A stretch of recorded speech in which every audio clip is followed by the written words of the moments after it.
Castle Craney-Crow. By George Barr McCutcheon. Castle Craney-Crow. The Taking of Turk.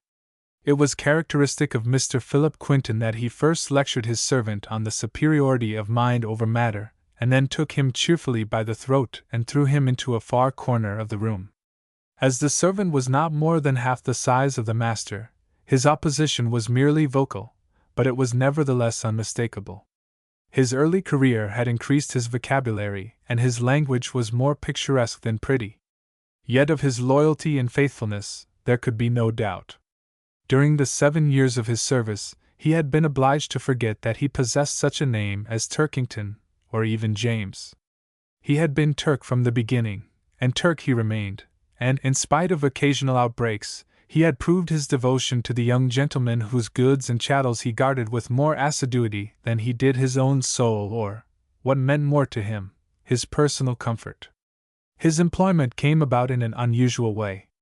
Mr. Quinton had an apartment in a smart building uptown. One night he was awakened by a noise in his room.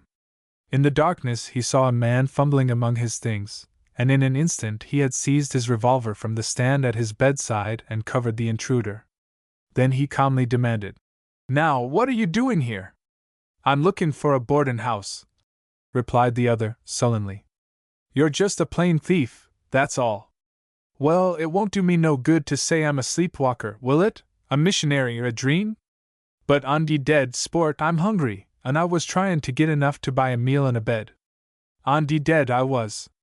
And a suit of clothes, and an overcoat, and a house and lot, I suppose, and please don't call me sport again.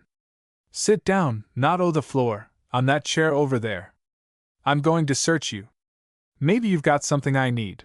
Mr. Quinton turned on the light and proceeded to disarm the man, piling his miserable effects on a chair. "Take off that mask. Lord!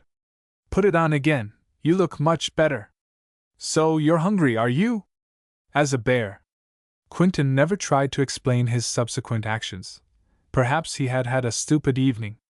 He merely yawned and addressed the burglar with all possible respect. "Do you imagine I'll permit any guest of mine to go away hungry? If you'll wait till I dress, we'll stroll over to a restaurant in the next street and get some supper." "Police station, you mean?" "Now, don't be unkind, Mr. Burglar. I mean supper for two. I'm hungry myself, but not a bit sleepy. Will you wait?" "Oh, I'm in no particular hurry." Quinton dressed calmly. The burglar began whistling softly. "Are you ready?" asked Philip, putting on his overcoat and hat. "I haven't got me overcoat on yet," replied the burglar, suggestively. Quinton saw he was dressed in the chilliest of rags. He opened a closet door and threw him a long coat. "Ah, here is your coat. I must have taken it from the club by mistake. Pardon me." "Thanks, I never expected to get it back," coolly replied the burglar, donning the best coat that had ever touched his person. "You didn't see anything of my gloves and hat in there, did you?" A hat and a pair of gloves were produced, not perfect in fit, but quite respectable. Soberly they walked out into the street and off through the 2 o'clock stillness. The mystified burglar was losing his equanimity. He could not understand the captor's motive, nor could he much longer curb his curiosity. In his mind he was fully satisfied that he was walking straight to the portals of the nearest station. In all his career as a housebreaker, he had never before been caught, and now to be captured in such a way and treated in such a way was far past comprehension. 10 minutes before he was looking at a stalwart figure with a leveled revolver, confidently expecting to drop with the bullet in his body from an agitated weapon. Indeed, he encountered conditions so strange that he felt a doubt of their reality. He had, for some peculiar and amazing reason, no desire to escape. There was something in the oddness of the proceeding that made him wish to see it to an end. Besides, he was quite sure the strapping young fellow would shoot if he attempted to bolt. "This is a fairly good eating house," observed the would-be victim as they came to an all-nighter. They entered and deliberately removed their coats, the thief watching his host with shifty, even twinkling eyes. "What shall it be, Mr. Robber? You are hungry, and you may order the entire bill, from soup to the date line, if you like. Pitch in." "Say, boss, what's your game?" demanded the crook, suddenly. His sharp, pinched face, with its week's growth of beard, wore a new expression, that of admiration. I ain't such a rube that I don't like a good ting even when it ain't comin' my way. You see a dandy, dat's right, and I tink we'd do well in de business together. Put me next to your game. Game? The bill of fare tells you all about that. Here's quail, squab, duck, see? That's the only game I'm interested in. Go on and order. Help me God if you ain't a peach.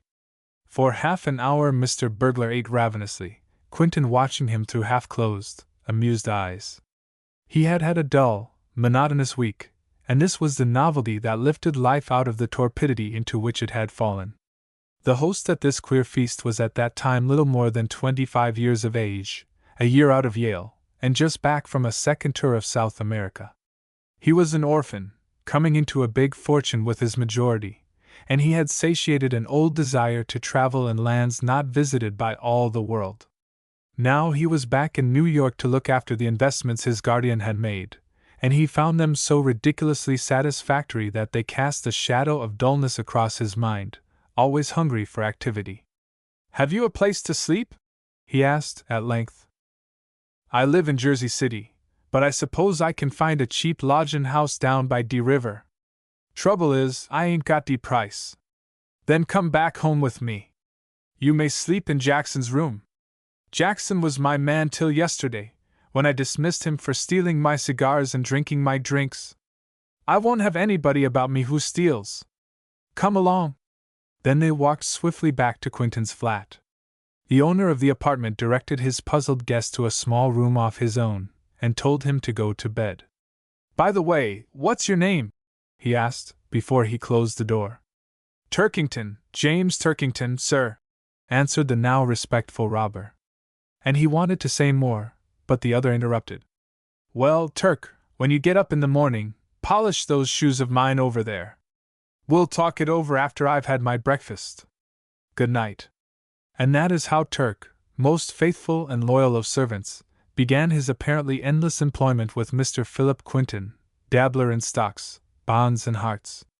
Whatever his ugly past may have been, whatever his future may have promised, he was honest to a painful degree in these days with Quentin. Quick-witted, fiery, willful, and as ugly as a little demon, Turk knew no law, no integrity except that which benefited his employer. Beyond a doubt, if Quentin had instructed him to butcher a score of men, Turk would have proceeded to do so, and without argument. But Quentin instructed him to be honest, law-abiding, and cautious. It would be perfectly safe to guess his age between 40 and 60, but it would not be wise to measure his strength by the size of his body. The little ex-burglar was like a piece of steel. 2. Some rain and its consequences. New York had never been so nasty and cold and disagreeable. For 3 weeks it had rained, a steady, chilling drizzle. Quentin stood it as long as he could, but the weather is a large factor in the life of a gentleman of leisure. He couldn't play squash the entire time, and bridge he always maintained was more of a profession than a pastime. So it was that one morning, as he looked out at the sheets of water blowing across the city, his mind was made up. We'll get out of this, Turk. I've had enough of it. Where do we go, sir? Calmly asked the servant. Heaven knows! But be ready to start tomorrow. We'll go somewhere and dodge this blessed downpour. Call me a cab. As he drove to the club, he mentally tossed coppers as to his destination. People were already coming back from Aiken and Palm Beach, and those who had gone to the country were cooped up indoors and shivering about the fireplaces. Where could he go? As he entered the club, a man hailed him from the front room. Quentin, you're just the man I'm looking for. Come in here. It was the Earl of Saxondale, familiarly, Lord Bob, an old chum of Quentin's. My missus sent me with an invitation for you, and I've come for your acceptance, said the Englishman, when Quentin had joined him. Come home with us. We're sailing on the Lucania tomorrow, and there are going to be some doings in England this month which you mustn't miss. Dickie Savage is coming, and we want you. Quentin looked at him and laughed. Saxondale was perfectly serious. We're going to have some people up for Goodwood, and later we shall have a houseboat for Henley. So you'd better come. It won't be bad sport. Quentin started to thank his friend and decline. Then he remembered that he wanted to get away.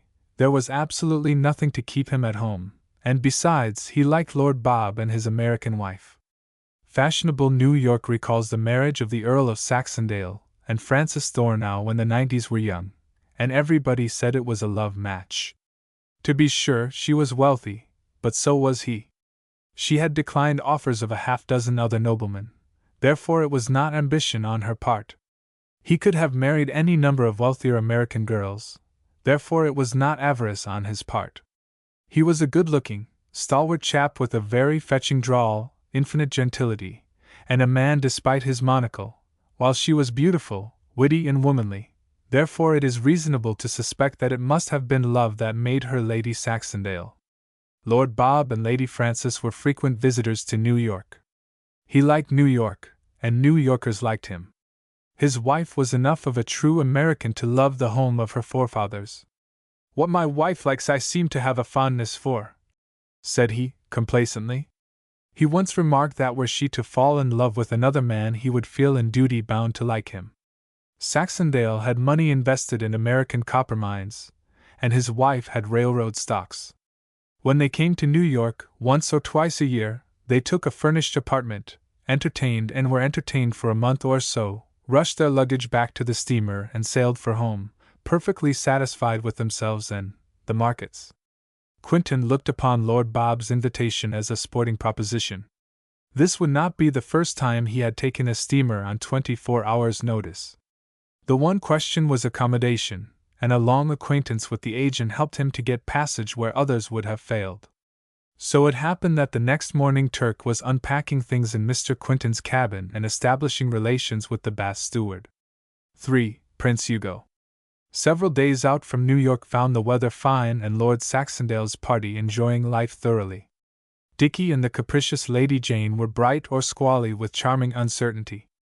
Lady Jane, Lord Bob's sister, certainly was not in love with Mr. Savage, and he was too indolent to give his side of the case continuous thought. Dimly he realized, and once lugubriously admitted, that he was not quite heart-whole, but he had not reached a positive understanding with himself. "How do they steer the ship at night when it is so cloudy they can't see the North Star?" she asked, as they leaned over the rail one afternoon.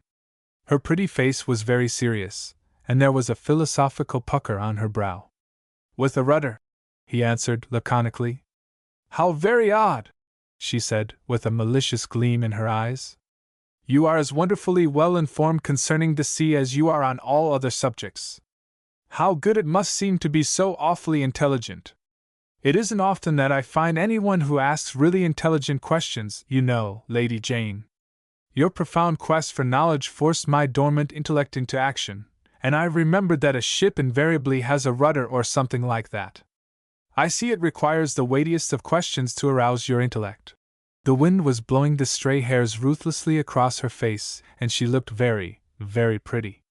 "Intellects are so very common nowadays that most anything will arouse them. Quentin says his man Turk has a brain, and if Turk has a brain I don't see how the rest of us can escape. I'd like to be a porpoise. What an ambition! Why not a whale or a shark? If I were a shark you'd be afraid of me, and if I were a whale I could not begin to get into your heart." "That's the best thing you've said since you were seasick," she said sweetly. "I'm glad you didn't hear what I said when I was seasick." "Oh, I've heard Brother Bob say things," loftily. "But nobody can say things quite so impressively as an American.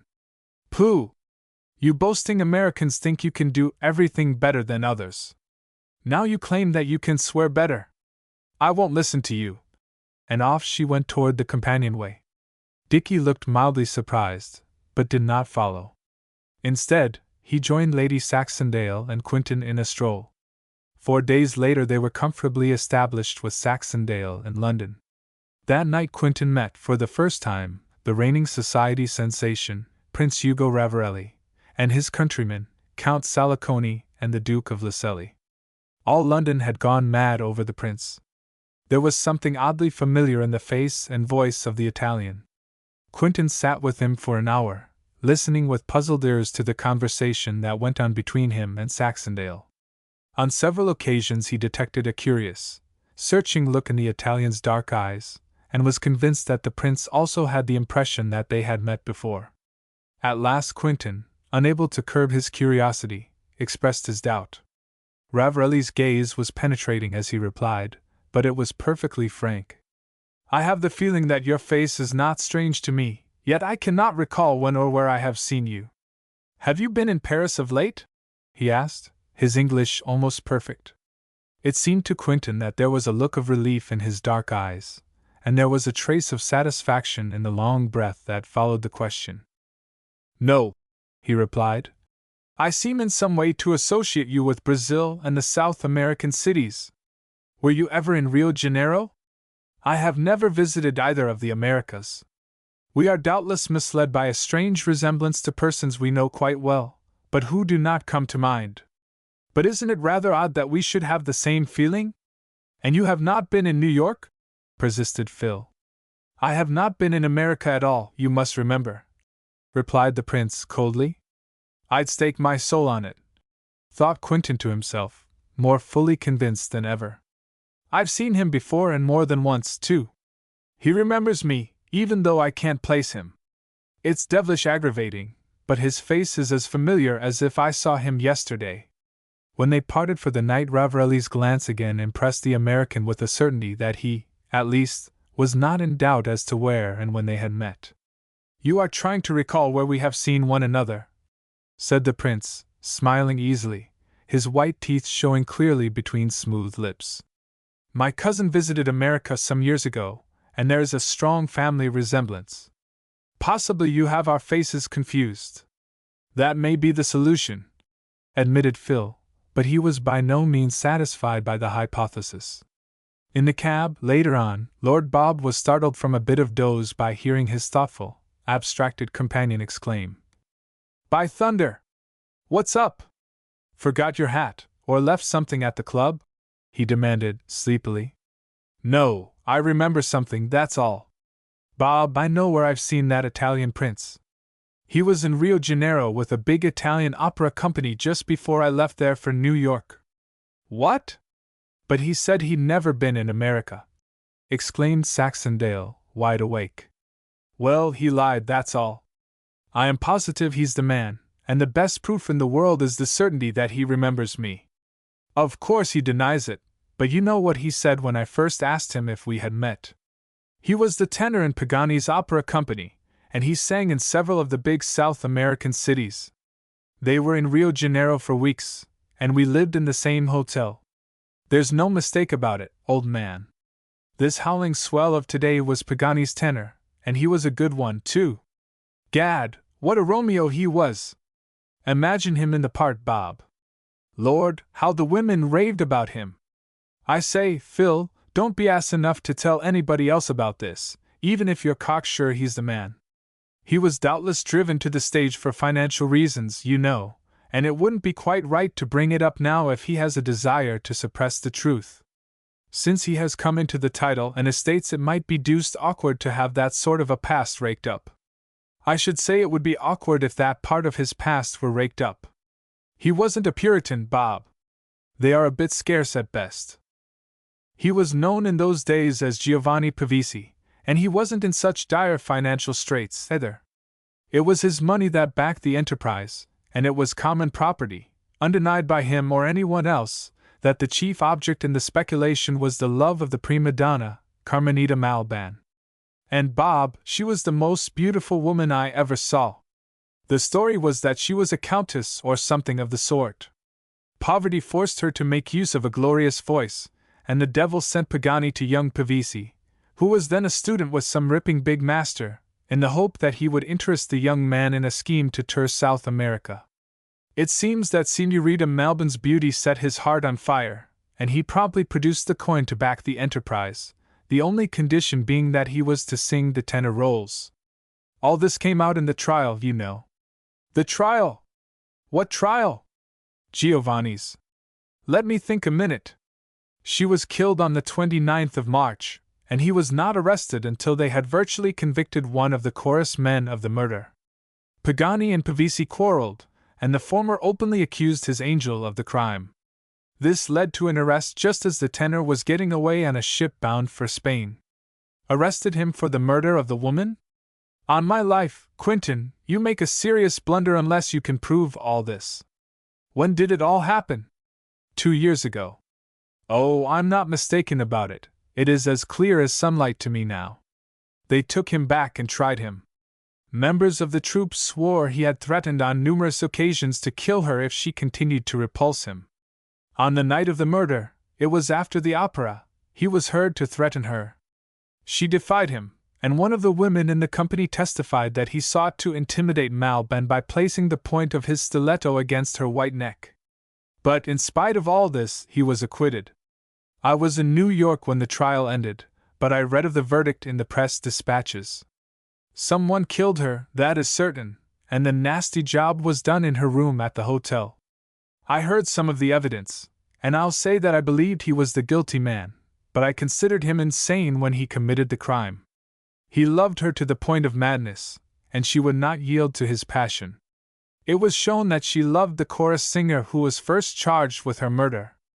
Ravarelli doesn't look like a murderer, said Lord Bob stoutly. But he remembers seeing me in that courtroom, Bob. And the girl, too. Now tell me all about our Italian friend, said Quentin next morning to Lady Frances, who had not lost her frank Americanism when she married Lord Bob. The handsome face of the young prince had been in his thoughts the night before until sleep came, and then there were dreams in which the same face appeared vaguely sinister and foreboding. He had acted on the advice of Lord Bob and had said nothing of the Brazilian experiences. Prince Hugo? I suppose that every newspaper in New York had been devoting columns to him. He is to marry an American heiress, and some of the London journals say she is so rich that everybody else looks poor beside her. Lucky dog, eh? Everybody admires him, too, it seems. Do you know him, Francis? I've met him a number of times on the continent, but not often in London. He is seldom here, you know. Really, he is quite a charming fellow. Yes, laconically. Are Italian princes as cheap as they used to be? Mary Carrollton got that nasty little one of hers for 200,000, didn't she? This one looks as though he might come a little higher. He's good-looking enough. Oh, Hugo is not like the Carrollton investment. You see, this one is vastly rich, and he's no end of a swell in sunny Italy. Really, the match is the best an American girl has made over here in centuries, I may say. Pocahontas made a fairly decent one, I believe, and so did Frances Thornau, but to my limited knowledge, I think they are the only satisfactory matches that have been pulled off in the last few centuries. Strange, they both married Englishmen. Thank you. You don't like Italian princes, then? Oh, if I could buy a steady, well-broken, tractable one, I'd take him as an investment, perhaps, but I believe, on the whole, I'd rather put the money into a general menagerie like Barnum's or Forepaws. You get such a variety of beasts that way, you know. Come now, Phil, your sarcasm is unjust. Prince Hugo is very much of a gentleman, and Bob says he is very clever, too. Did you see much of him last night? I saw him at the club and talked a bit with him. Then I saw him while I slept. He is much better in the club than he is in a dream. You dreamed of him last night? He certainly made an impression then, she said. I dreamed I saw him abusing a harmless, overworked, and underfed little monkey on the streets of New York. How absurd! The monkey wouldn't climb up to the window of my apartment to collect nickels for the vilest hand organ music a man ever heard, even in a nightmare. Phil Quentin, you are manufacturing that dream as you sit here. Wait till you know him better and you will like him. His friends, too? One of those chaps looks as if he might throw a bomb with beautiful accuracy. The Lascelles Duke, I think. Come now, Francis, you'll admit he's an ugly brute, won't you? Yes, you are quite right, and I can't say that the Count impresses me more favorably. I'll stake my head the Duke's ancestors were brigands or something equally appalling. A couple of poor, foolish American girls elevate them both to the position of money-spenders-in-chief though, I presume, and the newspapers will sizzle. At dinner that evening the discussion was resumed, all those at the table taking part. The tall young American was plainly prejudiced against the Italian, but his stand was a mystery to all save Lord Bob. Dickie Savage was laboriously noncommittal until Lady Jane took sides unequivocally with Quentin. Then he vigorously defended the unlucky prince. Lady Saxondale and Sir James Graham, one of the guests, took pains to place the Italian in the best light possible before the critical American. "I almost forgot to tell you, Phil," suddenly cried Lady Saxondale, her pretty face beaming with excitement. "The girl he is to marry is an old flame of yours." "Quite impossible, Lady Frances. I never had a flame. But she was, I'm sure." "Are you a theosophist?" asked Phil, gaily, but he listened nevertheless. Who could she be? It seemed for the moment, as his mind swept backward, that he had possessed 100 sweethearts. "I've had no sweetheart since I began existence in the present form." "Good Lord!" ejaculated Dickie, solemnly and impressively. "I'll bet my soul Frances is right," drawled Lord Bob. "She always is, you know. My boy, if she says you had a sweetheart, you either had one or somebody owes you one. You've never collected, perhaps." "If he collected them, he'd have a harem," observed Mr. Savage sagely. "He's had so many he can't count 'em." "I should think it disgusting to count them, Mr. Savage, even if he could," said Lady Jane, severely.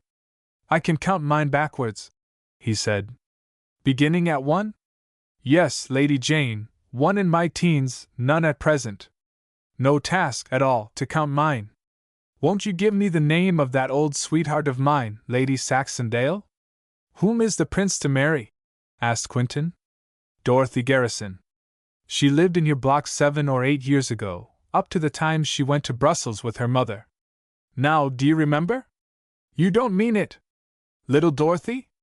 By George, she was a pretty girl, too." "Of course, I remember her. But that was ages ago. She was 14 and I was 19. You are right, Lady Saxondale. I'll confess to having regarded her as the fairest creature the sun ever shone upon. For 6 solid, delicious months she was the foundation of every thought that touched my brain. And then, well, what happened then? Oh, yes, we quarreled and forgot each other." "So she's the girl who's to marry the prince, is she?" Quentin's face was serious for the moment. A far-off look of real concern came into his eyes. He was recalling a sweet, dainty face, a girlish figure, and the days gone by. "How odd I did not think of it before. Really, you two were dreadful spoons in those days. Mama used to worry for fear you'd carry out your threat to run away with her. And now she's to be a real live princess." Lady Frances created a profound sensation when she resurrected Quentin's boyhood love affair with the one American girl that all Europe talked about at that moment. Lord Bob was excited, perhaps for the first time since he proposed to Frances Thornow. "By Jove, old man, this is rare, devilish rare. No wonder you have such a deuced antipathy to the prince. Intuition must have told you that he was to marry one of the ladies of your past." "Why, Bob, we were children, and there was nothing to it. Truly, I had forgotten that pretty child, that's all she was, and I'll warrant she wouldn't remember my name if someone spoke it in her presence. Every boy and girl has had that sort of an affair. She's the most beautiful creature I ever saw," cried Lady Jane, ecstatically. Dickie Savage looked sharply at her vivacious face. "When did you last see her, Mr. Quentin?" "I can't recall, but I know it was when her hair hung down her back. She left New York before she was 15, I'm quite sure. I think I was in love with a young widow 14 years my senior, at the time, and did not pay much heed to Dorothy's departure. She and her mother have been traveling since then?" "They traveled for 3 years before Mrs. Garrison could make up her mind to settle down in Brussels. I believe she said it reminded her of Paris, only it was a little more so," said Lord Bob.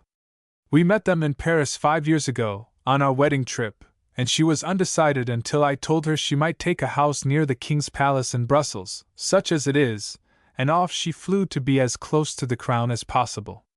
She struck me as a gory old party who couldn't live comfortably unless she were dabbling in blue blood. The girl was charming, though." "She's in London now," ventured Sir James. "The papers say she came especially to see the boat races, but there is a pretty well-established belief that she came because the prince is here. Despite their millions, I understand it is a love match. I hope I may have a look at her while I'm here, just to see what time has done for her," said Quentin. "You may have the chance to ask if she remembers you," said Dickie. "And if she thinks you've grown older," added Lord Bob. "Will you tell her you are not married?" demanded Lady Jane. "I'll do but one thing, judging from the way you describe the goddess. Just stand with open mouth and marvel at her magnificence. Somewhere among my traps I have a picture of her when she was 14, taken with me one afternoon at a tintyper's. If I can find it, I'll show it to her, just to prove that we both lived 10 years ago. She's doubtless lived so much since I saw her last that she'll deny an existence so far back as that. You won't be so deuced sarcastic when you see her, even if she is to marry a prince. I tell you, Phil, she is something worth looking at forever," said Lord Bob. "I never saw such eyes, such a complexion, such hair, such a carriage," cried Lady Frances. "Has she any teeth?" asked Dickie, and was properly frowned upon by Lady Jane. "You describe her as completely in that sentence, Lady Frances, as a novelist could in 8 pages," said Quentin. "No novelist could describe her," was the answer. "It's to be hoped no novelist may attempt it," said Quentin. "She is beautiful beyond description, she will be a princess, and she knew me when I didn't know enough to appreciate her. Her eyes were blue in the old days, and her hair was almost black. Colors still obtain? Then we have her description in advance. Now let's go on with the romance. A Sunday encounter. It was a sunny Sunday morning and the church parade was popular. Lady Frances and Quentin were walking together when Prince Hugo joined them. He looked hardly over 25, his wavy black hair giving him a picturesque look. He wore no beard, and his dark skin was as clear as a girl's. "By the way," said Quentin, "Lady Saxondale tells me you are to marry a former acquaintance of mine." "Miss Garrison is an acquaintance?" cried the prince, lifting his dark eyes. An instant later his gaze roamed away into the horde of passing women, as if searching for the woman whose name brought light to his soul. "Was an acquaintance, I think I said. I doubt if she remembers me now. She was a child when I knew her." "Is she here this morning?" asked Phil, secretly amused by the anxious look in the Italian's eyes. "She will be with Lady Marnham. Ah, I see them now." The young prince was looking eagerly ahead. Quentin saw Miss Garrison and gasped with astonishment. Could that stunning young woman be the little Dorothy of New York days? He could scarcely believe his eyes and ears, notwithstanding the introductions which followed. "And here is an old New York friend. Miss Garrison, Mr. Philip Quentin. You surely remember him, Miss Garrison," said Lady Frances, with a peculiar gleam in her eye. For a second the young lady at Quentin's side exhibited surprise. A faint flush swept into her cheek, and then, with a rare smile, she extended her hand to the American. "Of course, I remember him. Phil and I were playmates in the old days. Dear me, it seems a century ago," she said.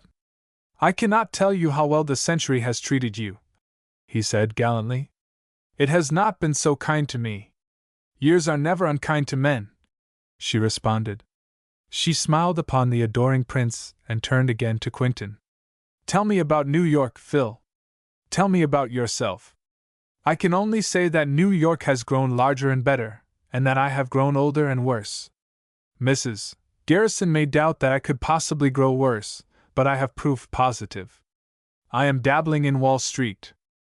"I can imagine nothing more reprehensible," said Mrs. Garrison amiably. Quentin swiftly renewed his opinion of the mother. That estimate coincided with the impression his youth had formed, and it was not far in the wrong. Here was the mother with a hope loftier than a soul. Purse-proud, ambitious, condescending to a degree, a woman who would achieve what she set out to do at all hazards. Less than 50, still handsome, haughty and arrogant, descended through a long line of American aristocracy, calm, resourceful, heartless. For 15 years a widow, with no other object than to live at the top and to marry her only child into a realm far beyond the dreams of other American mothers. Millions had she to flaunt in the faces of an astonished, marveling people. Clever, tactful, aggressive, capable of winning where others had failed, this American mother was respected, even admired, in the class to which she had climbed. Here was the woman who had won her way into continental society, as have few of her countrywomen. To none save a cold, discerning man from her own land was she transparent. Lord Bob, however, had a faint conception of her aims, her capacity. As they walked on, Quentin scarcely took his eyes from Miss Garrison's face. He was wearing down the surprise that the sweetheart of his boyhood had inspired, by deliberately seeking flaws in her beauty, her figure, her manner. After a time he felt her more wonderful than ever. Lord Bob joined the party, and Quentin stopped a second to speak to him. As he did so, Prince Hugo was at Miss Garrison's side in an instant. "So she is the girl that damned Italian is to elevate?" said Mr. Quentin to himself. "By George, it's a shame!"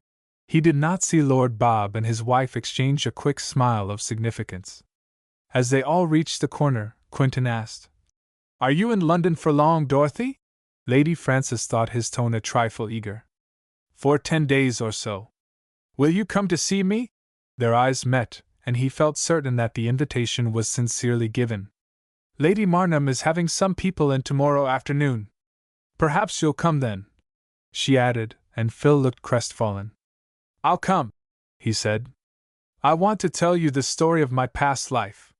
You didn't know I'd been Prime Minister of a South American republic, did you?" She nodded, and they separated. Prince Hugo heard the last words of the American, and a small, clear line appeared for an instant between his black eyebrows. Lady Frances solemnly and secretively shook her finger at Quentin, and he laughed with the disdain of one who understands and denies without the use of words. Lord Bob had wanted to kick him when he mentioned South America, but he said nothing. Quentin was in wonderful spirits all the way home.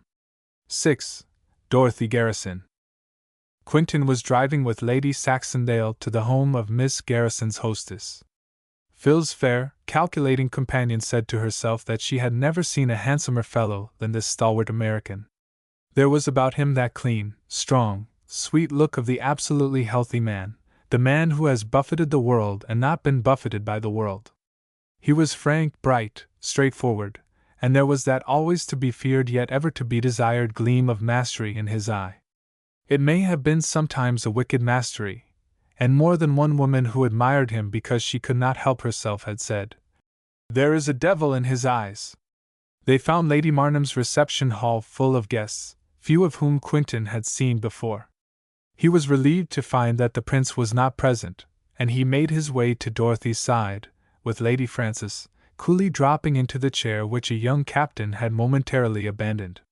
Lady Frances sat beside Miss Garrison on the divan. "I am so glad you kept your promise, Phil, and came. It seems good to see you after all these years.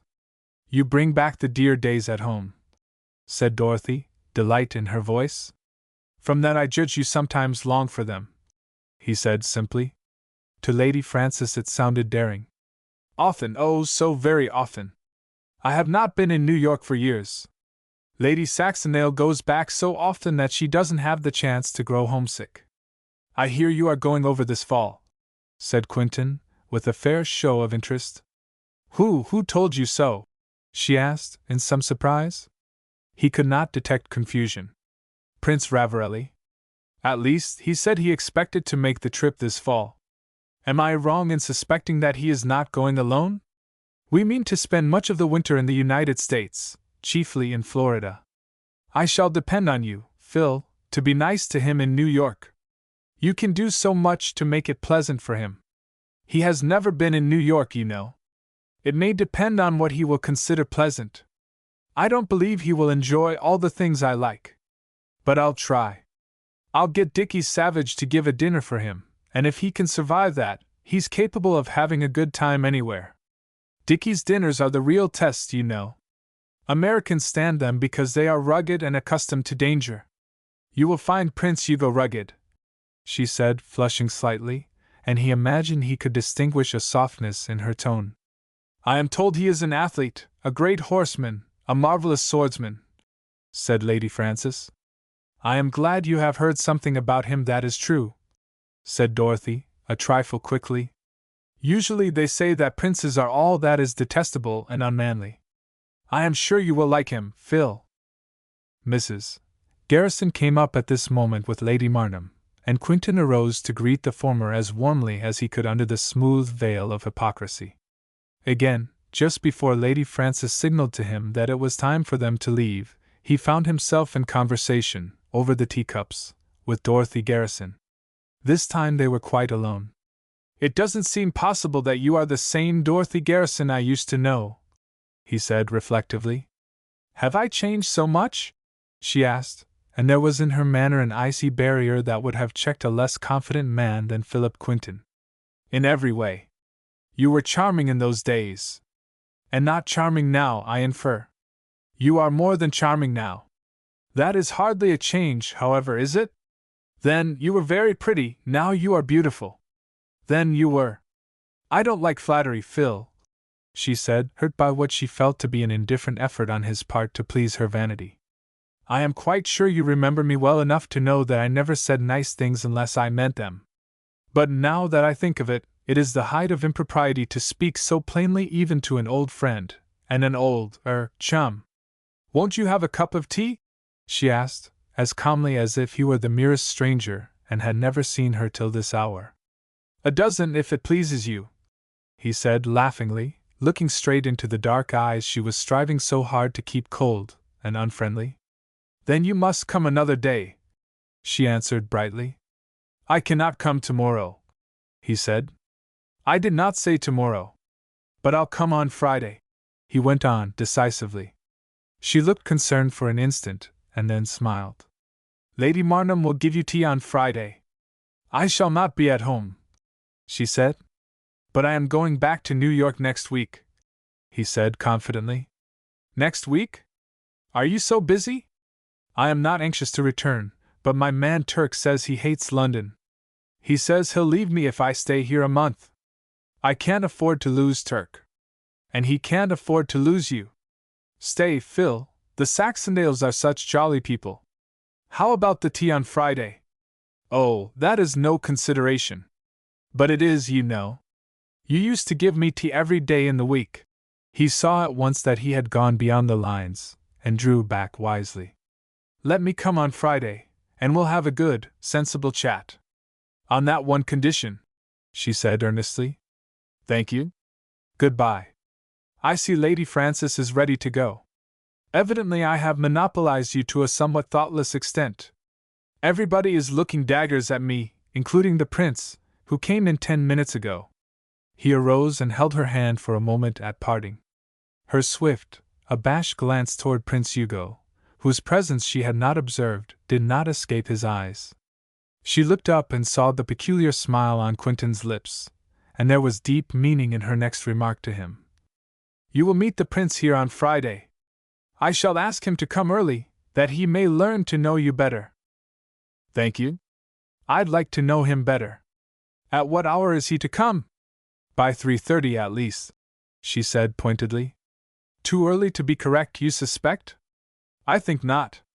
You may expect me before 3. I am not a stickler for form. We shall not serve tea until 4 o'clock, she said coldly. That's my hour for tea, just my hour, he said blithely. She could not repress the smile that his old wilfulness brought to her lips and eyes. Thank you for the smile. It was worth struggling for. He was gone before she could respond, but the smile lingered as her eyes followed his tall figure across the room. She saw him pause and speak to Prince Hugo, and then pass out with Lady Saxondale. Only Lady Saxondale observed the dark gleam in the Italian's eyes as he responded to the big American's unconventional greeting. On the way home she found herself wondering if Dorothy had ever spoken to the Prince of Philip Quinton in those tender, foolish days of girlhood. Has she lost any of the charm? She asked. I am not quite sure. I'm to find out on Friday. Are you going back on Friday? In surprise. To drink tea, you know. Did she ask you to come? Can't remember, but I think I suggested it. Be careful, Phil. I don't want you to turn Dorothy Garrison's head. You compliment me by even suspecting that I could. Her head is set, it can't be turned. It is set for that beautiful, bejeweled thing they call a coronet. Besides, I don't want to turn it. I think the prince could become very jealous. She went on earnestly. Which would mean stilettos for two, I presume. After a moment's contemplative silence, he said, By Jove! She is beautiful, though. Quentin was always the man to rush headlong into the very thickest of whatever won his interest, whether it was the tender encounter of the drawing-room or the dangerous conflict of the field. When he left Lady Marnham's house late on Friday afternoon, he was more delighted than ever with the girl he had once loved. He was with her for nearly an hour before the prince arrived, and he had boldly dashed into he called them ridiculous, days when she had been his little sweetheart, the days when both had sworn with young fervor to be true till death. She did not take kindly at first to these references to that early, mistaken affection, but his persistence won. Before the prince arrived, the American had learned how she met him, how he had wooed and won, and how she had inspired jealousy in his hot Italian heart by speaking of the big, handsome boy over in New York. He secured her permission to join her in the Row on Tuesday. There was resistance on her part at first, but he laughed it off. You should ask me to your wedding, he said, as the prince came in. But you will not be here. I've changed my mind, he said calmly, and then smiled into her puzzled eyes. Brussels, isn't it?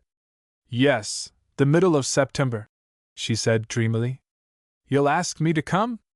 I should have asked you anyway. The two men shook hands. Sorry I can't stay for tea, Dorothy, but I promised Lord Saxondale I'd meet him at 4 o'clock. He did a genuinely American thing as he walked up the street. He whistled a lively air. 7. The Woman from Paris. For 2 weeks Phil Quinton did not allow Dorothy to forget the old association, and then came the day of her departure for Paris. Mrs. Garrison was by no means reluctant to leave London, not that she disliked the place or the people, but that one Philip Quinton had unceremoniously, even gracefully, stepped into the circle of her contentment, rudely obliterating its symmetrical, well-drawn lines. Mr. Quinton had much to overcome if he contemplated an assault upon the icy reserve with which Dorothy Garrison's mother regarded his genial advances.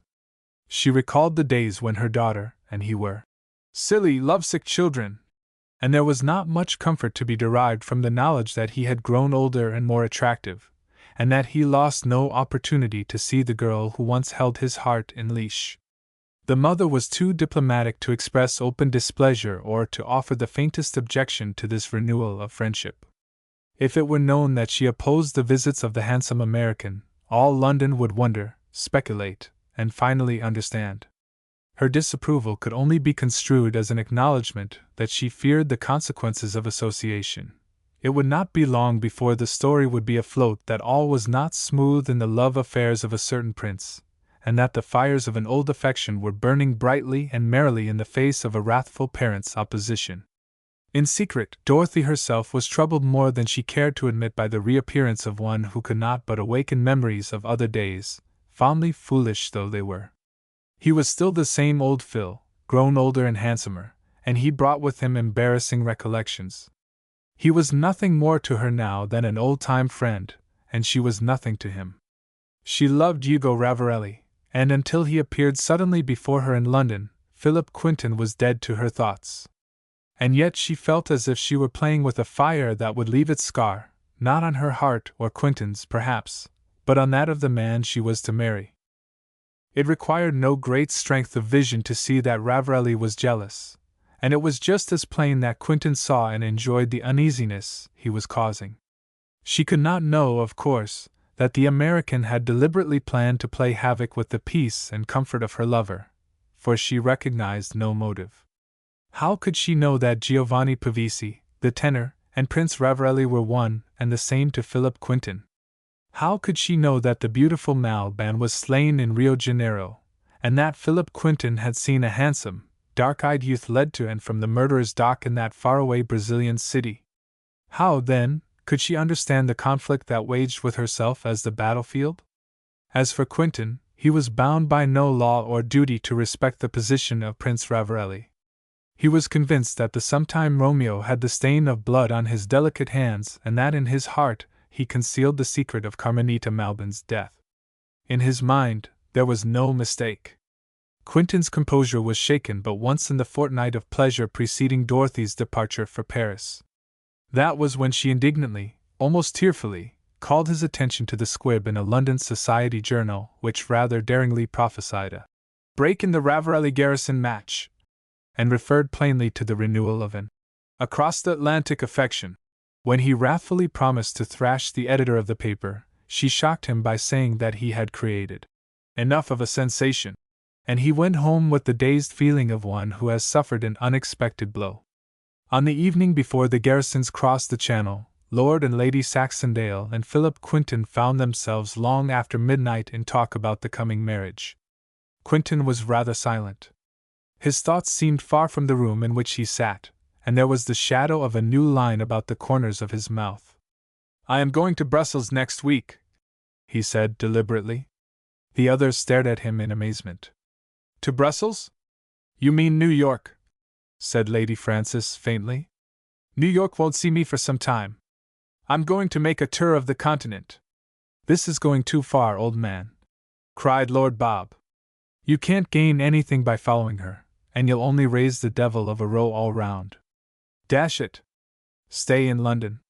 "Thanks for the invitation, Bob, but I've always had a desire to learn something about the miniature Paris. I shall spend some time in Paris, and then go up there to compare the places.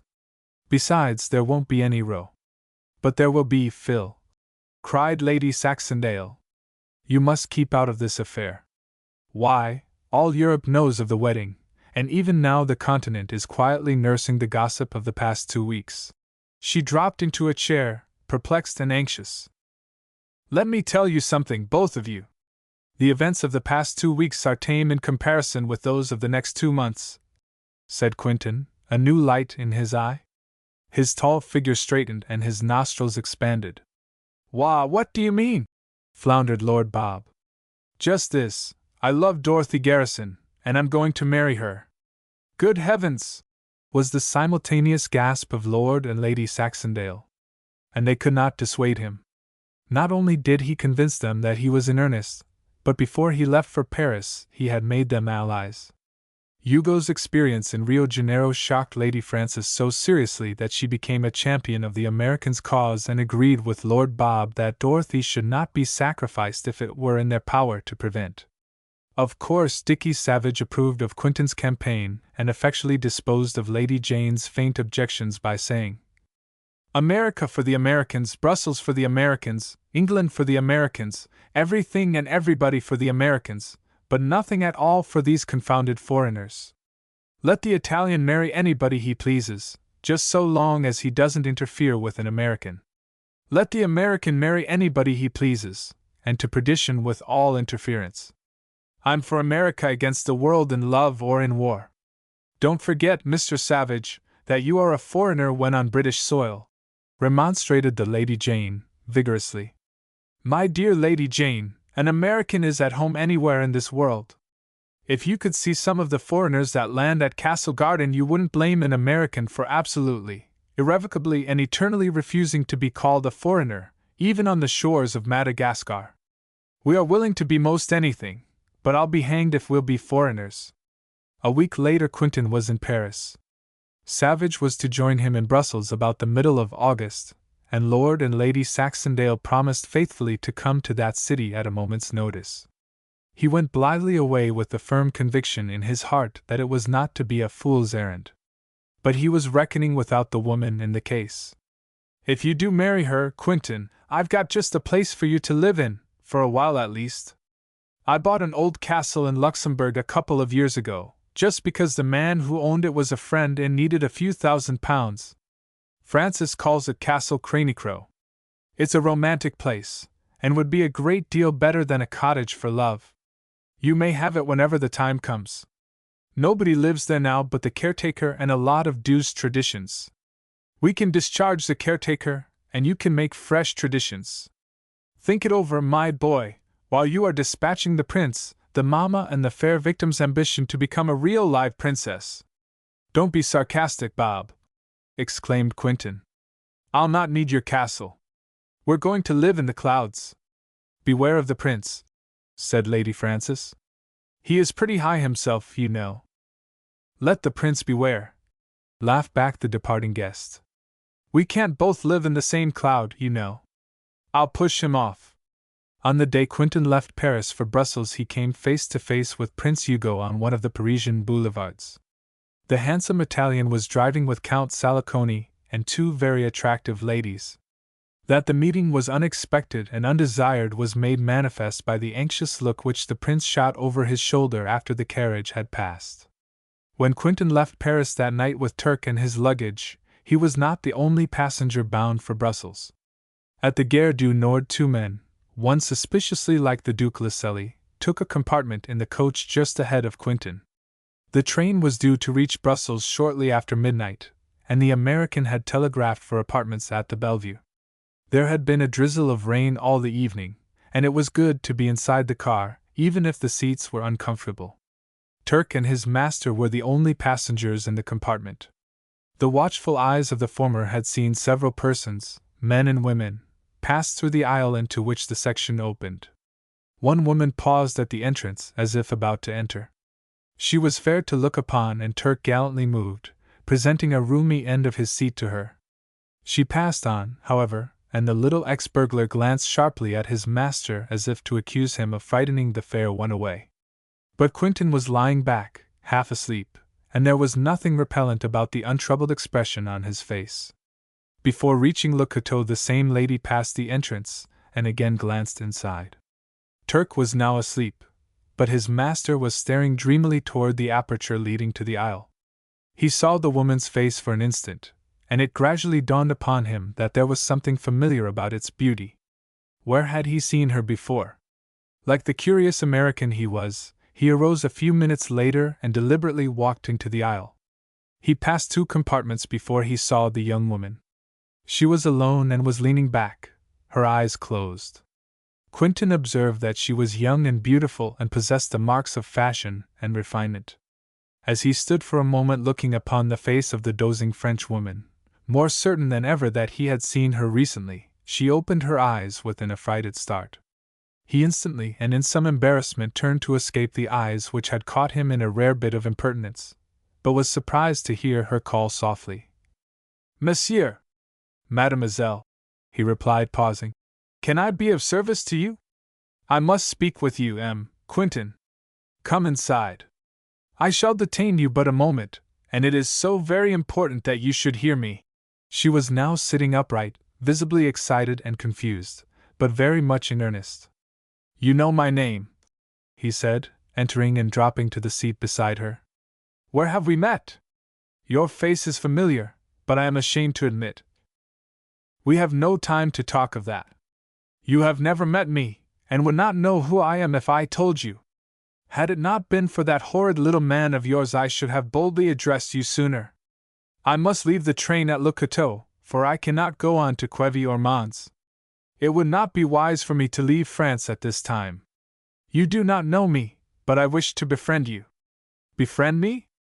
I am sure one could not ask for a more charming friend," said he, smiling gallantly, but now evincing a shade of interest.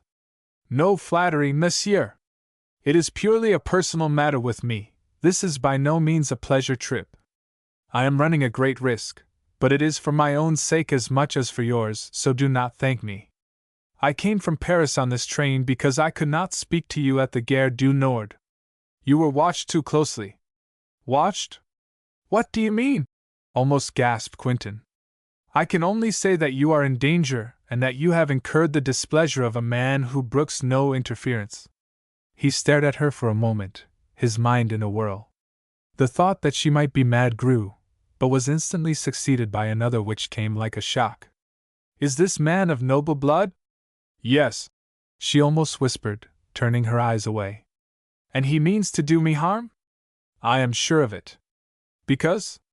"Because he fears your power." "In what direction?" "You know without asking, Quentin. And why do you take this interest in me?" "I am nothing to you." "It's because you are not to be treated fairly. Listen. On this train are 2 men who do not know that I am here, and who would be confounded if they were to see me. They are in one of the forward coaches, and they are emissaries sent on to watch your every movement and to report the progress of your business in Brussels. If you become too aggressive before the man who employs them can arrange to come to Brussels, you are to be dealt with in a manner effectual. What is to be done with you, I do not know, but I am certain you are in great danger unless you—" She paused, and a queer expression came into her wide eyes. "Unless what?" "You interest me. Unless you withdraw from the contest. You assume that there is a contest of some sort. Well, admitting there is one, I'll say that you may go back to the prince and tell him his scheme doesn't work. This story of yours, pardon me, mademoiselle, is a clever one, and you have done your part well, but I am not in the least alarmed. Kindly return to the man who sent you and ask him to come in your stead if he wants to frighten me. I am not afraid of women, you know." "You wrong me, monsieur. I am not his agent. I am acting purely on my own responsibility, for myself alone. I have a personal object in warning you, but that is neither here nor there. Let me add that I wish you success in the undertaking which now interests you. You must believe me, though, when I say that you are in danger. Forewarned is forearmed. I do not know what steps are to be taken against you. Time will expose them. But I do know that you are not to win what you seek. This is a very strange proceeding," began he, half convinced of her sincerity. "We are nearing Le Cateau, and I must leave you. The men of whom I speak are the Duc Lacelli and a detective called Courant. I know they are sent to watch you, and they mean you no good. Be careful, for God's sake, monsieur, for I want you to win." She was standing now, and with trembling fingers was adjusting a thick veil over her face. "Why are you so interested in me?" he asked sharply. "Why do you want me to win? To win the battle?" "Because—" she began, but checked herself. A deep blush spread over her face just as she dropped the veil. "The cad!" he said, understanding coming to him like a flash. "There is more than one heart at stake. Goodbye and good luck, monsieur," she whispered. He held her hand for an instant as she passed him, then she was gone. Mile after mile from Le Cateau to Quevy found him puzzling over the odd experience of the night. Suddenly he started and muttered, half aloud, "By thunder, I remember now! It was she who sat beside him in the carriage this morning." 8. The fate of a letter. At Quevy the customs officers went through the train, and Quentin knew that he was in Belgium. For some time he had been weighing in his mind the advisability of searching the train for a glimpse of the Duke and his companion, doubtful as to the sincerity of the beautiful and mysterious stranger. It was not until the train reached Mons that he caught sight of the Duke. He had started out deliberately at last to hunt for the Italian, and the latter evidently had a similar design. They met on the platform, and though it was quite dark, each recognized the other. The American was on the point of addressing the Duke when that gentleman abruptly turned and re-entered the train, one coach ahead of that occupied by Quentin, who returned to his compartment and proceeded to awaken the snoring manservant. Without reserve he confided to Turk the whole story of the night up to that point. "I don't know what their game is, Turk, but we must not be caught napping. We have a friend in the pretty woman who got off in the rain at Le Cateau. She loves the prince, and that's why she's with us. Say, did she look's if she had royal blood in her? Mebbe she's a queen or something like that. Blow me, if a feller seein' tell W at sort of a swell he's going up against over here. Dukes and lords are as common as cabbies are in New York. Anyhow, this Duke ain't got no bulge on us. We're next to him, all right, all right. Shall I crack him on the knot when we get to this town we're going to? A good jolt would put him out o' de business for a spell. Now, look here, young man, don't let me hear of you making a move in this affair till I say the word. You are to keep your mouth closed and your hands behind you. What I want you to do is to watch, just as they are doing. Your early training ought to stand you well in hand for this game. I believe you once said you had eyes in the back of your head. Eyes nothin'! They is microscopes, Mr. Quentin. Quentin, during the remainder of the run to Brussels, turned the new situation over and over in his mind. That the prince was ready to acknowledge him as a dangerous rival gave him much satisfaction, and inspired the hope that Miss Garrison had given her lover some cause for alarm. The decisive movement on the part of Prince Hugo to forestall any advantage he might acquire while near her in Brussels was a surprise and something of a shock to him. It was an admission, despite his position and the pledge he had from the girl herself, that the Italian did not feel secure in the premises, and was willing to resort to trickery, if not villainy, to circumvent the American who knew him in other days.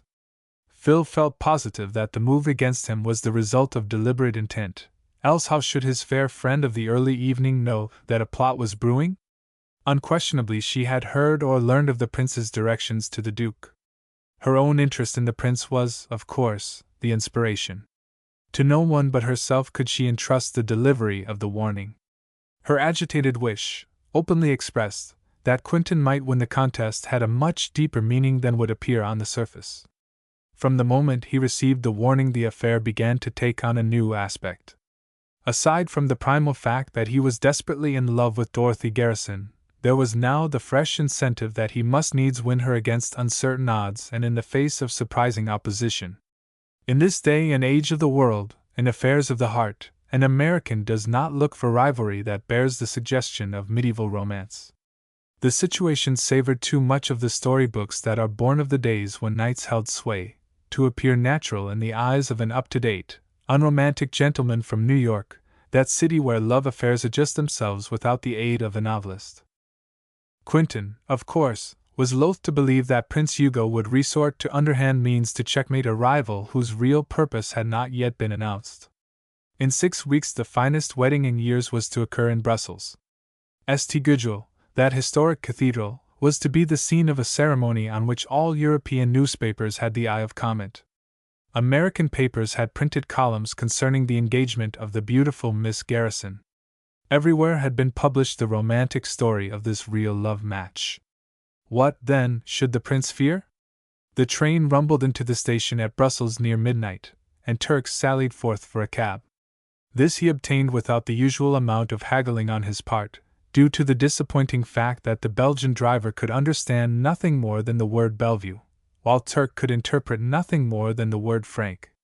As Quentin was crossing to the cab he encountered Duke Lascelles. Both started, and, after a moment's pause, greeted each other. "I thought I saw you at Mons," said Phil, after the first expressions of surprise. "Yes, I boarded the train there. Some business called me to Mons last week. And you, I presume, like most tourists, are visiting a dozen cities in half as many days," said the Duke, in his execrable English.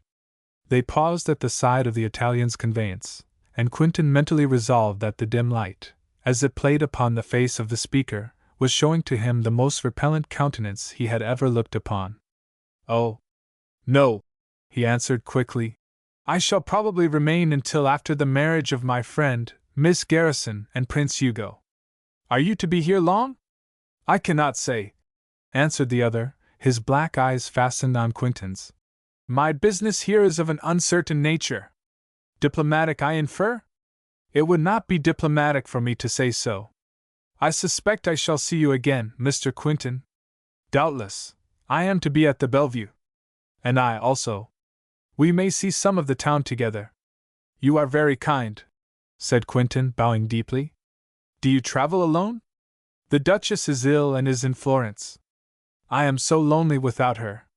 It's beastly luck for business to carry one away from a sick wife. By the way, how is my dear friend Prince Hugo?" "Exceptionally well, thank you. He will be pleased to know you are here, for he is coming to Brussels next week. I think, if you will pardon me, he has taken quite a fancy to you. I trust, after longer acquaintance, he may not find me a disappointment," said Phil warmly, and a faint look of curiosity flashed into the Duke's eyes. As they were saying good night, Quentin looked about for the man who might be Courant, the detective. But the Duke's companion was not to be seen. The next morning Quentin proceeded in a very systematic and effective way to locate the home of the Garrisons. He was aware, in the beginning, that they lived in a huge, beautiful mansion somewhere in the Avenue Louise. He knew from his Baedeker that the upper town was the fashionable quarter, and that the Avenue Louise was one of the principal streets. An electric tramcar took him speedily through the boulevards Regent and Waterloo to the Avenue Louise. A strange diffidence had prevented him from asking at the hotel for directions that would easily have discovered her home. Somehow he wanted to stroll along the avenue in the early morning and locate the home of Dorothy Garrison without other aid than the power which tells one when he is near the object of his adoration. He left the car at the head of the avenue and walked slowly along the street. His mind was full of her. Every vehicle that passed attracted his gaze, for he speculated that she might be in one of them. Not a well-dressed woman came within the range of his vision, but she was subjected to a hurried inspection, even from a distance. He strode slowly along, looking intently at each house. None of them seemed to him to hold the object of his search. As his steps carried him farther and farther into the beautiful avenue, he began to smile to himself, and his plodding spirit wavered.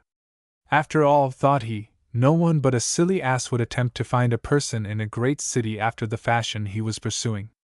He was deciding to board a tramcar and return to the hotel when, at some distance ahead, he saw a young lady run hurriedly down the steps of an impressive-looking house.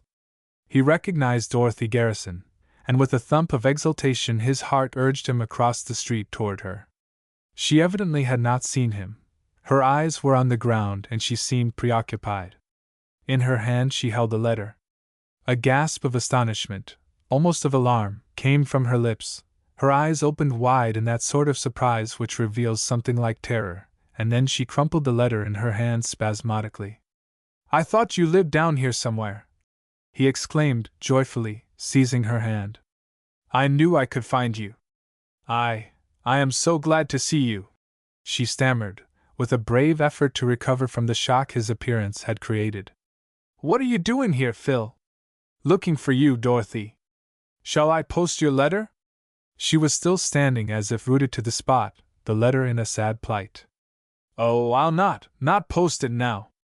I should have sent the footman. Come with me and see Mama. I know she will be glad to have you here."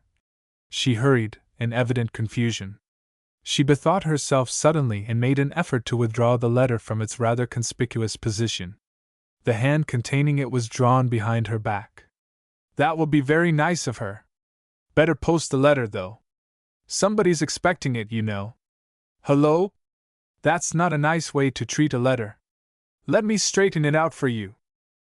"Never mind, Phil, really, I don't care about it. You surprised me so tremendously that I fear I've ruined it. Now I shall have to write another." "Fiddlesticks! Send it as it is. The prince will blame the post office people," cried he. "It is not for the prince," she cried, quickly, and then became more confused than ever. "Come to the house, Phil. You must tell me how you happen to be here."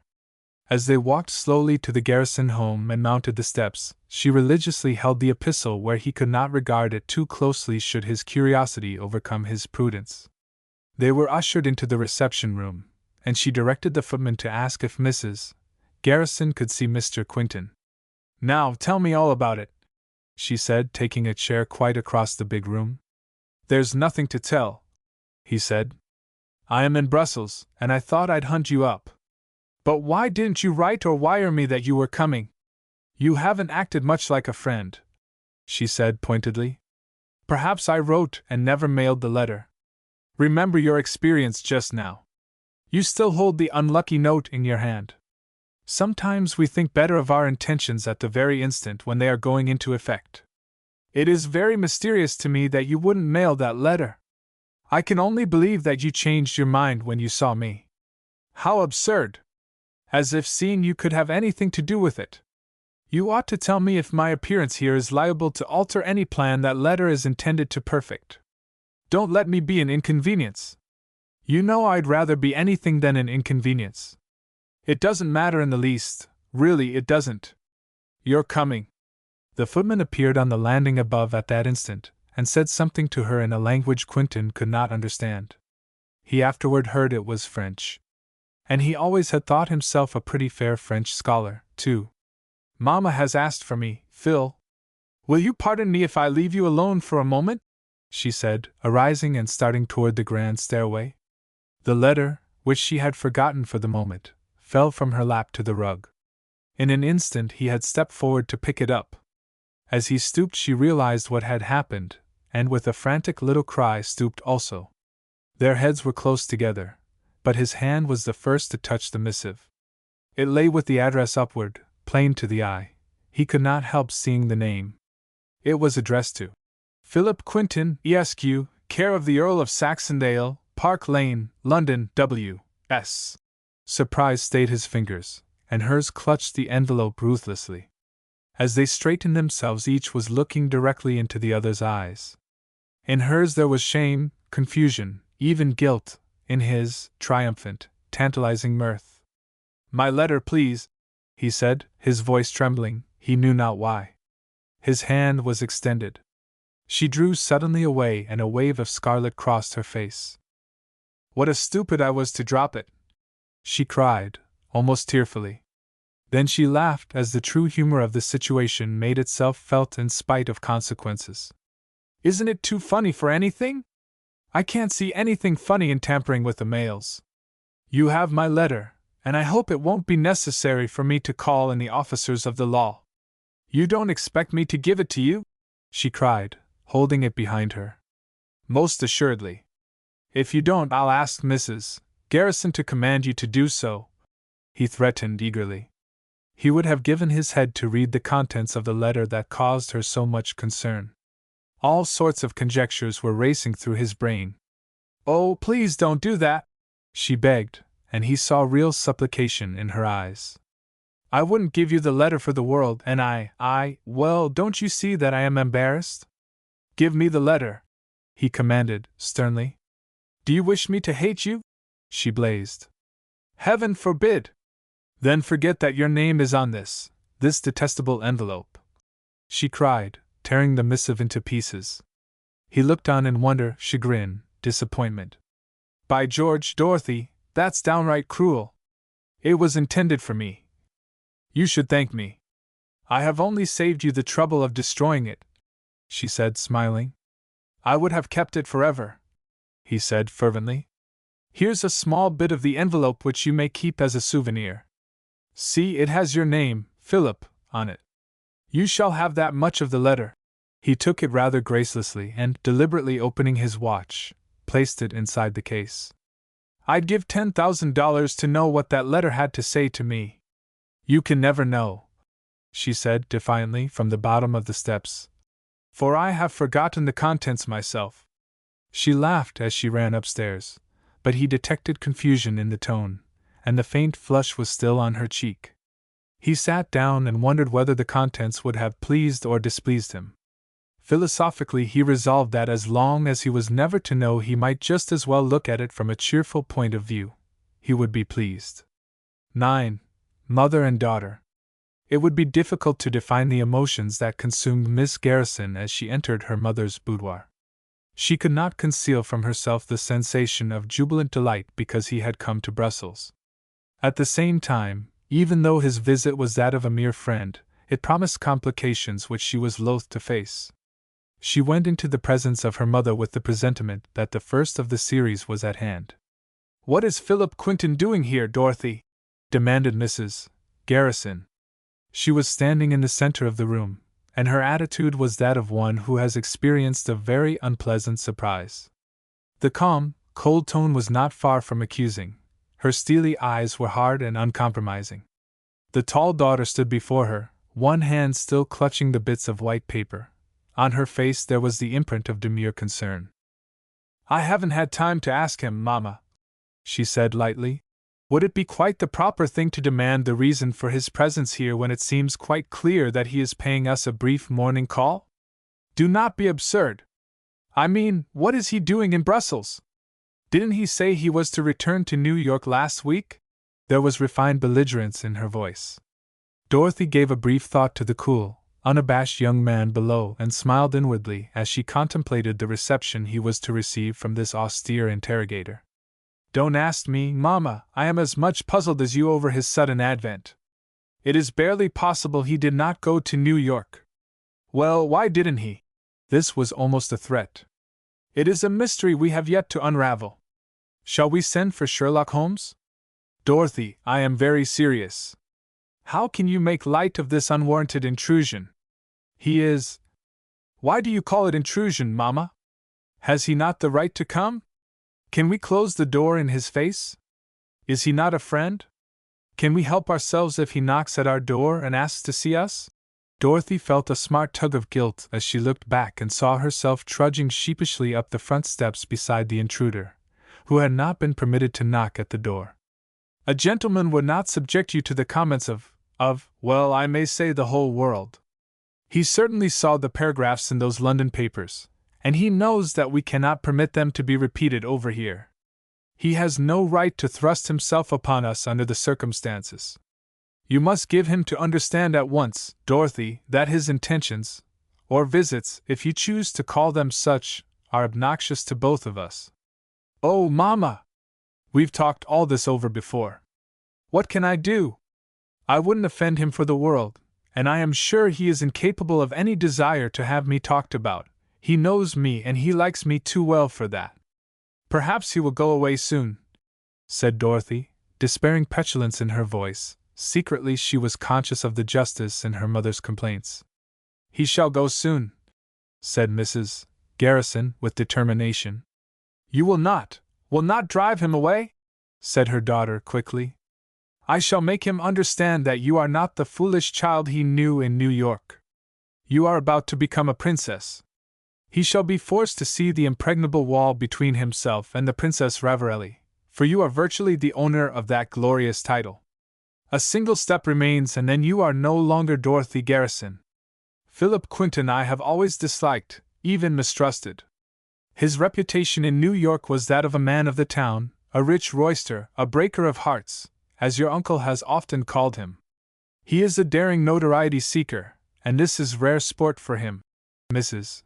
Garrison's eyes were blazing, her hands were clenched, her bearing that of one who is both judge and executioner. I think you do him an injustice, said Dorothy slowly, a feeling of deep resentment asserting itself. Philip is not what you call him. He is a gentleman. Mother and daughter looked into each other's eyes squarely for a moment, either flinching, both justifying themselves for the positions they were to take. You defend him? As he would defend me. You have another man to defend. Do you think of him? You have yet to say that Hugo is no gentleman. It will then be time for defense, such as I am offering now.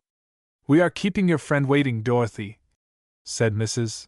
Garrison with blasting irony. Give him my compliments, and say that we trust he may come every day. He affords us a subject for pleasant discussion, and I am sure Prince Hugo will be as charmed to meet him here as he was in London. Don't be sarcastic, Mamma. It doesn't help matters began Dorothy, almost plaintively. Mr. Quinton certainly does not help matters, my dear. Still, if you will enjoy the comment, the notoriety that he may be generous enough to share with you, I can say no more. When you are ready to dismiss him, you shall find me your ally. She was triumphant because she had scored with sarcasm a point where reason must have fallen far short. I might tell Rudolph to throw him into the street, said Dorothy dolefully. Only I am quite positive Phil would refuse to be thrown by less than 3 Rudolphs. But he is expecting you downstairs, Mamma. He asked for you. I cannot see him today. Tell him I shall be only too glad to see him if he calls again. And there was a deep, unmistaken meaning in the way she said it. You will not go down? Dorothy's face flushed with something akin to humiliation. After all, he did not deserve to be treated like a dog. I am quite content upstairs, replied Mrs. Garrison, sweetly. Dorothy turned from her mother without another word, and as she went down the stairs there was rebellion in her soul. The fires of resistance showed their first tiny tongues in the hot wave that swept through her being. Quinton was stretched out comfortably in a big chair, his back toward the stairs, his eyes upon the busy avenue below. She paused for a moment at the foot of the stairs, and there was a strange longing to pass her fingers over the thick dark hair. The thought passed instantaneously, but there was a new shyness in her manner as she approached. "Hello," he said, arising as he heard her footfall. "Been watching the people drive by. Pretty smart traps, some of them, too. The old families that came over in the ark with Moses, Noah, I should say. There was deep concern in the remark, but she was confident that he vaguely understood why she was alone. Mama trusts you will excuse her this morning. She says she will be glad to see you when you come again. She seated herself on a divan near the window. A trifle out of the glaring light of the August Sunday, she held in her hand a fan, and the bits of paper had disappeared. Isn't it dreadfully warm? Looks like rain, too, said he briefly. Then, with new animation, tell me, what was in that letter? Nothing but nonsense, she replied, smiling serenely, for she was again a diplomat. How dare you? How dare you write nonsense to me? But really, I'd like to know what it was. You'll admit I have a right to be curious. It pleases me to see you curious. I believe it is the first time I ever saw you interested in anything. Quite novel, I assure you. Don't you mean to tell me? Assuredly not. Well, I think it's a roaring shame to write anything to a fellow that he can't be allowed to read. I wouldn't treat you that way. I know you wouldn't. You are too good, and too sensible, and too considerate, and all the other kind of twos, while I am just an unaccountable ninny. If you ever did anything crazy, you wouldn't like to have it found out, would you? By all means. Then I could take treatment for the malady. Lean forward, Dorothy, so that I can see your eyes. That's right. Now look at me squarely. Will you tell me what was in that letter? She returned his gaze steadily, almost mockingly. No. That's all I want to know. I can always tell by a girl's eyes whether she is stubborn. I am not stubborn. Well, I'll drop the matter for all time.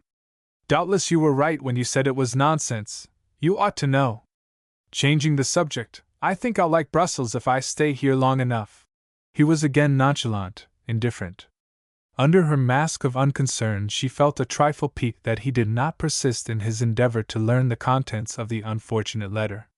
How long do you expect, purpose to stay? She asked. It depends on conditions. I may be crazy enough to stay 6 weeks, and I may be crazy enough to go away next week. You see, I'm not committing myself to any specified degree of insanity. It won't make so much difference when I am found out, as you say. At present, however, I contemplate staying until that affair at St. Gudule. She could not hide the annoyance, the discomfiture, his assertion inspired. In a second she saw endless unpleasantries, some pleasantries, it is fair to say, and there seemed to be no gentle way of escape. At the same time, there came once more the queer flutter she had felt when she met him in the street, a half-hour before. You will find it rather dull here, I am afraid, she found courage to say. Or do you know many people, the American minister, perhaps? Don't know a soul here but you and Mrs. Garrison. It won't be dull, not in the least. We'll ride and drive, go ballooning or anything you like. But I can't, Phil. Do you forget that I am to be married in 6 weeks? She cried, now frightened into an earnest appeal. That's it, precisely. After that you can't go ballooning with anybody but the prince, so for at least a month you can have a good time telling me what a jolly good fellow he is. That's what girls like, you know, and I don't mind in the least. If you want to talk about him by the hour, I won't utter an objection.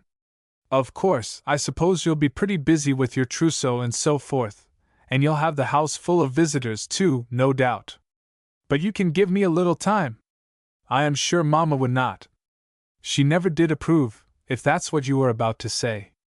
What is she afraid of? Does she imagine that I want to marry you? Good heavens!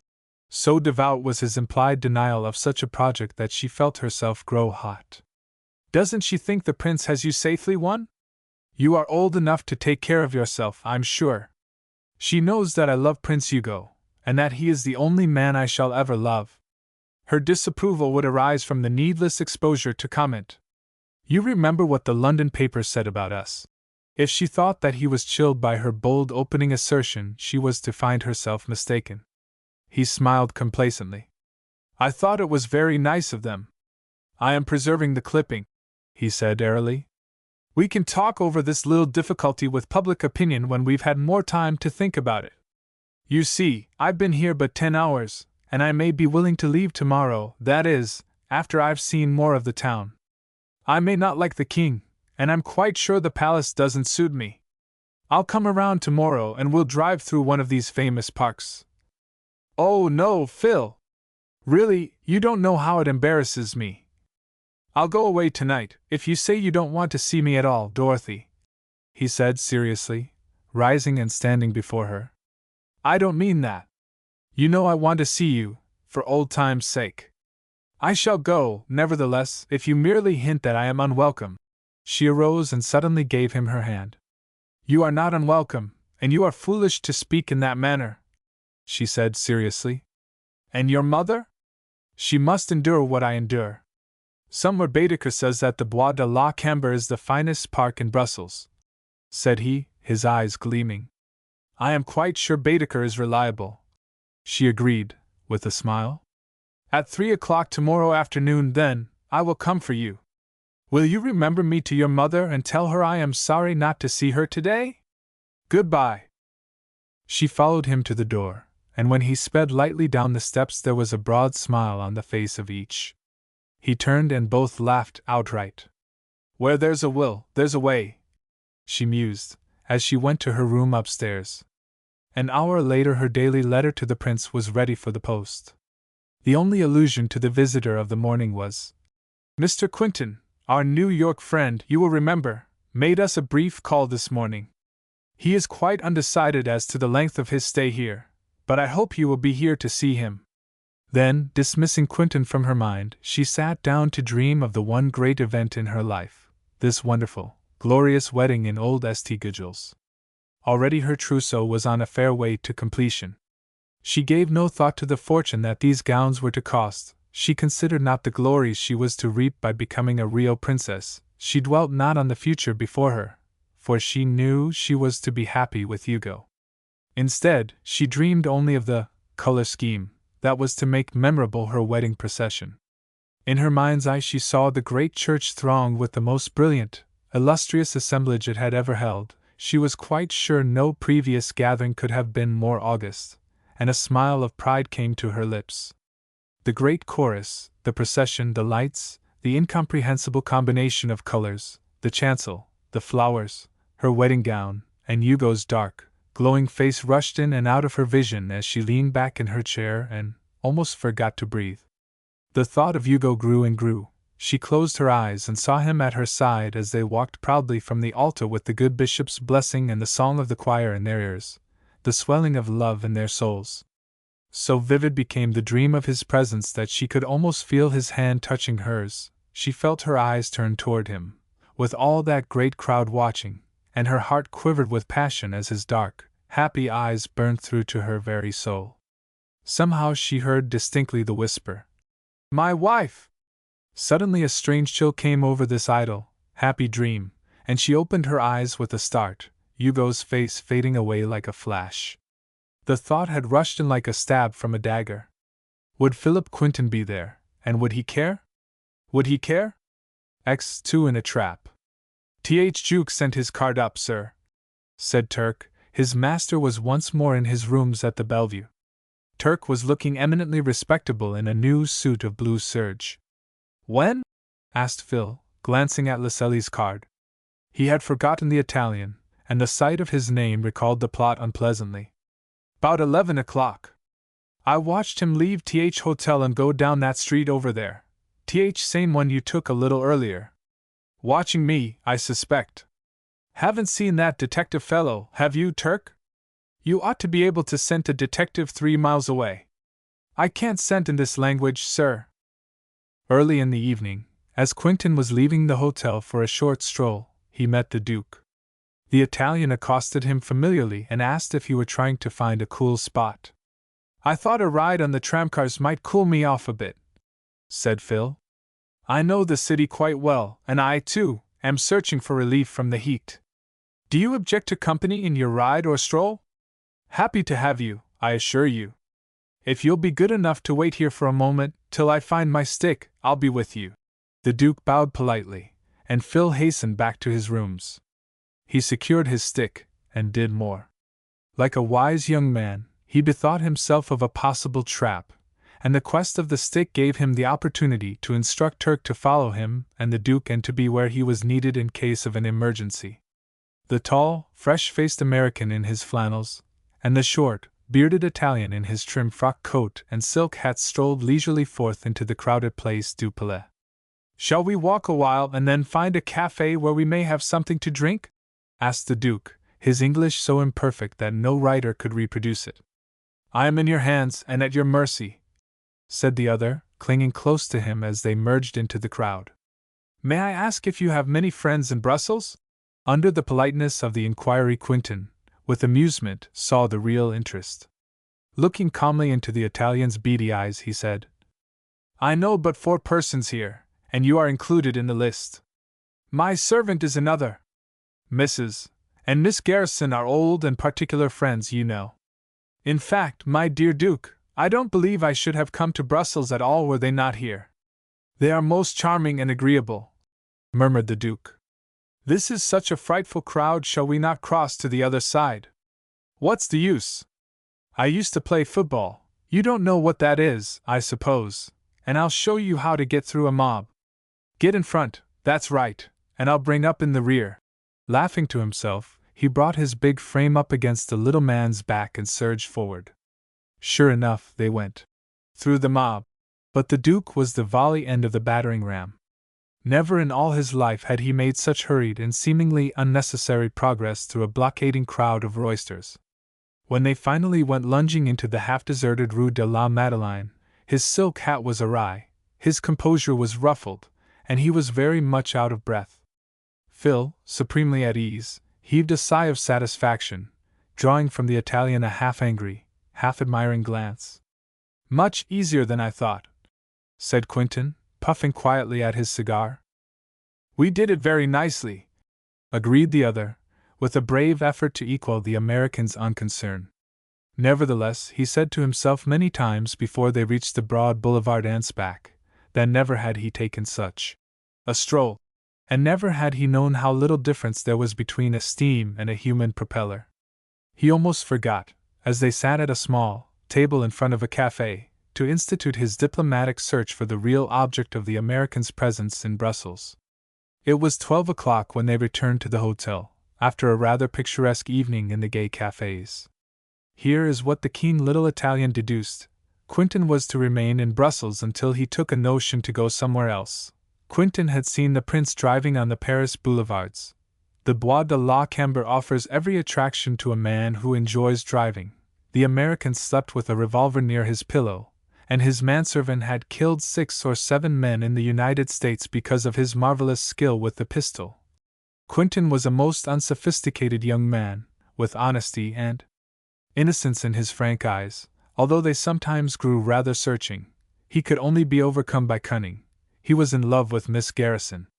Quentin's conclusions: Lascelles was a liar and an ass.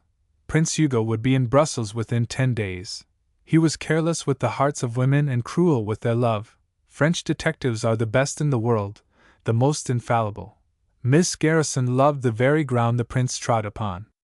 He also discovered that the Duke could drink wine as a fish drinks water, and that he seldom made overtures to pay for it until his companion had the money in hand, ready to do so.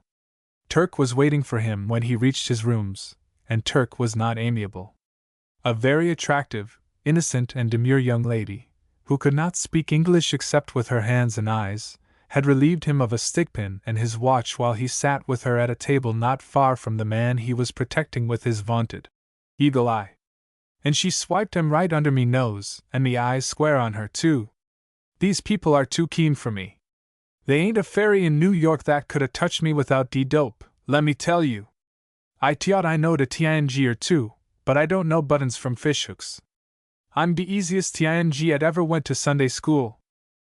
It was with a flushed, rebellious face that Miss Garrison stepped into the Victoria the next afternoon for the drive to the Bois de la Cambre.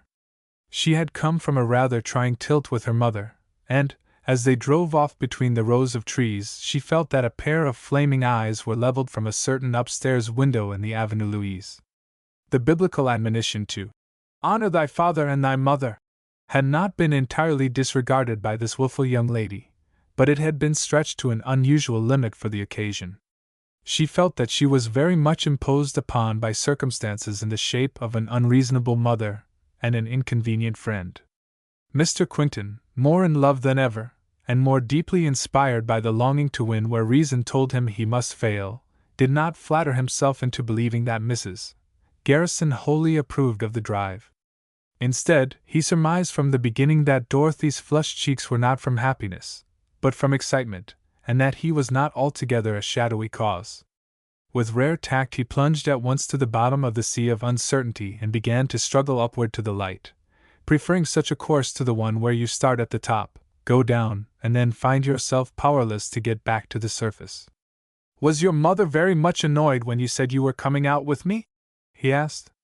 She started and a queer little tinge of embarrassment sprang into her eyes. "How absurd!" she said readily, however. "Isn't the avenue beautiful?" "I don't know yet," he said, without looking at the avenue. "What did she say?" Miss Garrison did not reply, but looked straight ahead as if she had not heard him. "See here, Dorothy, I'm not a child and I'm not a lovesick fool. Just curious, that's all. Your mother has no cause to be afraid of me. You flatter yourself by imagining such a thing as, because there isn't any more danger that I shall fall in love with you than there is of your falling in love with me, and you know how improbable. I don't see any occasion to refer to love in any way," she said icily. "Mamma certainly does not expect me to do such an extraordinary thing. If you will talk sensibly, Phil, we may enjoy the drive, but if you persist in talking of affairs so ridiculous, I can't say that I expect you to fall in love with me, so for once your mother and I agree. Nevertheless, she didn't want you to come with me," he said, absolutely undisturbed. "How do you know she didn't?" she demanded, womanlike. Then, before she was quite aware of it, they were in a deep and earnest discussion of Mrs. Garrison and her not very complimentary views. "And how do you feel about this confounded prospect, Dorothy? You are not afraid of what a few gossips, noble or otherwise, may say about a friendship that is entirely the business of two people and not the property of the general public? If you feel that I am in the way, I'll gladly go, you know. Of course, I'd rather hate to miss seeing you once in a while, but I think I'd have the courage to." "Oh, it's not nice of you to be sarcastic," she cried, wondering, however, whether he really meant gladly when he said it. Somehow she felt herself admitting that she was piqued by his apparent readiness to abdicate. She did not know that he was cocksure of his ground before making the foregoing and other observations equally as indifferent. "I'm not sarcastic, quite the reverse. I'm very serious. You know how much I used to think of you. But that was long ago, and you were such a foolish boy," she cried, interrupting nervously. "Yes, I know, a boy must have his foolish streaks. How a fellow changes as he gets older, and how he looks back and laughs at the fancies he had when a boy. Same way with a girl, though, I suppose?" He said it so calmly, so naturally that she took a sly peep at his face. It revealed nothing but blissful imperturbability. "I'm glad you agree with me. You see, I've always thought you were horribly broken up when I found that I also was indulging in a foolish streak. I believe I came to my senses before you did, though, and saw how ridiculous it all was. Children do such queer things, don't they?" It was his turn to take a sly peep, and his spirits went down a bit under the pressure of her undisguised frankness. "How lucky it was we found it out before we ran away with each other, as we once had the nerve to contemplate. Gad, Dorothy, did you ever stop to think what a mistake it would have been?" She was bowing to some people in a brougham, and the question was never answered. After a while he went on, going back to the original subject. "I shall see Mrs. Garrison tonight and talk it over with her. Explain to her, you know, and convince her that I don't in the least care what the gossips say about me. I believe I can live it all down, if they do say I am madly, hopelessly in love with the very charming fiancée of an Italian prince. You have me to reckon with, Phil. I am the one to consider and the one to pass judgment.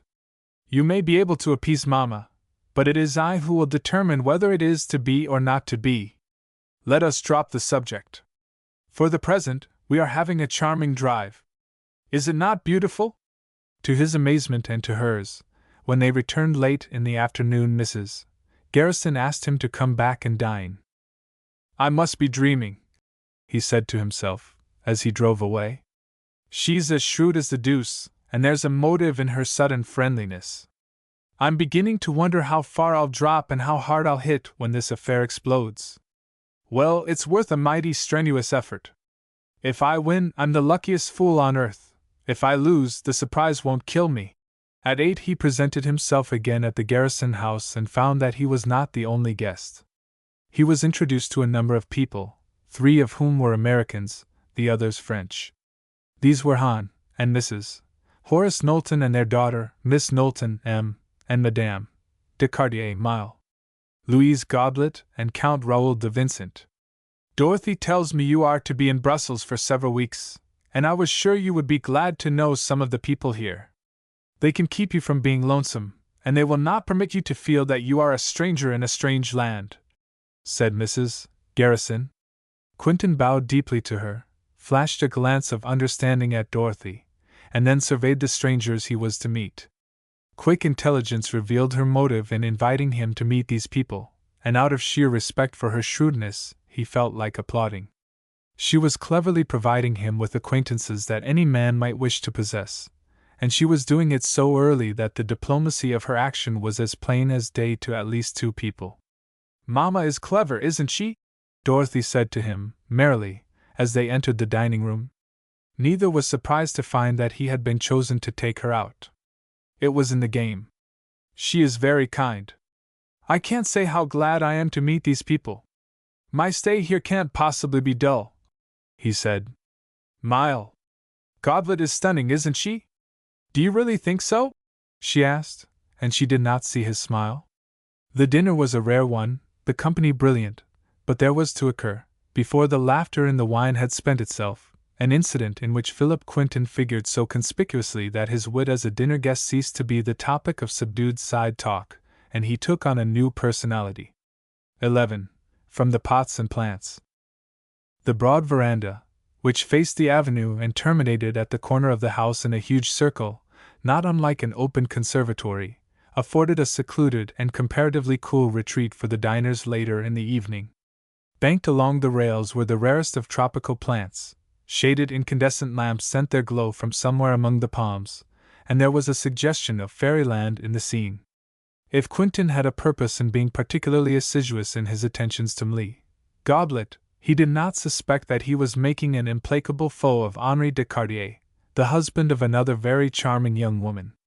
Unaccustomed to the intrigues of Paris, and certainly not aware that Brussels copied the fashions of her bigger sister across the border in more ways than one, he could not be expected to know that Descartier loved not his wife and did love the pretty Louise. Nor could his pride have been convinced that the young woman at his side was enjoying the tete-a-tete chiefly because Descartier was fiercely cursing the misfortune which had thrown this new element into conflict. It may be unnecessary to say that Mrs. Garrison was delighted with the unmistakable signs of admiration manifested by the 2 young people. It was late when Quinton reluctantly arose to make his adieus. He had finished acknowledging the somewhat effusive invitations to the houses of his new acquaintances, and was standing near Dorothy, directly in front of a tall bank of palms. From one point of view this collection of plants looked like a dense jungle, so thickly were they placed on the porch at its darkest end.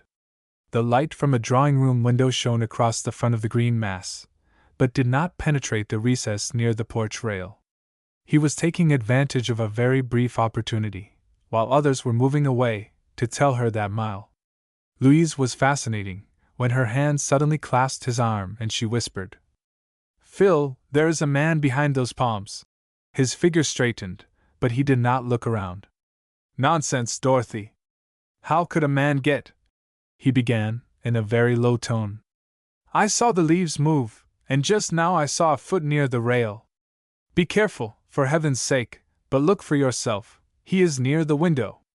Like statues they stood, she rigid under the strain, but brave enough and cool enough to maintain a remarkable composure.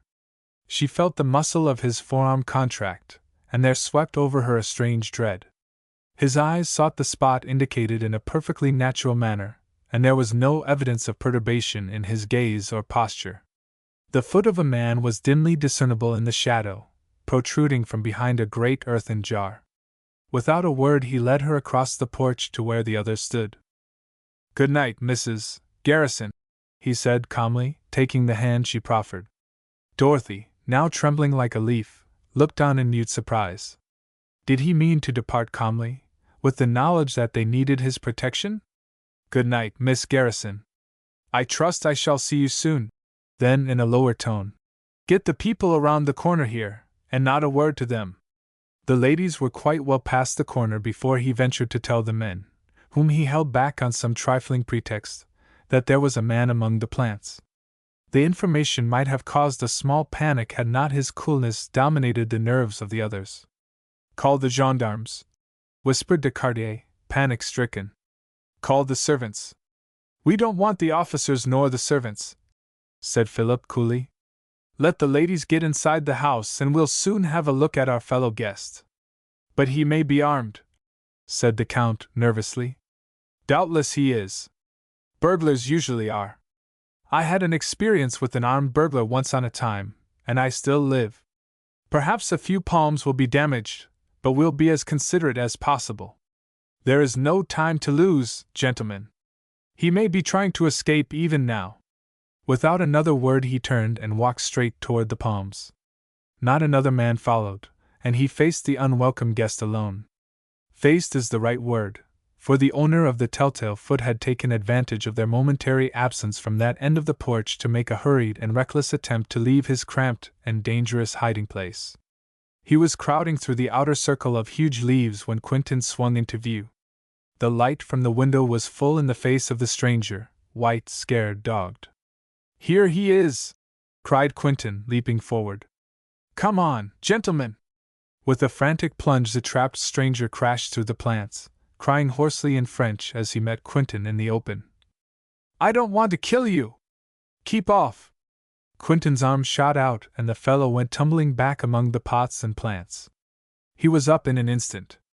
As the American leaped upon him for the second blow, he drove his hand sharply, despairingly, toward that big breast. There came the ripping of cloth, the tearing of flesh, and something hot gushed over Phil's shoulder and arm.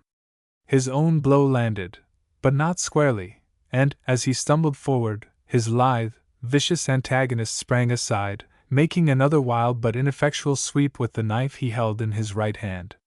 Before Quentin could recover, the fellow was dashing straight toward the petrified, speechless men at the end of the porch, where they had been joined by some of the women. "Out of the way!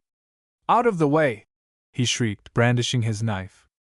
Through the huddled bunch he threw himself, unceremoniously toppling over one of them. The way was clear, and he was down the steps like a whirlwind. It was all over in an instant's time, but before the witnesses to the encounter could catch the second breath, the tall form of Philip Quentin was flying down the steps in close pursuit. Out into the Avenue Louise they raced, the fugitive with a clear lead. "Come back, Phil!"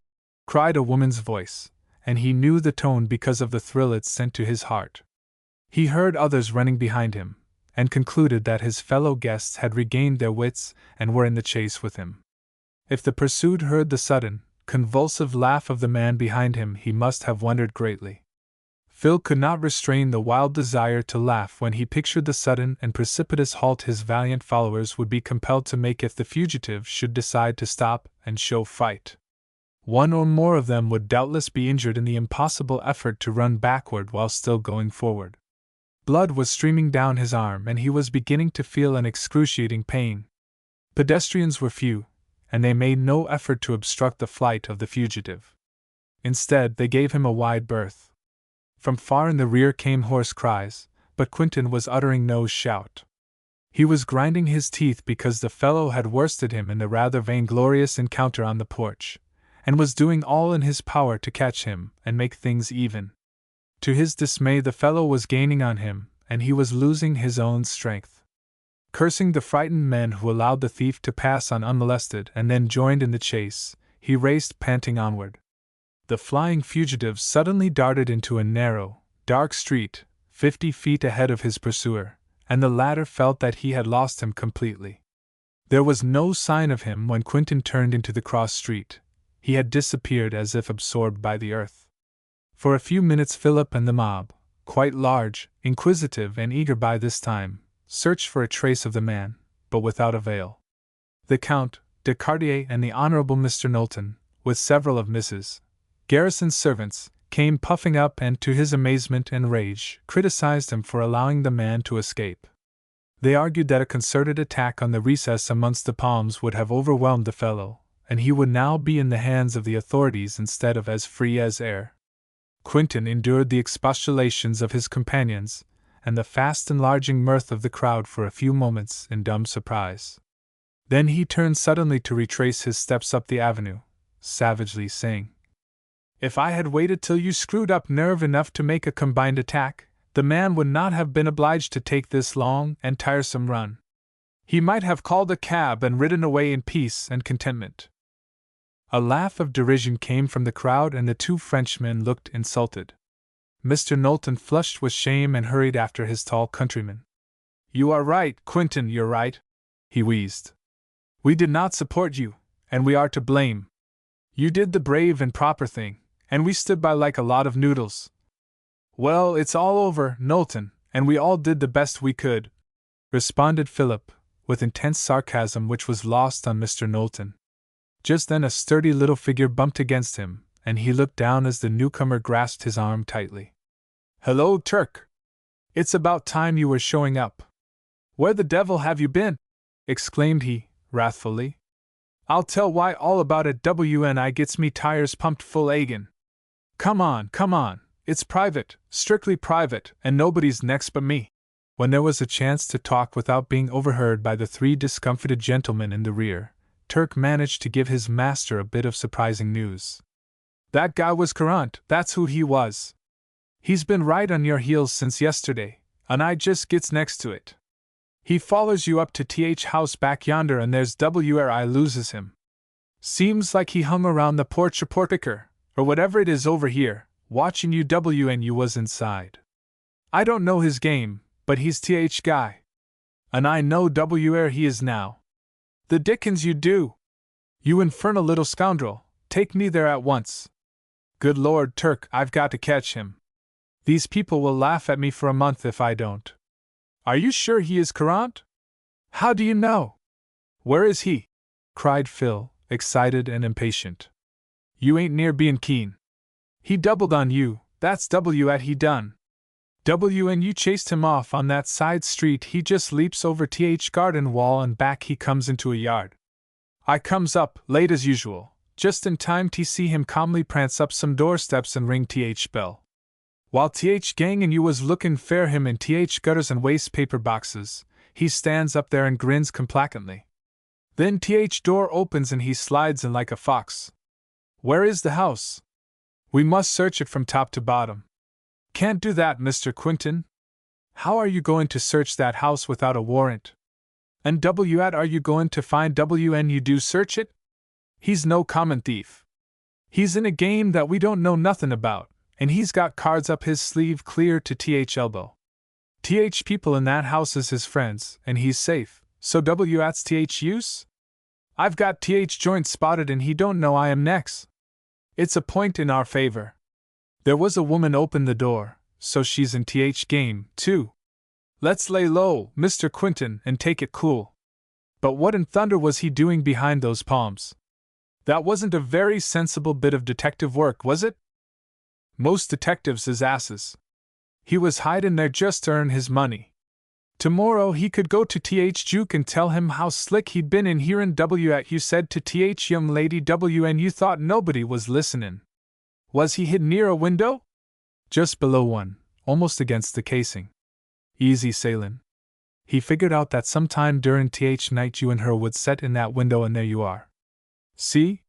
But I wonder what he'll say to Th Juke tomorrow. I hate to give this job up, growled Phil. But I must get back to the hotel. The villain cut me with a knife. By this time they were in front of the Garrison home, and in an undertone he bade Turk walk on and wait for him at the corner below. "Did he escape?" cried Dorothy from the steps. "He gave us the slip, confound him, Dorothy. I'm glad, really I am. What could we have done with him if he had been caught?" But are you not coming in? Oh, not tonight, thank you. Can't you have someone bring out my hat and coat? He was beginning to feel faint and sick, and purposely kept the bloody arm from the light. You shall not have them unless you come in for them. Besides, we want you to tell us what happened. We are crazy with excitement. Madame de Cartier fainted, and Mamma is almost worried to death. Are you not coming up, Mr. Quinton? Called Mrs. Garrison from the veranda. You must come in, said de Cartier, coming up at that moment with the Count and Mr. Knowlton. Really, I must go to the hotel. I am a little faint after that wretched run. Let me go, please, don't insist on my coming in, he said. Mon Dieu! Exclaimed the Count. It is blood, monsieur.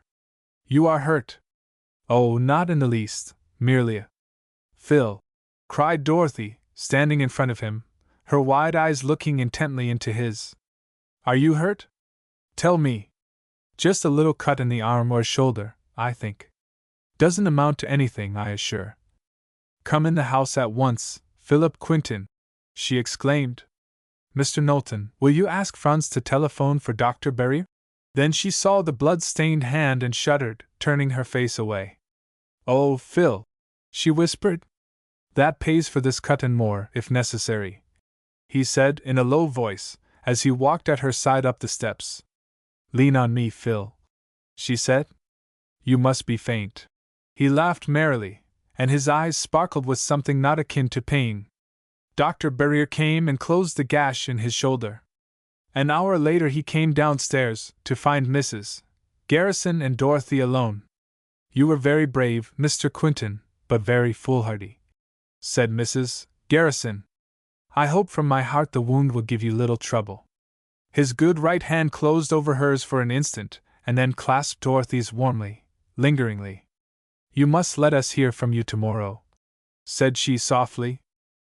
Expect me to fetch the message in person, said he, and he was off down the steps.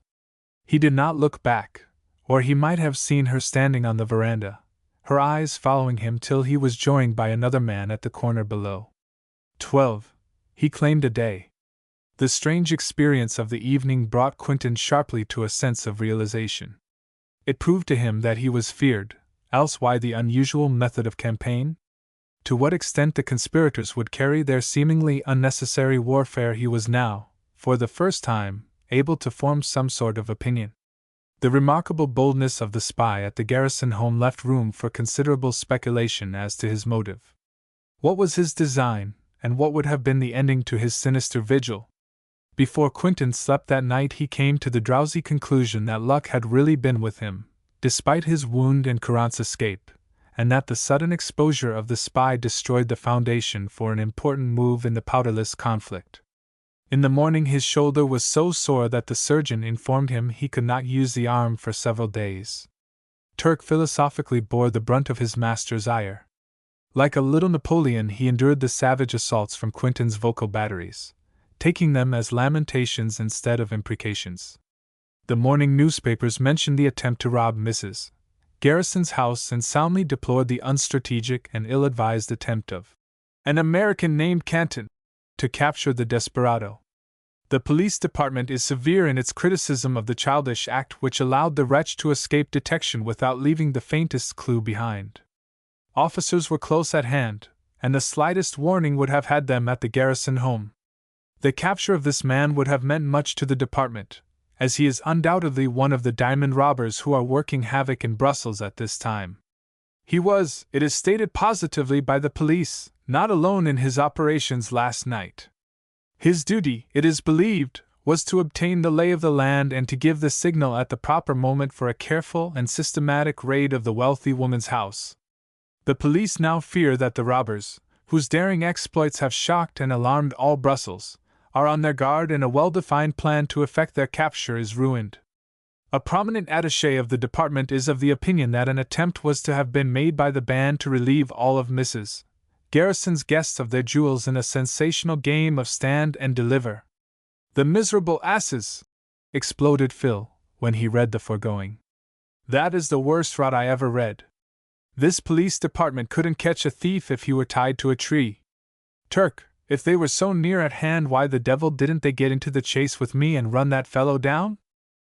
Chances are they was in chase, Mr. Quinton, but they didn't get proper direction. They thought he was being chased other way, and I wouldn't be surprised if some of 'em run 5 or 6 miles before they stopped to reflect. If there is a gang of diamond robbers or comic opera bandits in this city, I'll bet my hand they could steal the sidewalks without being detected, much less captured. A scheme to rob all of Mrs. Garrison's guests. The asses! Don't get excited, sir. You'll burst a blood vessel, and that's a good sight worse than a cut, cautioned Turk. Turk, in all your burglarious years, did you ever go about robbing a house in that manner? Not in a million years.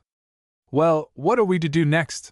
Demanded Quinton, reflectively, ignoring his former question and Turk's specific answer. Shall we give the police all the information we have and land Mr. Courant in jail?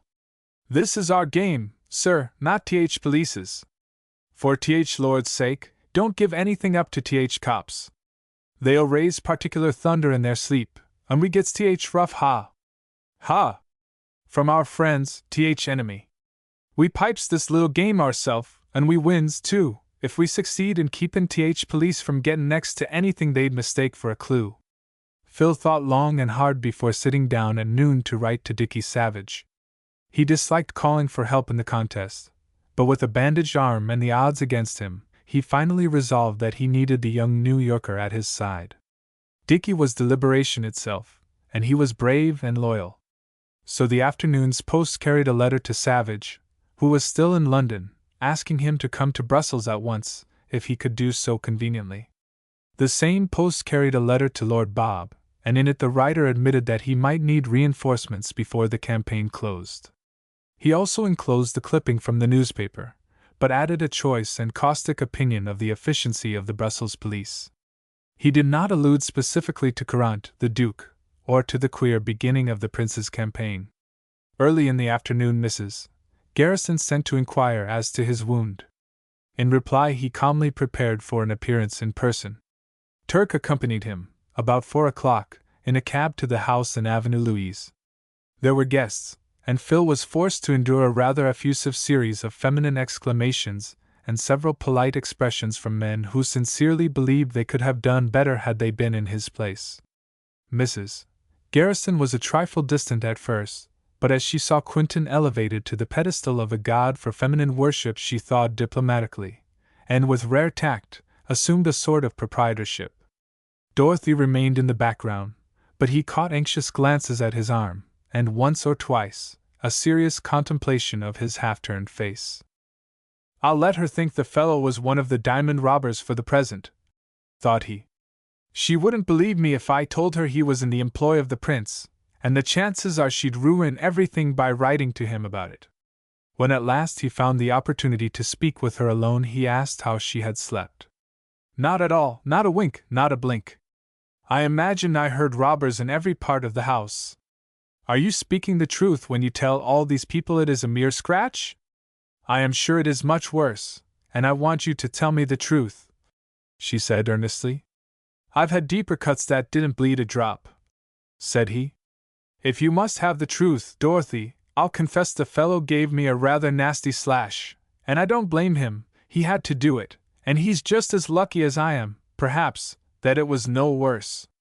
I wish to compliment your Brussels police, too, on being veritable bloodhounds. I observed as I came in that they have at last scented the blood on the pavement in front of the house and have washed away the stain fairly well. Wasn't the story in the morning paper ridiculous? You were very brave. I almost cried when I saw how the horrid detectives criticized you. I'm glad to hear you say that, because I was afraid you'd think like the rest, that I was a blundering idiot. You did not fear anything of the kind. Do you really think he was one of those awful diamond robbers who are terrorizing the town?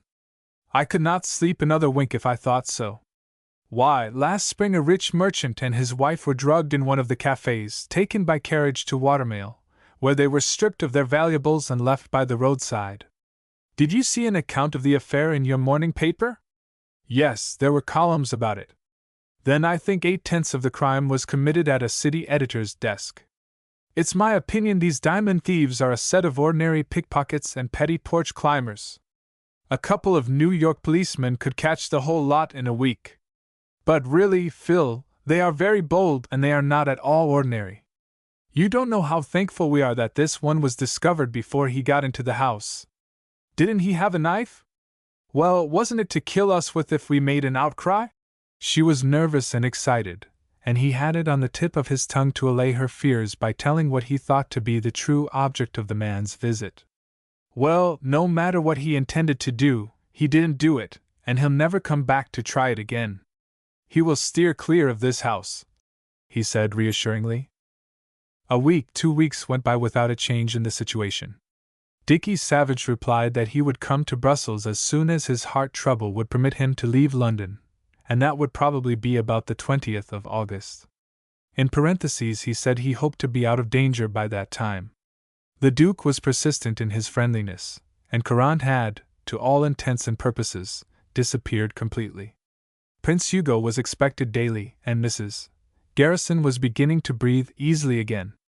The police had given up the effort to find the Garrison robber, and Turk had learned everything that was to be known concerning the house in which Courant found shelter after eluding his pursuers on the night of the affray. Quentin's shoulder was almost entirely healed, and he was beginning to feel himself again. The 2 weeks had found him a constant and persistent visitor at Miss Garrison's home, but he was compelled to admit that he had made no progress in his crusade against her heart. She baffled him at every turn, and he was beginning to lose his confident hopes.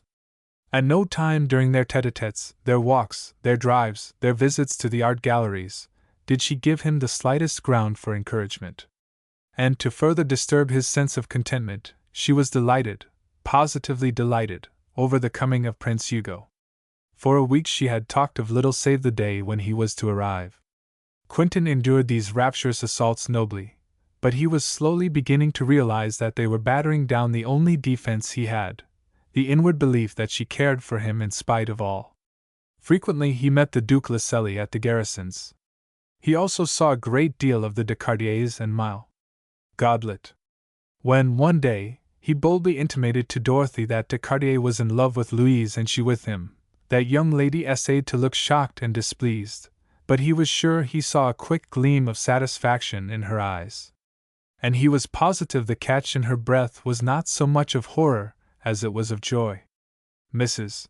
Garrison did all in her power to bring him and the pretty French girl together, and her insistence amused him. One day her plans, if she had any, went racing skyward, and she, as well as all Brussels society, was stunned by the news that Descartier had deserted his wife to elope with the fair Godlet. When Quentin laconically, perhaps maliciously, observed that he had long suspected the nature of their regard for one another, Mrs. Garrison gave him a withering look and subsided into a chilling unresponsiveness that boded ill for the perceiving young man.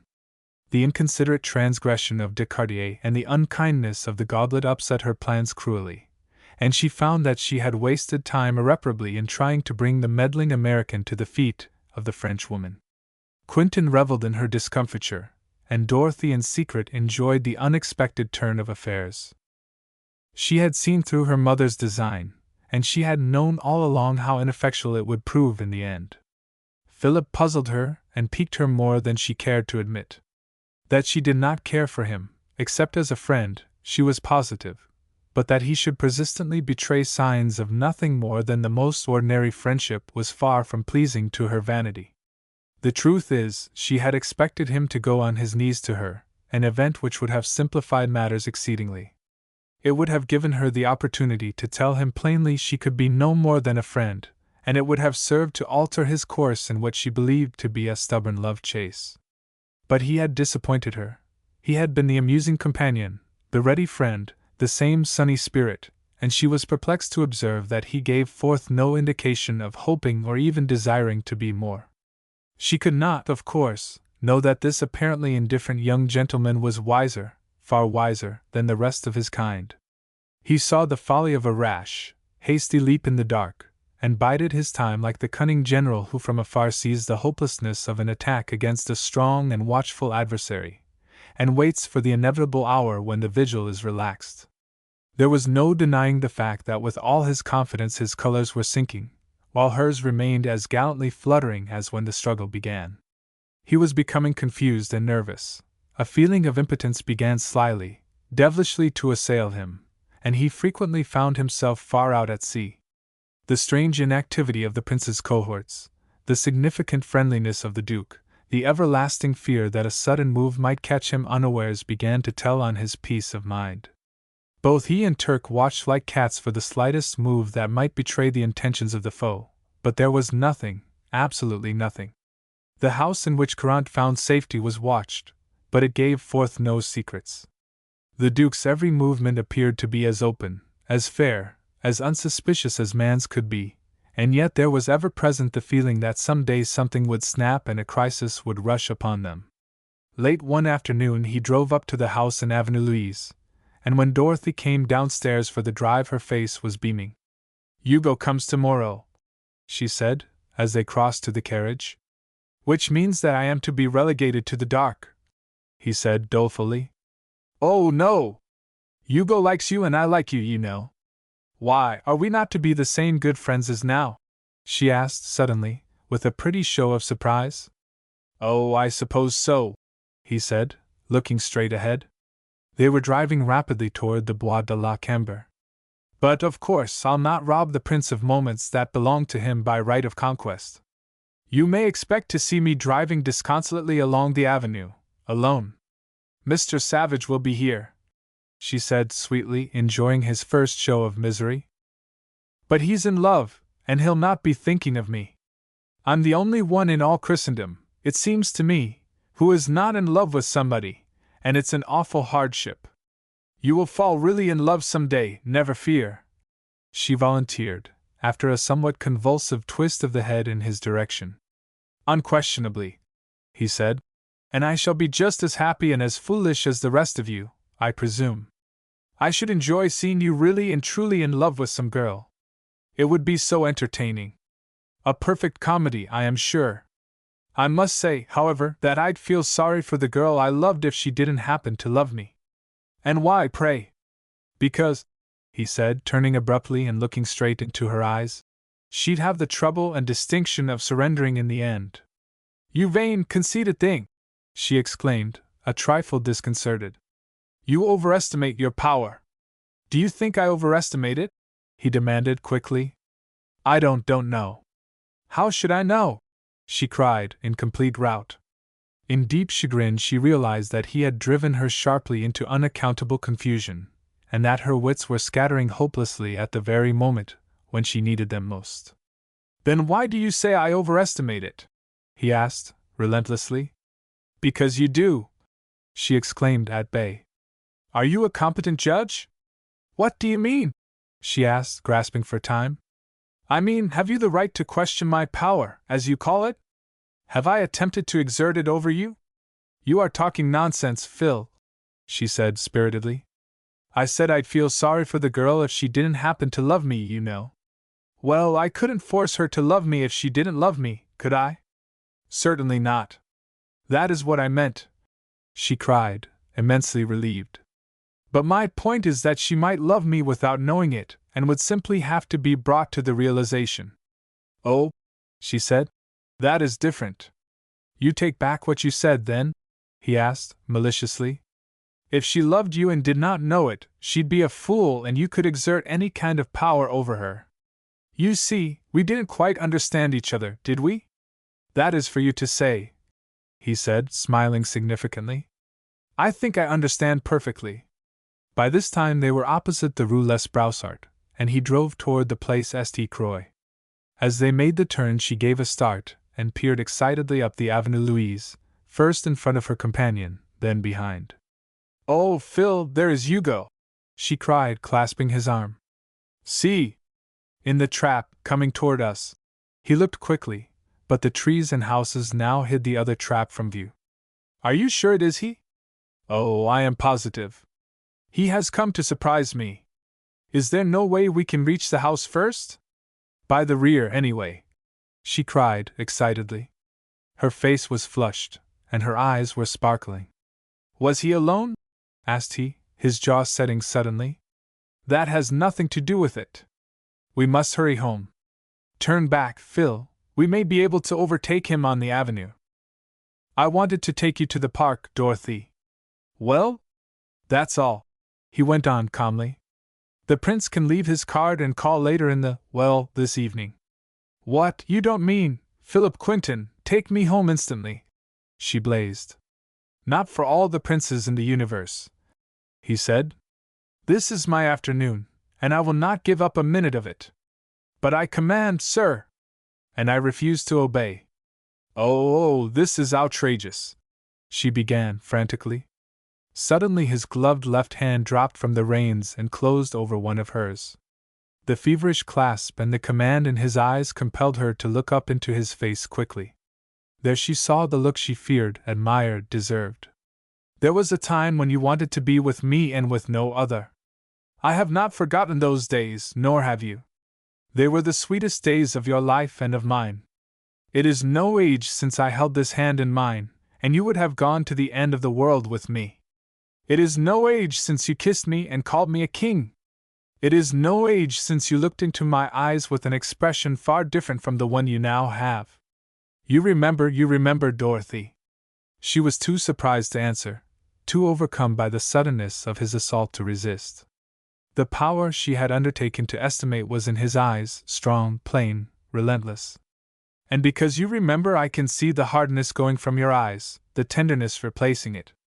The flush in your cheek is not so much of anger as it was, your heart is not beating in rebellion as it was, and all because you cannot forget, you will not forget.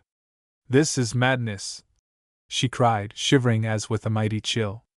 Madness it may be, Dorothy, but because we have not forgotten the days when we were sweethearts, I am claiming this day of you, and you must give it to me for the same reason. You must say to me that you give it willingly, he half whispered, intensely. She could only look helplessly into his eyes. From the rumble Turk saw nothing, either did he hear. 13. Some ugly-looking men. Prince Hugo Ravarelli was not, that day, the only one whose coming to Brussels was of interest to Quinton. Dickie Savage came in from Ostend and was waiting at the Bellevue when he walked in soon after 6 o'clock. Mr. Savage found a warm welcome from the tall young man who had boldly confiscated several hours that belonged properly to the noble bridegroom, and it was not long until, dinner over, he was lolling back in a chair in Quinton's room, his feet cocked on the window-sill, listening with a fair and increasing show of interest to the confidences his friend was pouring forth. So you deliberately drove off and left the prince, eh? And she didn't sulk or call you a nasty, horrid beast? I don't know what the devil you want me here for if you've got such a start as that. Seems to me I'll be in the way, more or less, said Dickie, when the story reached a point where, to him, fineness was the only appropriate word. That's the deuce of it, Dickie. I can't say that I've got a safe start at all, even with her, and I've certainly got some distance to go before I can put the prince out of the running. You may think this is a nice, easy, straightaway race, but it isn't. It's going to be a steeplechase, and I don't know the course. I'm looking for a wide ditch at any turn, and I may get a nasty fall. You see, I've some chance of getting my neck broken before I get to the stretch. And some noted genius will be grinding out that Lohengrin two-step just about the time you get within hearing distance, too. You won't be two-stepping down the aisle at St. Gudule, but you'll agree that it's a very pretty party. That will be all, my boy, really all. I don't want to discourage you, and I'm willing to stay by you till that well-known place freezes over, but I think an ocean voyage would be very good for you if you can arrange to start tomorrow. If you're going into this thing with that sort of spirit, you'll be a dead weight and I'll be left at the post, said Quinton ruefully. Was the prince at the house when you returned from the drive? No, and Mrs. Garrison almost glared a hole through me. There were icicles on every word when she told poor Dorothy he had been there and would return this evening. Was she satisfied to finish the drive with you after she had seen the prince? Quinton had not told him of the conversation which followed her demand to be taken home. She was very sensible about it, he admitted carefully. You see, she had an engagement with me, and as a lady she could not well break it. We got along very nicely, all things considered, but I'm afraid she won't go out again with me. She won't slam the door in your face if you go to the house, will she? Hardly, said the other, smiling. She has asked me to come. The prince likes me, it seems. But he likes to be alone with her, I should say. Well, don't interfere when he is there. My boy, give him a chance, said Dickie, with a twinkle. The Duke headed off the two Americans as they left the hotel half an hour later. He was evidently watching for them, and his purpose was clear. It was his duty to prevent Quentin from going to the garrison home, if possible. After shaking hands with Savage, the little man suggested a visit to a dance house in the lower end, promising an evening of rare sport. He and Count Salicone, who came up from Paris with the prince, had planned a little excursion into unusual haunts, and he hoped the Americans had a few dull hours that needed brightening. Phil savagely admitted to himself that he anticipated a good many dull hours, but they could not be banished by the vulgarity of a dance hall. The long, bony, fierce-mustached Count came up at this moment, and joined in imploring the young men to go with them to the gayest place in all Brussels. Let's go, Phil, just to see how much worse our New York places are than theirs, said Dickie. But I have sort of an engagement, remonstrated Quentin, reluctantly. The Duke gave him a sharp look. Do not be afraid, he said, laughing easily. We will not permit the dancing girls to harm you. He's not afraid of girls, interposed Dickie. Girls are his long suit. You didn't tell me you had an engagement? Quentin gave him a withering look. I have one, just the same, he said harshly. You will not accompany us, then? Said the Count, the line between his eyebrows growing deeper. I have to thank you, gentlemen, and to plead a previous engagement. May we not go some other night? I am afraid we shall not again be in the same mood for pleasure, said the Duke, shifting his eyes nervously. The Count and I have but little time to give to frivolity. We are disappointed that you will not join us on this one night of frolic. I regret it exceedingly, but if you knew what I have to do tonight you would not insist, said Phil, purposely throwing a cloak of mystery about his intentions for the mere satisfaction of arousing their curiosity.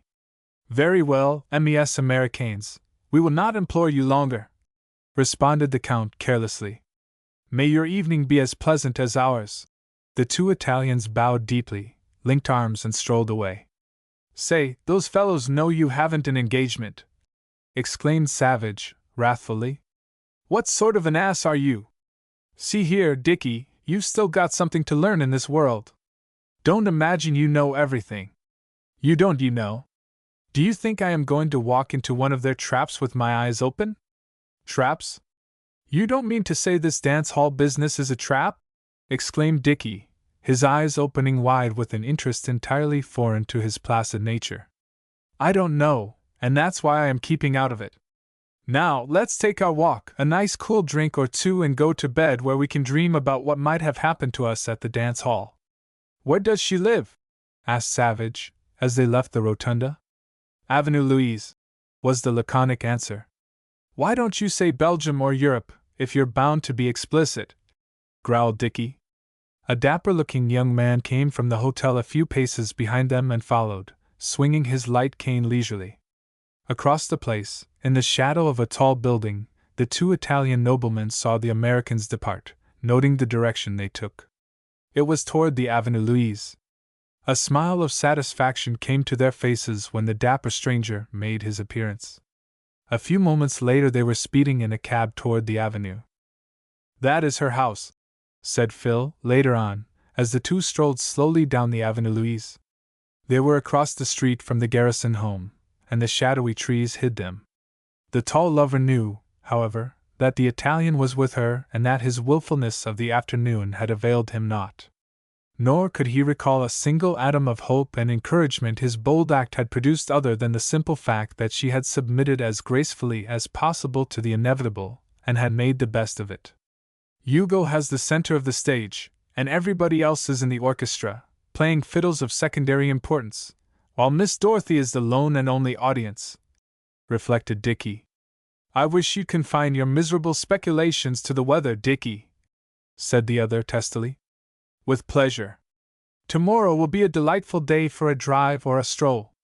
You and I, having nothing else to do, can take an all-day drive into the country and get acquainted with the Belgian birds and bees, and the hares, too. Don't be an ass. What sort of a game do you think those Italians were up to this evening? I'm as nervous as the devil. It's time for the game to come to a head, and we may as well expect something sudden. I think it depends on the prince. If he finds that you haven't torn down his fences while you had full sway, he'll not be obliged to go on with the game. He was merely protecting interests that absence endangered. Now that he's here, and if all is smooth and undisturbed, or, in other words, if you have failed in your merciless design to put a few permanent and unhealable dents in the fair lady's heart, he will certainly discharge his cohorts and enjoy very smooth seas for the rest of the trip. If you have disfigured her tender heart by trying to break into it, as a safe blower gets into those large steel things we call safety deposit vaults, where other men keep things they don't care to lose, I must say that His Satanic Majesty will be to pay. Do you think you have made any perceptible dents? Or do you think the safe is as strong and as impregnable as it was when you began using chisels and dynamite on it 6 weeks ago? I can't say that I enjoy the simile, but I'm conceited enough to think it is not as free from dents as it was when I began. I'm not quite sure about it, but I believe with a little more time and security against interference I might have got away with the swag, as Turk would say. Well, it's this way. If the prince investigates and finds that you were frightened away just in time to prevent wholesale looting, you'll have to do some expert dodging to escape the consequences of the crime.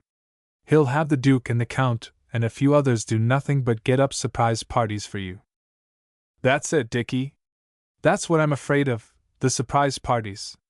He's afraid of me, or he wouldn't have gone to the trouble of having me watched. They've got something brewing or they wouldn't have been so quiet for the past 2 weeks. Courant is gone and… How do you know Courant isn't here? Turk says he has disappeared. Turk doesn't know everything. That fellow may have a score of disguises. These French detectives are great on false whiskers and dramatic possibilities.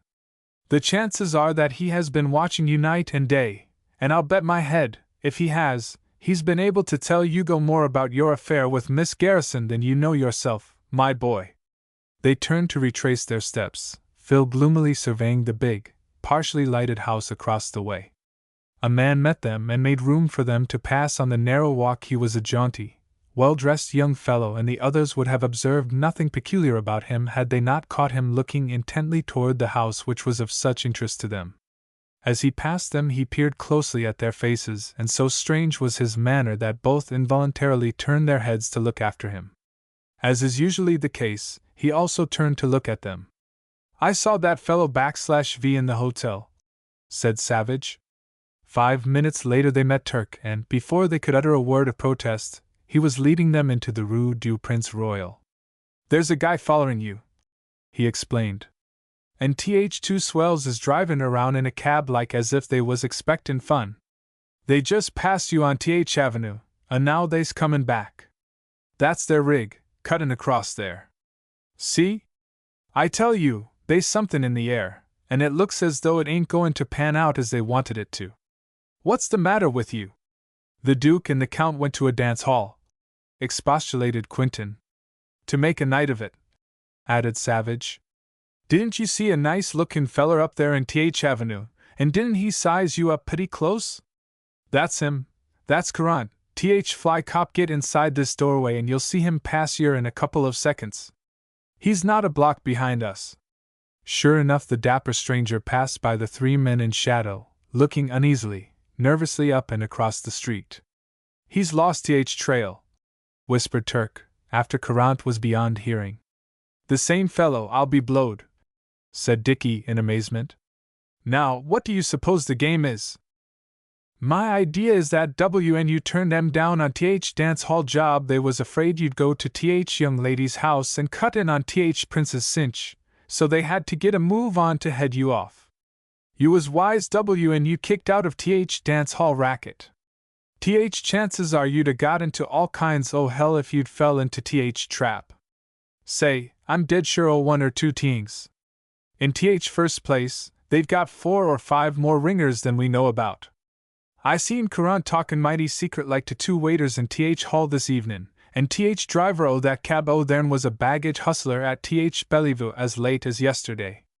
By thunder, I believe their game was to mix us up in a big free-for-all fight when they got us into that dance dive.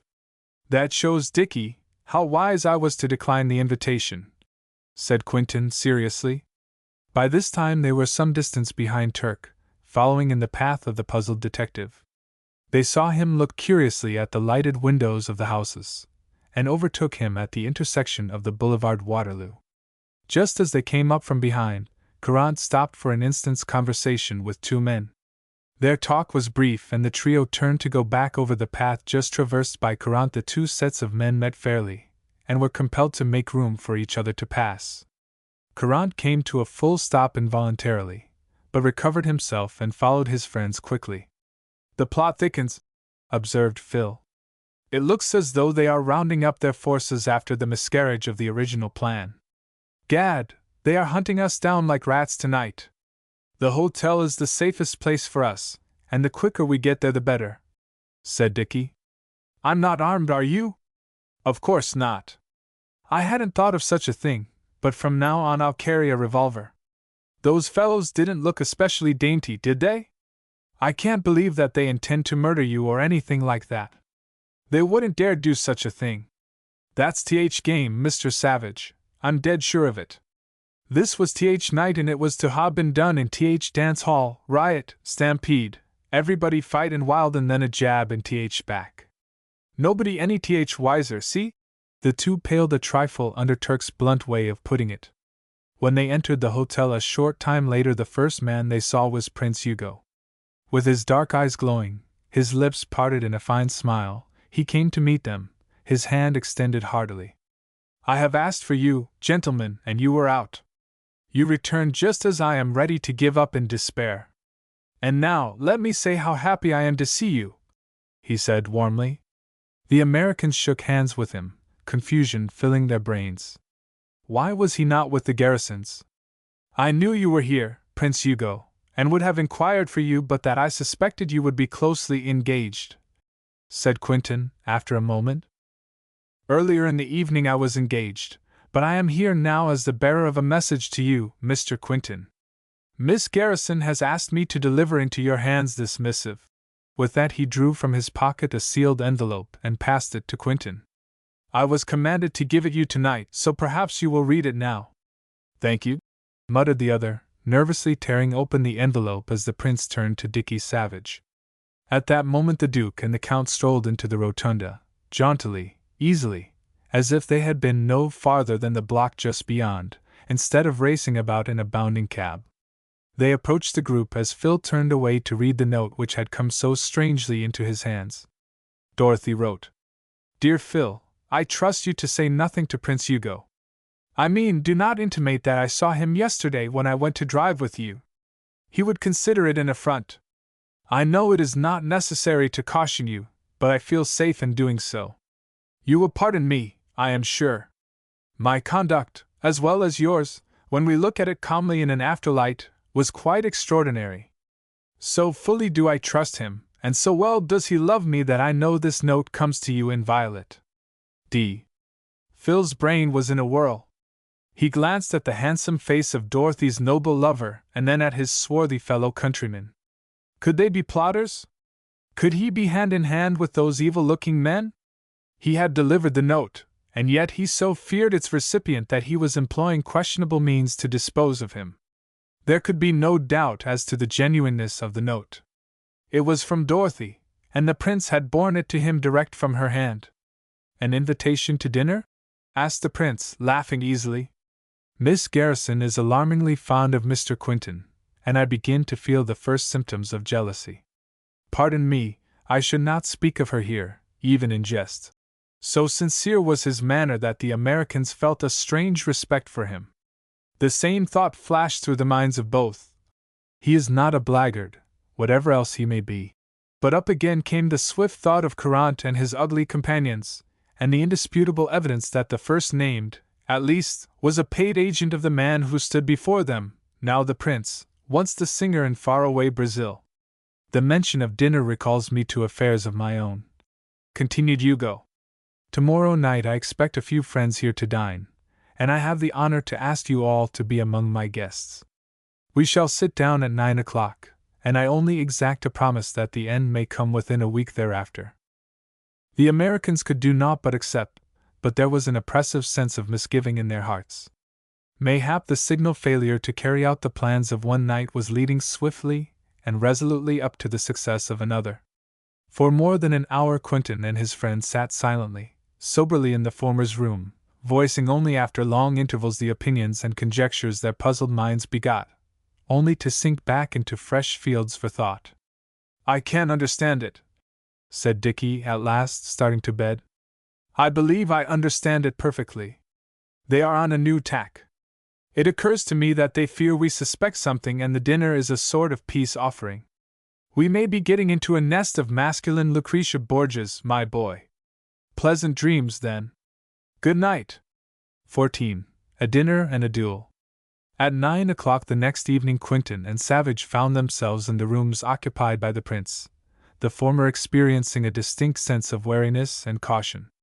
If Quentin suspected some form of treachery at the outset, he was soon obliged to ridicule his fears. There were nearly a score of men there, and a single glance revealed to him the gratifying fact that no treachery could be practiced in such an assemblage. Among their fellow guests there was an English lord, an Austrian duke, a Russian prince, a German baron, besides others from France, Belgium, and Germany. Prince Hugo greeted them warmly, and they were at their ease in an instant under the magnetism of his manner.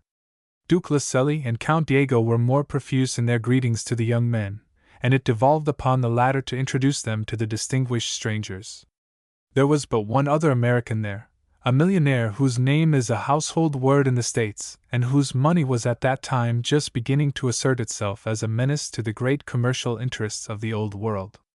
He welcomed his fellow New Yorkers with no small show of delight. The expression of relief on his face plainly exposed a previous fear that he was unspeakably alone in this assemblage of continental aristocrats. At the table, Quentin sat between an Austrian duke and a German named von Krag. He was but 2 seats removed from Prince Hugo, while Savage was on the other side of the table, almost opposite Quentin. On Dickie's right sat the Duke Laselli, and next to that individual was the American millionaire. Directly across the broad table from Quentin was the tall, rakish-looking Count Diego Saliconi.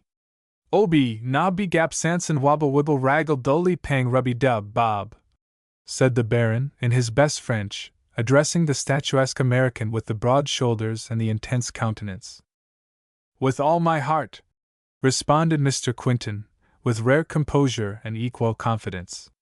He had no more conception of what the Baron intended to say than he would have had if the planet Mars had wigwagged a signal to him, but he was polite enough to do anything for the sake of conversation. The Baron smiled gladly, even approvingly. It was plain that he understood Phil's English fully as well as that gentleman understood his French. Quentin heard his name uttered by Prince Hugo, and turned from the Baron. "Mr. Quentin, Prince Kopalski tells me he saw our friends, the Saxondales, in London last week. They were preparing to go to their place in the country. You have been there, have you not?"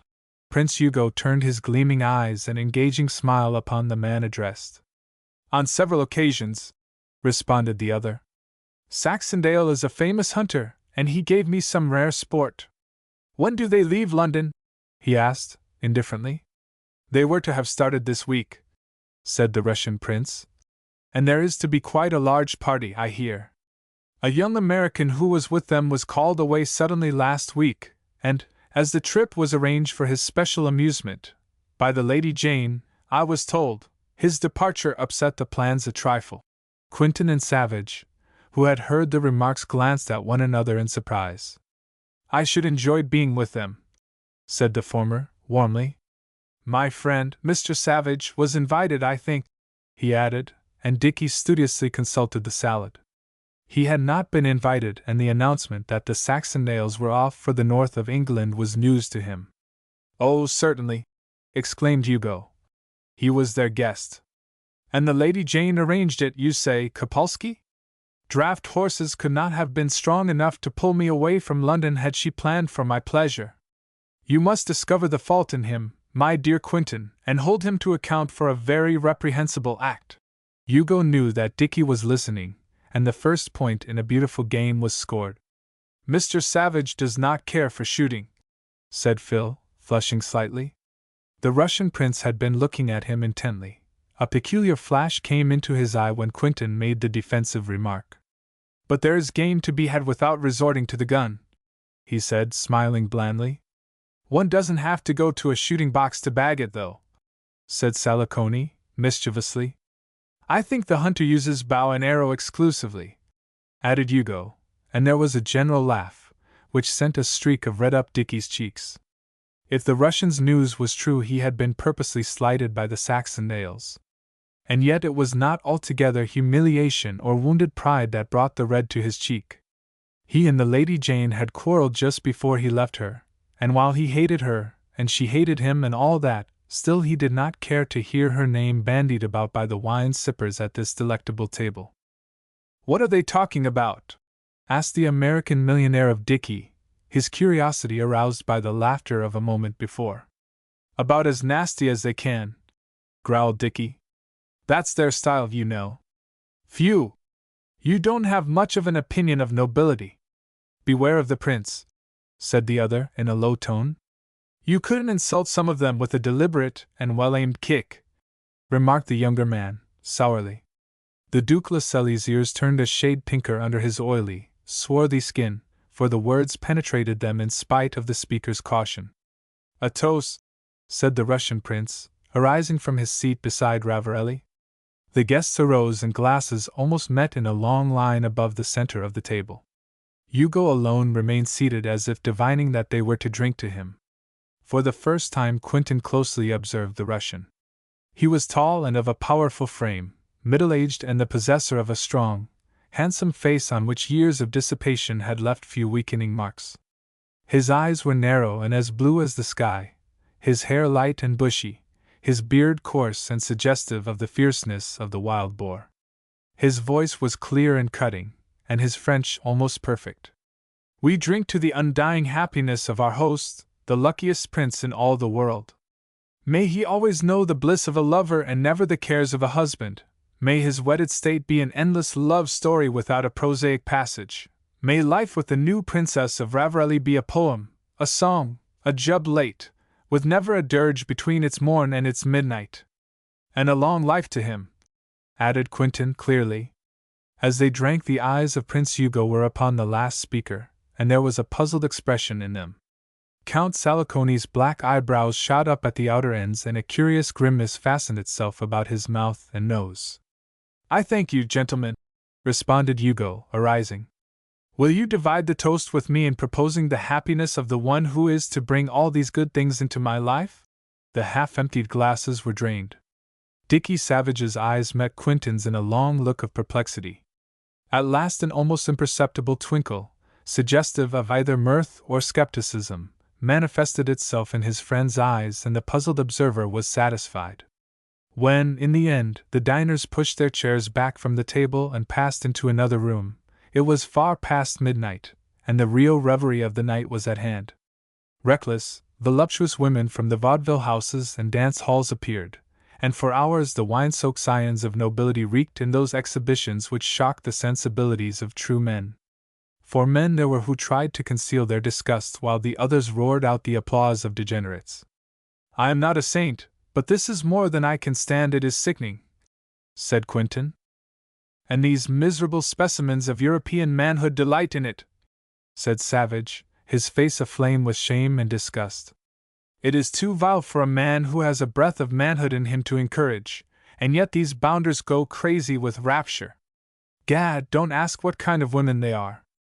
Ask how it is the world has ever called these fellows men. Did I understand you correctly, sir? Asked a cold voice at his side, and Dickie turned to look into the flaming eyes of Prince Kopalski. Count Salicone was clutching the left arm of the big Russian, and there was a look of dismay in his face. He flashed a glance of fierce disappointment at Quentin, and then one of helplessness across the room at Prince Hugo. If you understand English, you probably did, said Dickie, pale but defiant. Come, Prince, began the agitated Count, but Kopalski shook him off.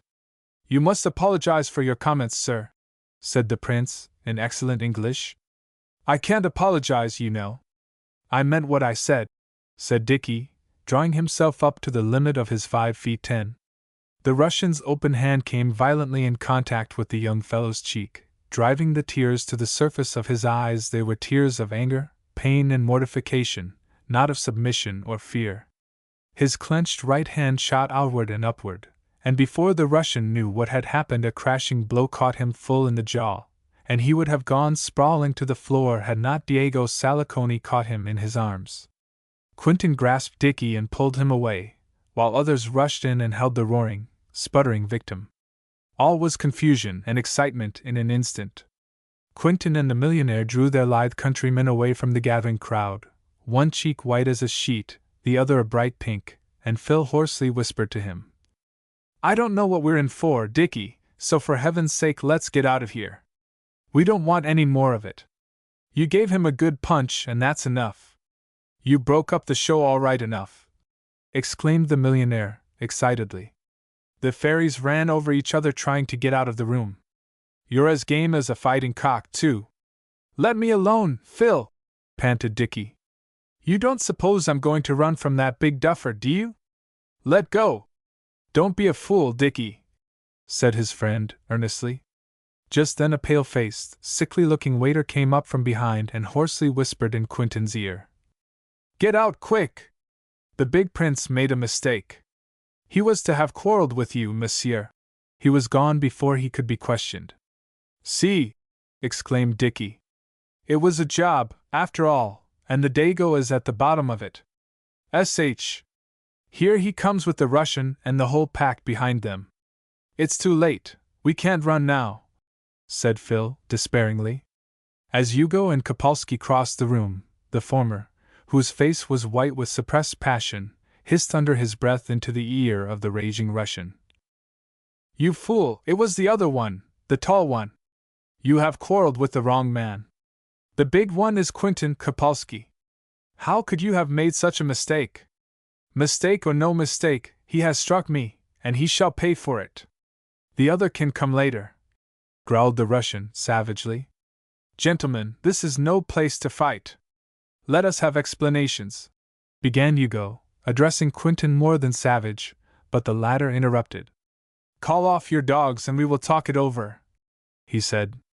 "Dickie," cautioned his friend, "I do not understand you, Mr. Savage." "My dogs? Oh, I see, Mr. Quentin, he is mad with anger," said the prince, deprecatingly. "There can be no explanations," snarled Kopalski. "My card, monsieur," and he threw the pasteboard in the young American's face. "Damn your impudence!"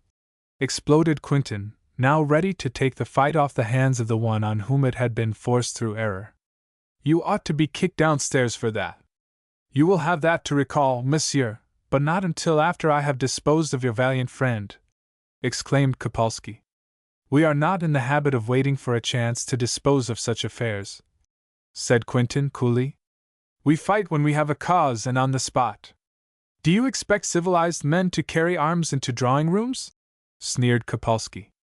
Hugo's face was lighting up with pleasure and satisfaction, and Saliconi was breathing easier. "I'm speaking of hands, not arms," said Phil, glaring at the other.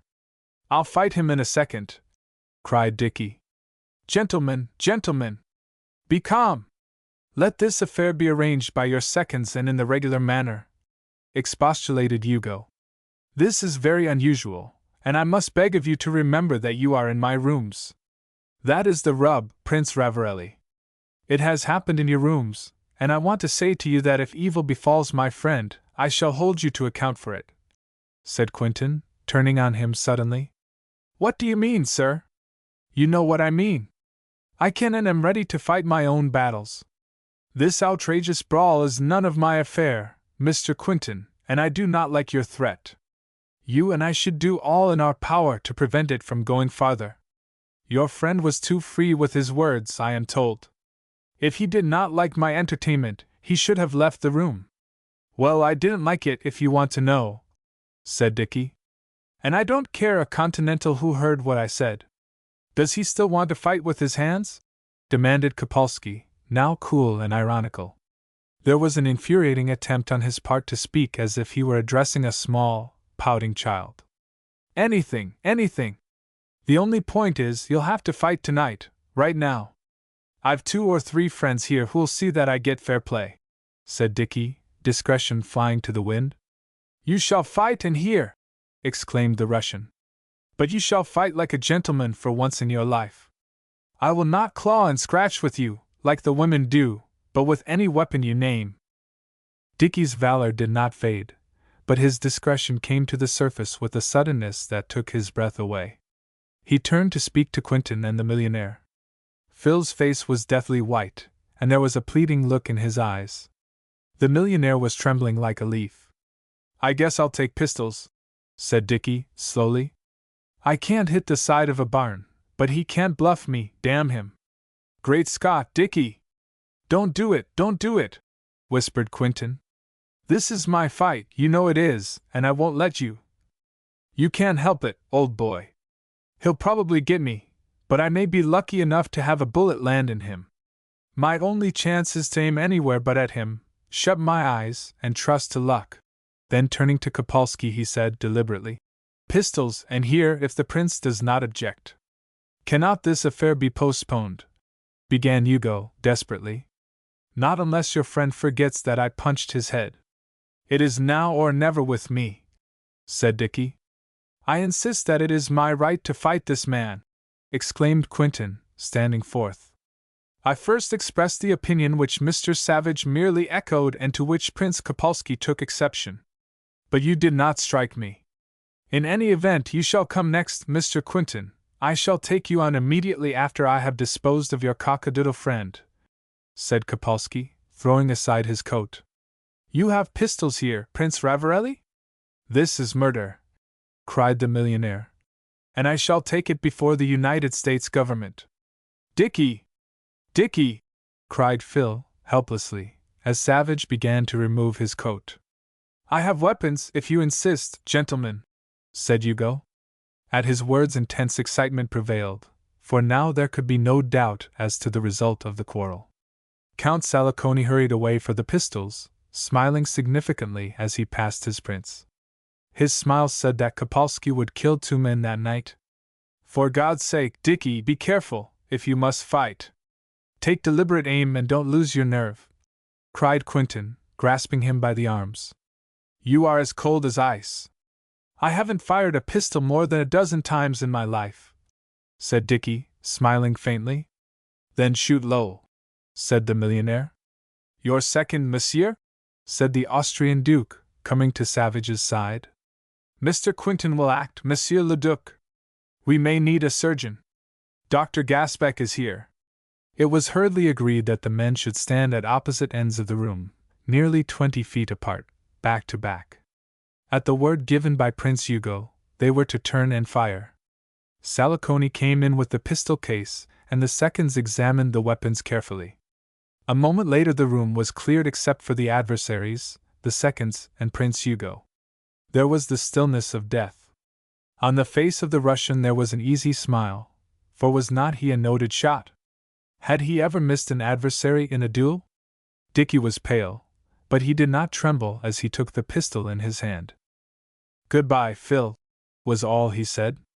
Poor Quentin turned his face away as he clasped his hand, and he could only murmur, If he hits you, I'll kill him. A moment later the word fire came and the 2 men whirled into position. Dickie's arm went up like a flash, the other's more cruelly deliberate. 2 loud reports followed in quick succession.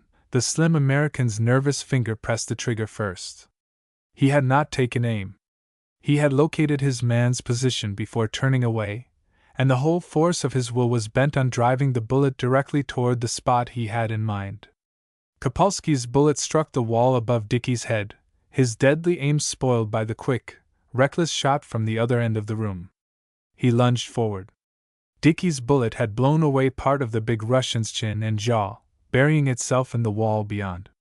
15. Approach of the crisis. Prince Hugo's face was livid, and his black eyes bulged with horrified amazement. The unscrupulous, daring, infallible duelist whom he had induced to try conclusions with Quinton in a regular and effective way, had been overthrown at the outset by a most peculiar transaction of fate. He had assured the Russian that Quinton was no match for him with the weapons common to dueling, and he had led him to believe that he was in little danger of injury, much less death. Kopalski, reckless, a despiser of all things American, eagerly consented to the plan, and Hugo saw a way to rid himself of a dangerous rival without the taint of suspicion besmirching his cloak. Salicone was an accomplished swordsman, but it would have been unwise to send him against Quinton. Hugo himself was a splendid shot and an expert with the blade, and it was not cowardice that kept him from taking the affair in his own hands. It was wisdom, cunning wisdom, that urged him to stand aloof and to go up to his wedding day with no scandal at his back. But the unexpected, the miraculous had happened. His friend, his brother Prince, his unwitting tool, had gone down like a log, his vaunted skill surpassed by the marksmanship and courage of an accursed American. To his credit be it said that he did all in his power to preserve the life of Prince Kopalski. More than that, he did all that was possible to keep the story of the encounter from reaching the world. So powerful, so successful was his influence that the world at large knew nothing of the fight, the police were bribed, and the newspapers were thrown completely off the scent. Hugo's first thought after the fall of Kopalski was to prevent his opponent from leaving the room alive. But common sense came to his relief a second later, and he saw the folly of taking a stand against the victor. He rushed to Kopalski's side and helped to support the moaning man's body. The surgeon was there an instant later, and Dicky, as white as a ghost, started mechanically toward the fallen foe. Awenton stood like a man of stone, stunned by relief and surprise. One glance at the bloody, lacerated face and the rolling eyes caused Savage to flee as if pursued by devils. For hours Quinton and Turk sought to comfort and to quiet him. The millionaire, who refused to desert them, sat up all night to manage the information bureau, as he called it. He personally inquired at Hugo's rooms, and always brought back reassuring news, which Quinton doubted and Dicky utterly disbelieved. At 4 o'clock Prince Hugo himself, with Duke Lascelles, came to Quinton's rooms with the word that Kopalski was to be taken to a hospital, and that Dr. Gasbeck pronounced his chance for recovery excellent. The prince assured Mr. Savage that secrecy would be preserved, but advised him to leave Brussels at the earliest possible moment. Kopalski's death, if it came, would command an investigation, and it would be better if he were where the law could not find him. Quinton with difficulty restrained from openly accusing the prince of duplicity. Afterthought told him how impotent his accusation would have been, for how could he prove that the Russian was acting as an agent? Just before daylight Turk saw them take Prince Kopalski from the hotel in an ambulance, and considering it his duty, promptly followed in a cab. The destination of the ambulance was the side street entrance to one of the big hospitals in the upper part of the town, and the men who accompanied the prince were strangers to the little observer. Prince Hugo was not of the party, nor were Lascelles and Salicone. On his return to the Bellevue he had a fresh task on his hands. He was obliged to carry a man from Quinton's apartments, and put him to bed in the millionaire's room, farther down the hall. The millionaire, for it was he, slept all day and had a headache until the 30th of the month.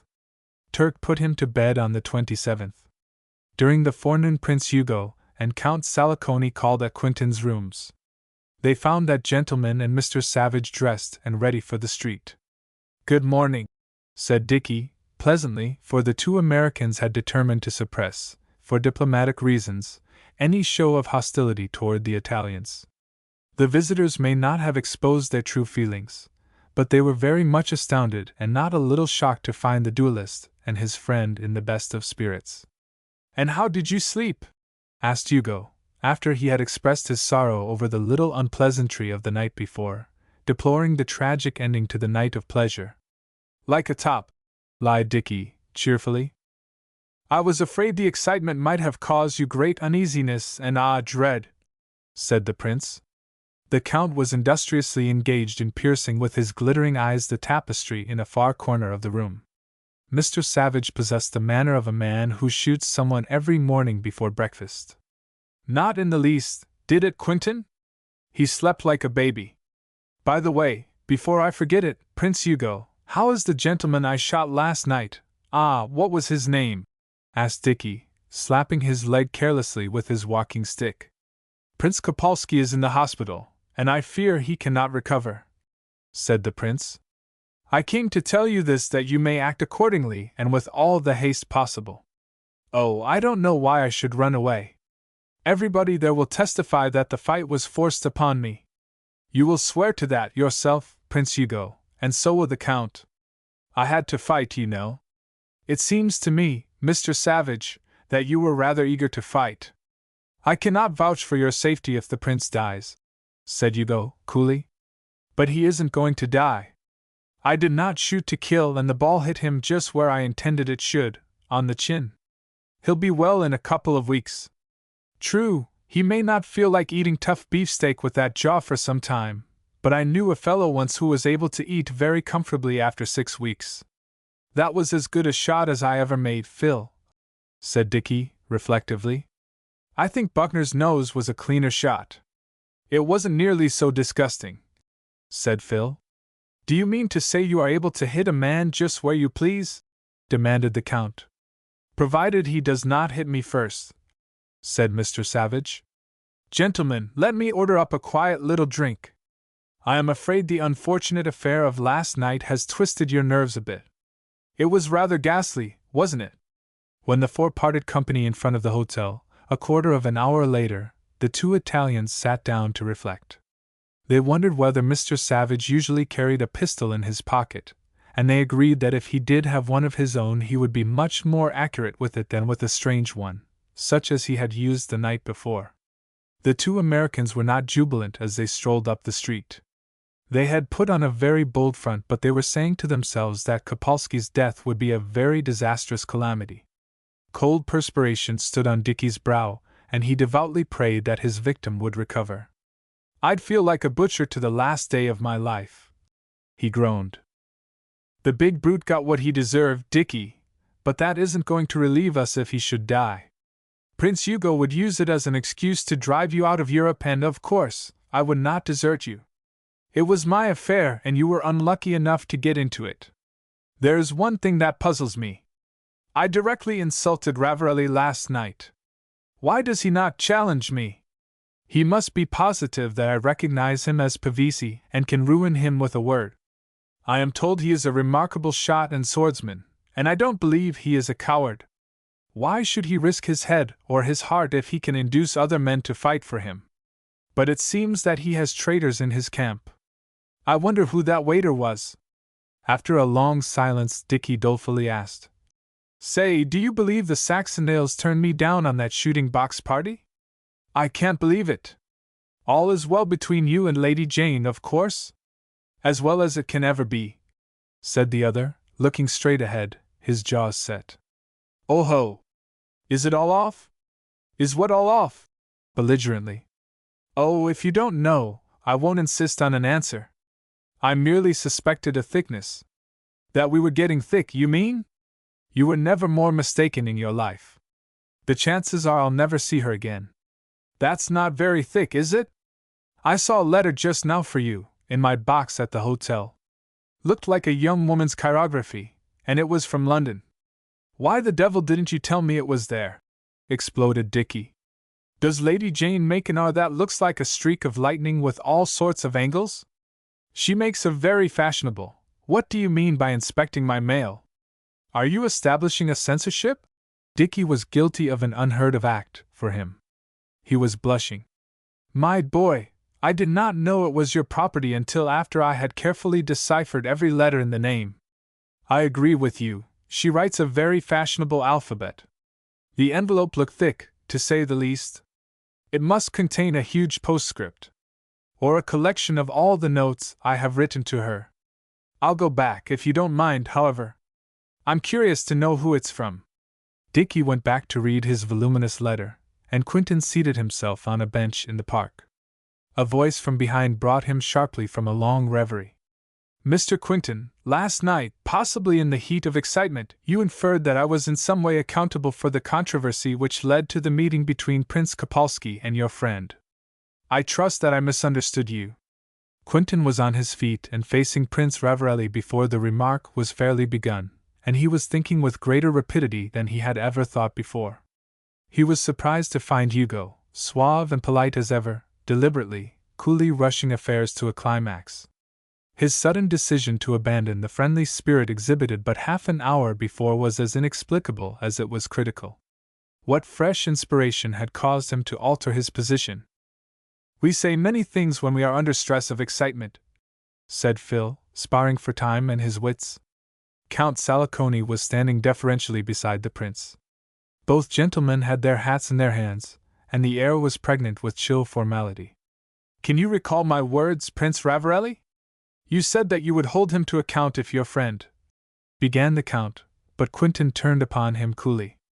"My quarrel, if there is one, is with the prince, Count Saliconi. Will you kindly allow him to jog his own memory?" "I do not like your tone, Mr. Quentin," said the count, his eyes flashingly angrily. Phil's blood was up. He saw it was useless to temporize, and there was no necessity for disguising his true feelings. They had come to the point where all that had lain smothered and dormant was to be pricked into activity. The mask was to be thrown down with the gauntlet. "So much the better, you are not in doubt as to what I meant. Now, Prince Ravarelli, may I ask you to speak plainly? Your remark of last night was one that I believe I would be justified in resenting," said the prince, flicking the ash from his cigarette, but not taking his burning eyes from Quentin's face. There was not a tinge of cowardice in his eyes. "It is your privilege, sir, and I meant precisely what I said. Then I have to demand of you an apology and a satisfactory explanation. I presume it would be travesty on politeness if I were to ask you to be seated, so we may stand up to each other and talk it over. In the first place, I have no apology to make. In the second place, I cannot give an explanation that would be satisfactory to you. Last night I said I would hold you to account if Mr. Savage was hurt. He was not hurt, so I will not carry out my threat, if you choose to call it such." "You enlarge the insult, Mr. Quentin," said Hugo, with a deadly tone in his voice. "You may as well know, Prince Ravarelli, that I have long been acquainted with the fact that you bear me no goodwill. Frankly, you regard me as a man dangerous to your most cherished aspirations, and you know that I heard Giovanni Pavese sing in days gone by. You have not been manly enough to meet me fairly, up to this instant. I am perfectly well aware that Prince Kopalski was your guest last night for no other purpose than to bring about an affray in which I was to have been the victim of his prowess and your cleverness." For a moment the two men glared at each other, immovably, unwaveringly. Prince Hugo's composure did not suffer the faintest relaxation under the direct charge of the American. "My only reply to that assertion is that you lie," he said slowly. "This is a public place, Prince Hugo. I will not knock you down here. It is not necessary for me to give you my card. Count Saliconi will arrange the details with any friend you may name. You shall give me satisfaction for the aspersion you have cast upon my honor." He was turning away when Quentin stepped quickly in front of him. "If you mean that you expect me to fight a duel with you, I must say you are to suffer disappointment. I do not believe in dueling, and I believe only in killing a man when there is no other alternative. To deliberately set about to shoot another man down is not our method of settling an issue. We either murder in cold blood or we fight it out like men, not like stage heroes. I will add then, sir, that you are a coward. I have been brave enough to refrain from hiring men to do my fighting. We will fight, Prince Ravarelli, but we will not fight with weapons made by man. You call me a coward and I call you a scoundrel. We have hands and arms and with them we shall fight. Count Saliconi is my second. I do not care to hear another word. If Count Saliconi comes to me with any ridiculous challenge from you, I'll knock him down and kick him across the street. My friend shot the face off of your poor tool last night. I do not care to repeat the tragedy. I shall not strike you here and now, because the act might mean my arrest and detention on no one knows what sort of a trumped-up charge. You need not bother me with any silly twaddle about swords and pistols. I shall pay no attention to it. Ordinarily Americans do not delay actual combat. We usually fight it out on the spot and the best man wins. I will, however, give you the chance to deliberate over my proposition to settle our differences with our hands. Ravarelli calmly heard him to the end. Then he turned and strode away, smiling derisively. You are the only American coward I have ever seen. I trust you appreciate the distinction, he said, his white teeth showing in malicious ridicule. Your friend, the hero of last night, should be proud of you. Quentin watched them until they were lost in the crowd near the palace, his brain full of many emotions. As he walked into the hotel, his only thought was of Dorothy and the effect the quarrel would have on their friendship. Which will she choose? He mused, after narrating to Savage the episode of the park. For the first time Dickie noticed the pallor in his face, the despair in his eyes, the wistful lines about his lips. There's only one way to find out, old man, said he, and he did not succeed in disguising the hopelessness in his voice. Yes, I guess I'm up to the last trench. I'm right where I have to make the final stand, let the result be what it may, said the other, dejectedly. Don't give up, Phil. If you are to win, it will take more courage than you are showing now. A bold front will do more than anything else just at this stage. The result depends not entirely on how eager she is to become a princess, but how much she cares for the man who cannot make her a princess. There's the rub. Does she care enough for me? Have you asked her how much she cares? No. Then don't ask. Merely go and tell her that you know how much she cares. Go this afternoon, old man. Oh, by the way, Lady Jane sends her love to you, and wants to know if you will come with me to Ostend tomorrow to meet her and Lady Saxondale. 16. The courage of a coward. Tell Mr. Quinton I cannot see him, was Miss Garrison's response when his card was sent to her late that afternoon. The man who waited nervously in the hall was stunned by this brief, summary dismissal. If he was hurt, bewildered by the stinging rebuff, his wounds would have been healed instantly had he seen the sender of that cruel message. She sat, weak, pale, and distressed, before her escritoire, striving to put her mind and her heart to the note she was writing to him whose card, by strange coincidence, had just come up.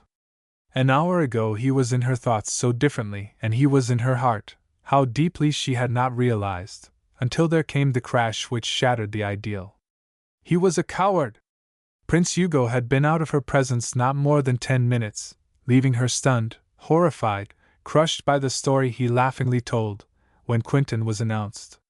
What she heard from Hugo overwhelmed her. She had worshipped, unknown to herself, the very thing in Philip Quinton that had been destroyed almost before her eyes, his manliness, his courage, his strength. Hugo deliberately told of the duel in his rooms, of Savage's heroism in taking up the battles of his timorous friend, of his own challenge in the morning, and of Quinton's abject, cringing refusal to fight. How deliciously he painted the portrait of the coward without exposing his true motive in doing so, can only be appreciated when it is said that Dorothy Garrison came to despise the object of his ridicule. She forgot his encounter with the porch visitor a fortnight previous. She forgot that the wound inflicted on that occasion was scarcely healed. She forgot all but his disgraceful behavior in the presence of that company of nobles and his cowardice when called to account by one brave man. And he an American, a man from her own land, from the side of the world on which, she had boasted, there lived none but the valorous. This man was the one to whom, a week ago, she had personally addressed an invitation to the wedding in St. Gudule. The envelope was doubtless in his pocket now, perhaps above his heart, and the writing of his name at that time had brought to her the deadly, sinking realization that he was more to her than she had thought. Tell Miss Garrison that, if it is at all possible, I must see her at once, said Quinton to the bearer of the message. He was cold with apprehension, hot with humiliation. Miss Garrison cannot see you, said the man, returning from his second visit to the room above. Even the servant spoke with a curtness that could not be mistaken. It meant dismissal, cold and decisive, with no explanation, no excuse. He left the house with his ears burning, his nerves tingling, his brain whirling. What had caused this astonishing change? Why had she turned against him so suddenly, so strangely? Prince Hugo! The truth flashed into his mind with startling force, dispelling all uncertainty, all doubt. Her lover had forestalled him, had requested or demanded his banishment, and she had acquiesced, with a heartlessness that was beyond belief. He had been mistaken as to the extent of her regard for him. He had misjudged the progress of his wooing.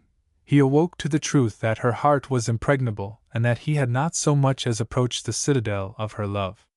Dickie was pacing their rooms excitedly when Quentin entered. Turk stared gloomily from the open window, and there was a sort of savageness in his silent, sturdy back that bespoke volumes of restraint. "Good Lord, Phil, everybody knows you have refused to fight the prince. The newspaper men have been here and they have tried to pump me dry.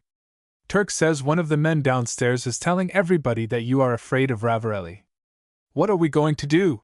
He stopped before the newcomer, and there was reproach in his manner.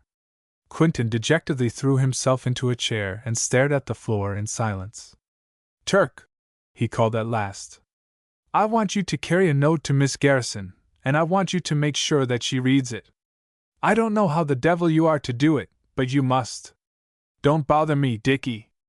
I don't care a continental what the fellow downstairs says. I've got something else to think about." He threw open the lid to one of his trunks and ruthlessly grabbed up some stationery. In a minute he was at the table, writing. "Is Kopalski dead?" asked Dickie. "I don't know and don't care. I'll explain in a minute.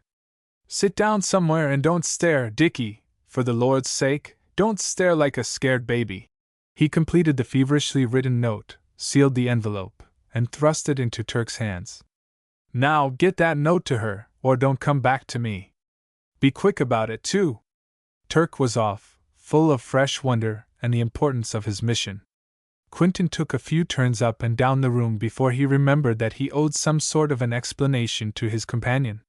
"She wouldn't see me," he said briefly. "What's the matter? Sick?" "No explanation. Just wouldn't see me, that's all." "Which means it's all off, eh? The prince got there first and spiked your guns. Well? What have you written to her?" "That I am going to see her tonight if I have to break into the house." "Bravely done! Good! And you'll awake in a dungeon cell tomorrow morning, clubbed to a pulp by the police. You may break into the house, but it will be just your luck to be unable to break out of jail in time for the wedding on the 16th. What you need is a guardian. I'm in no humor for joking, Dickie." "It won't be a joke, my boy. Now tell me just what you wrote to her." "Gad, I never knew what trouble meant until I struck Brussels. The hot water here is scalding me to a creamy consistency. I simply said that she had no right to treat me as she did today and that she shall listen to me. I ended the note by saying I would come to her tonight, and that I would not be driven away until I had seen her. You can't see her if she refuses to receive you. But she will see me. She's fair enough to give me a chance. Do you want me to accompany you?" "I intend to go alone." "You will find you go there, you know. It is bound to be rather trying, Phil. Besides, you are not sure that Turk can deliver the note.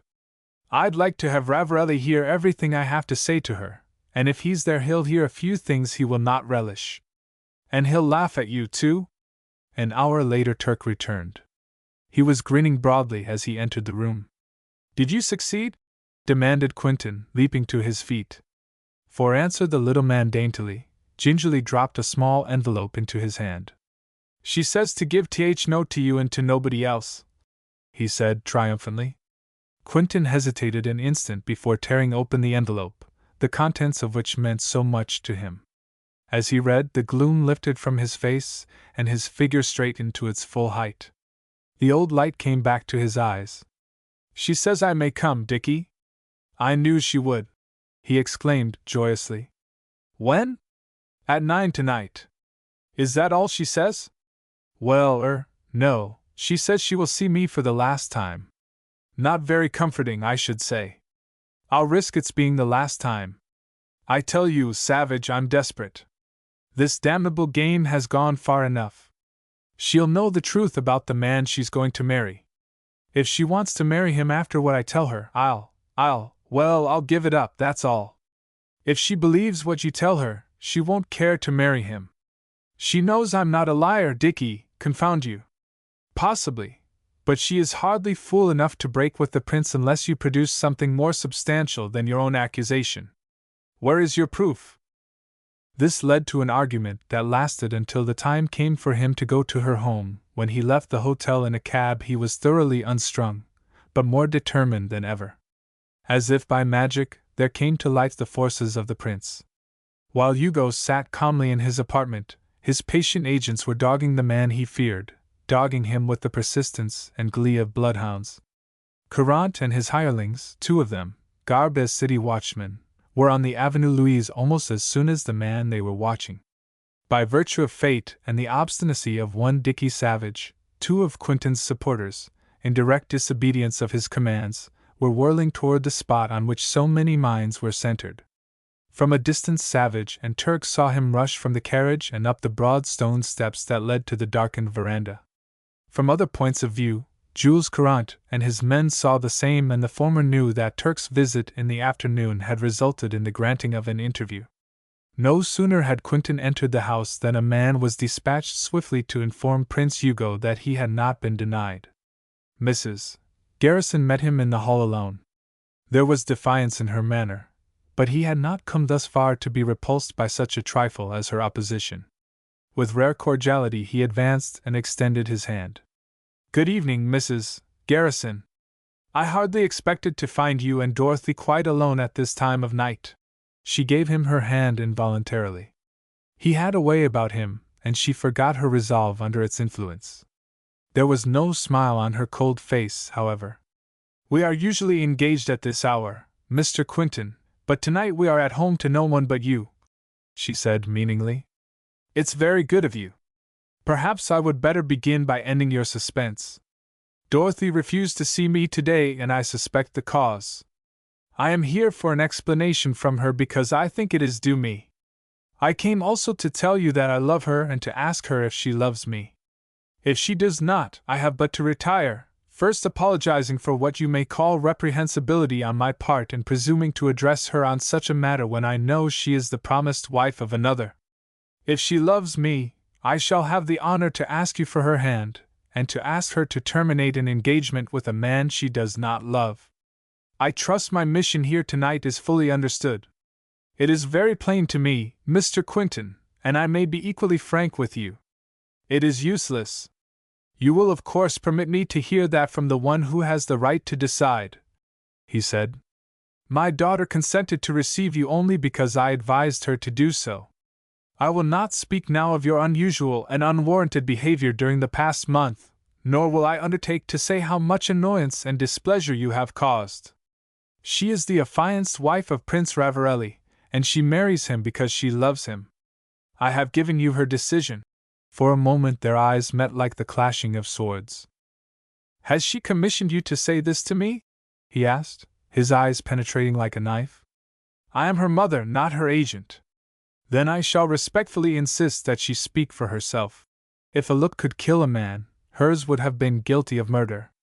She is coming now, Mr. Quentin. You have but a moment of doubt left. She despises you?" For the first time his composure wavered, and his lips parted, as if to exclaim against such an assumption. But Dorothy was already at the foot of the stairs, pale, cold, and unfriendly. She was the personification of a tragedy queen as she paused at the foot of the stairs, her hand on the newel post, the lights from above shining directly into a face so disdainful that he could hardly believe it was hers.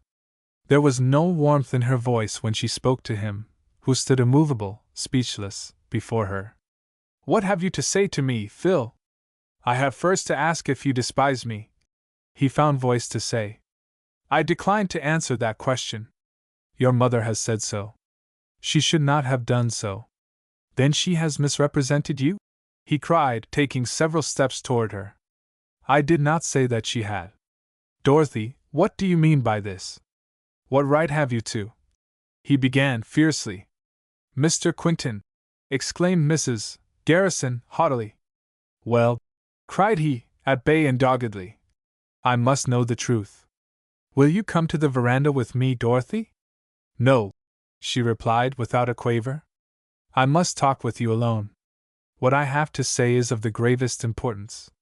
It is for your welfare, and I shall leave my own feelings out of it, if you like. But I must and will say what I came here to say. There is nothing that I care to hear from you. By all that's holy, you shall hear it, and alone too," he exclaimed so commandingly that both women started. He caught a quick flutter in Dorothy's eyes and saw the impulse that moved her lips almost to the point of parting. "I demand, yes, demand, to be heard. Come. Dorothy, for God's sake, come." He was at her side and, before she could prevent it, had grasped her hand in his own. All resistance was swept away like chaff before the whirlwind. The elder woman so far forgot her cold reserve as to blink her austere eyes, while Dorothy caught her breath, looked startled, and suffered herself to be led to the door without a word of protest. There he paused and turned to Mrs. Garrison, whose thunderstruck countenance was afterward the subject of more or less amusement to him, and, if the truth were known, to her daughter. "When I have said all that I have to say to her, Mrs. Garrison, I'll bring her back to you." Neither he nor Dorothy uttered a word until they stood before each other in the dark palm-surrounded nook where, on one memorable night, he had felt the first savage blow of the enemy. "Dorothy, there can no longer be any dissembling. I love you. You have doubtless known it for weeks and weeks. It will avail you nothing to deny that you love me. I have seen." He was charging, hastily, feverishly.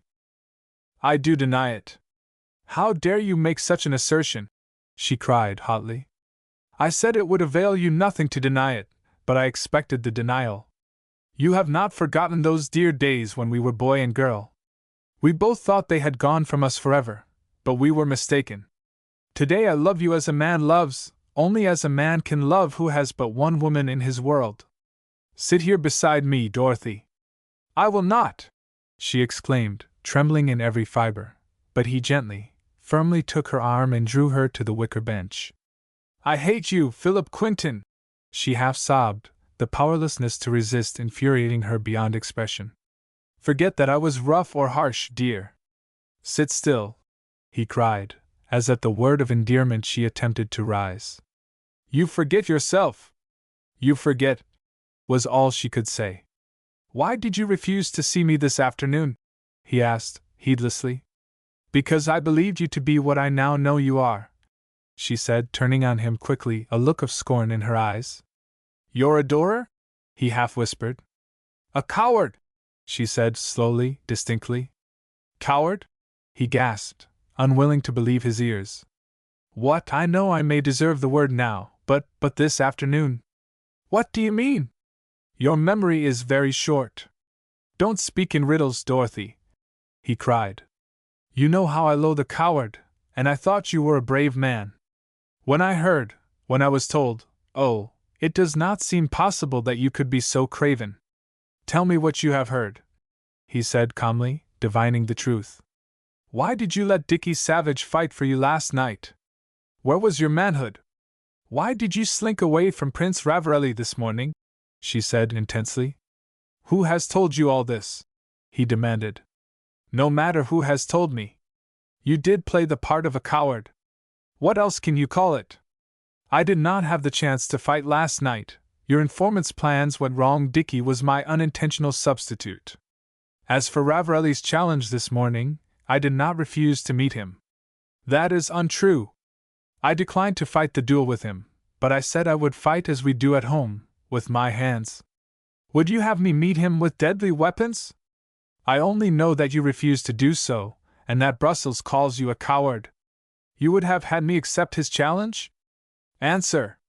You lost every vestige of my respect by refusing to do so. Then you wanted me to meet and to kill him," he said accusingly. It would not have meant that," she gasped. "Did you want him to kill me?" he went on, relentlessly. "They would have prevented the duel. It could not have gone so far as that," she said, trembling and terrified. "You know better than that, Dorothy. I would have killed him had we met. Do you understand? I would have killed the man you expect to marry. Have you thought of that?" She sank back in the seat and looked at him dumbly, horror in her face. "That is one reason why I laughed at his ridiculous challenge. How could I hope to claim the love of the woman whose affianced husband I had slain? I can win you with him alive, but I would have built an insurmountable barrier between us had he died by my hand. Could you have gone to the altar with him if he had killed me? Oh, Phil, she whispered. Another reason why I refused to accept his challenge was that I could not fight a cur. Phil Quinton, she cried indignantly. I came here to tell you the truth about the man you have promised to marry. You shall hear me to the end, too. He is as black a coward, as mean a scoundrel as ever came into the world.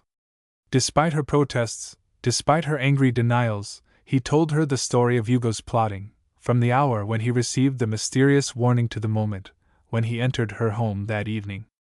As he proceeded hotly to paint the prince in colors ugly and revolting, she grew calmer, colder. At the end she met his flaming gaze steadily.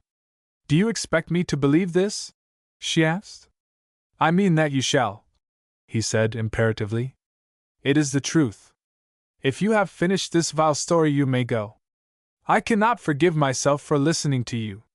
How contemptible you are, she said, arising and facing him with blazing eyes. He came to his feet and met the look of scorn with one which sent conviction to her soul. I have told you the truth, Dorothy, he said simply. The light in her eyes changed perceptibly. You know I am not a liar, and you know I am not a coward. Every drop of blood in my veins sings out its love for you. Rather than see you marry this man, I would kill him, as you advise, even though it cost me my happiness. You have heard me out, and you know in your heart that I have told the truth. I will not believe it. He is the noblest of men, and he loves me. You do not know how he loves me. I will not believe you, she murmured, and he knew his story had found a home. She sank to the seat again and put her hand to her throat, as if choking. Her eyes were upon the strong face above her, and her heart raced back to the hour not far gone when it whispered to itself that she loved the sweetheart of other days. Dorothy, do you love me? He whispered, dropping to her side, taking her hand in his. Have you not loved me all these days and nights? You must not ask, she whispered. But I do ask. You love me? No, she cried, recovering herself with a mighty effort. Listen! I did love you, yes, I loved you, until today. You filled me with your old self, you conquered, and I was grieving myself to madness over it all. But I do not love you now. You must go. I do not believe what you have said of him, and I despise you. Go! Dorothy! He cried, as she sped past him. Think what you are saying! Goodbye! Go! I hate you! She cried, and was gone. For a moment he stood as if turned to stone. Then there came a rush of glad life to his heart, and he could have shouted in his jubilance. God, she loves me! I was not too late! She shall be mine! He dashed into the house, but the closing of a door upstairs told him she was beyond his reach. The hall was empty. Mrs. Garrison was nowhere to be seen. Filled with the new fire, the new courage, he clutched his hat from the chair on which he had thrown it and rushed forth into the night. At the top of the steps he met Prince Hugo. The two men stopped stock-still, within a yard of each other, and neither spoke for the longest of minutes. You call rather late, Prince, said Phil, a double meaning in his words. Dog, hissed the prince. Permit me to inform you that Miss Garrison has retired. It will save you the trouble of ringing. Good night. He bowed, laughed sarcastically, and was off down the steps. Ravarelli's hand stole to an inside pocket, and a moment later the light from the window flashed on a shining thing in his fingers. He did not shoot, but Quinton never knew how near he was to death at the hand of the silent statue that stood there and watched him until he was lost in the shadows. Then the prince put his hand suddenly to his eyes, moaned as if in pain, and slowly descended the steps. 17. A few men and a woman.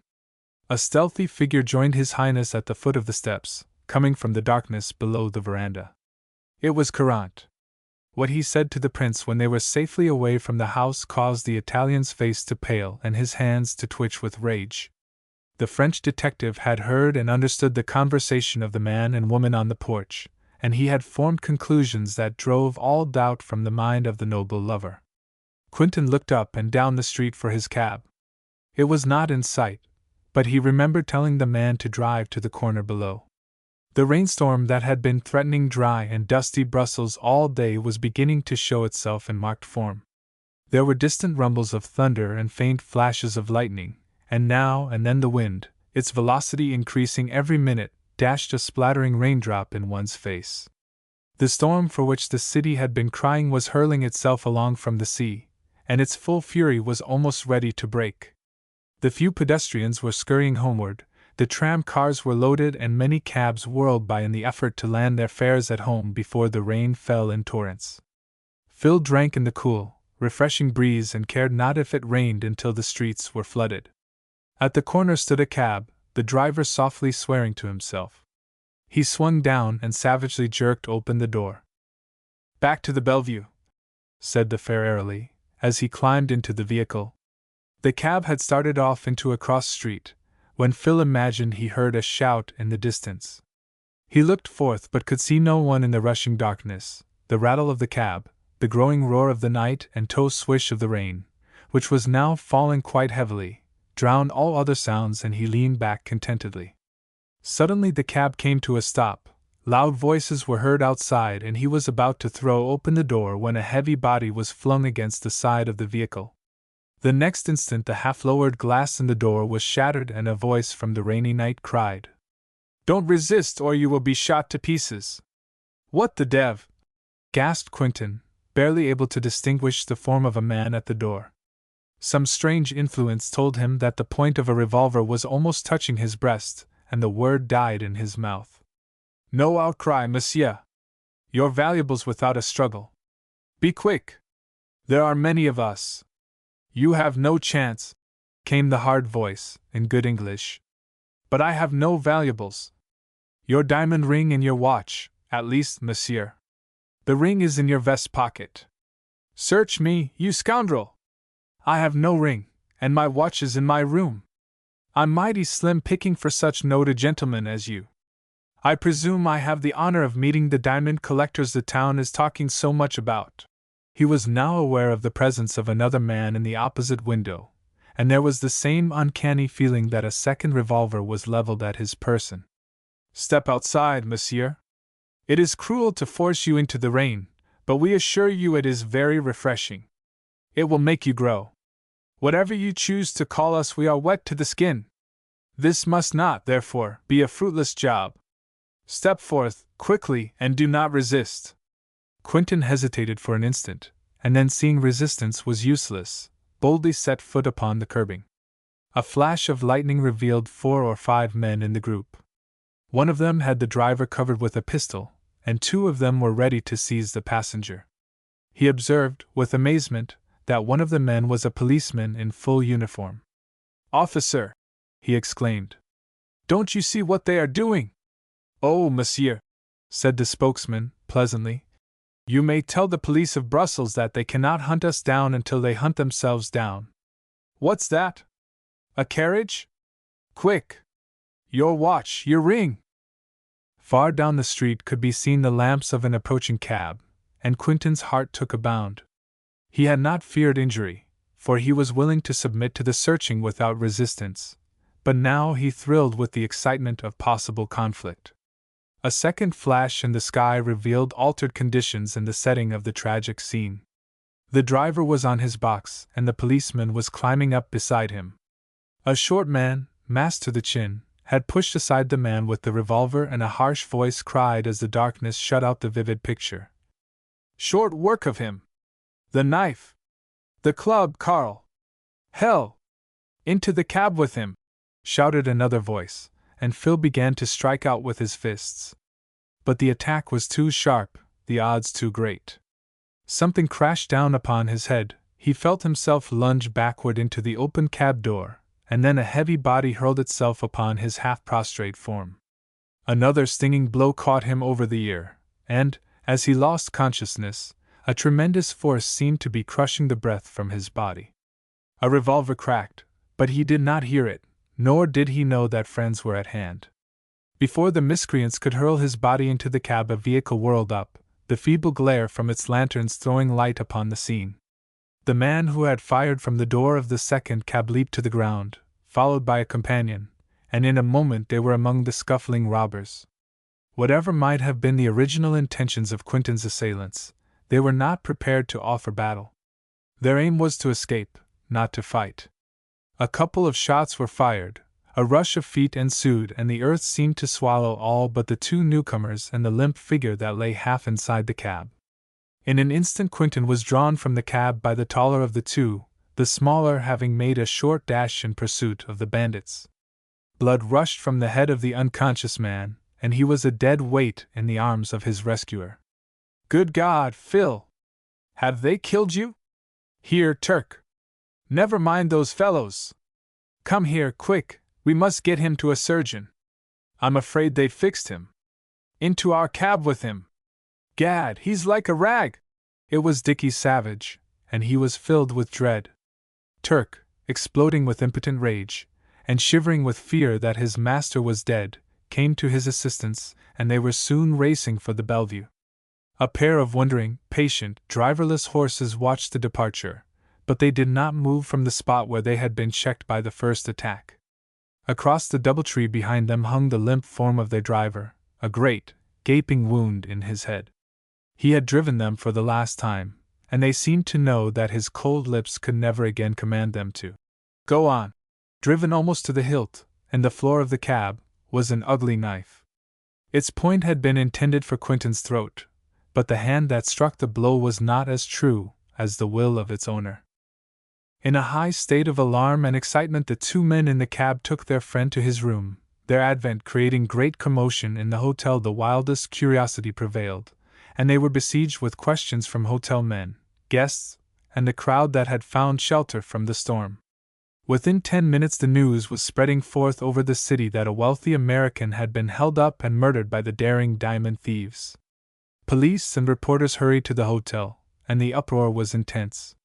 The house surgeon was soon at work with the bloody, unconscious victim. Savage and Turk, with their friend, the millionaire, keeping the crowd away from the couch. It was impossible to drive the people from the room until the police arrived. There were 2 ugly gashes in Quentin's head, one of which, it was feared at first, would disclose a fracture of the skull. Dr. Gasbeck, the surgeon who had attended a wounded prince in the same hotel less than 24 hours before, gave out as his opinion that Quentin's injuries were not dangerous unless unexpected complications appeared. Several stitches were taken in each cut, and the patient, slowly recovering from the effects of the blows and the anesthetics, was put to bed by his friends. Savage observed one thing when he entered the hotel with the wounded man. Prince Hugo and Count Saliconi were among the first to come forward when the news of the attack spread through the office and corridors. The prince, in fact, was conversing with some gentlemen near the doors when the party entered.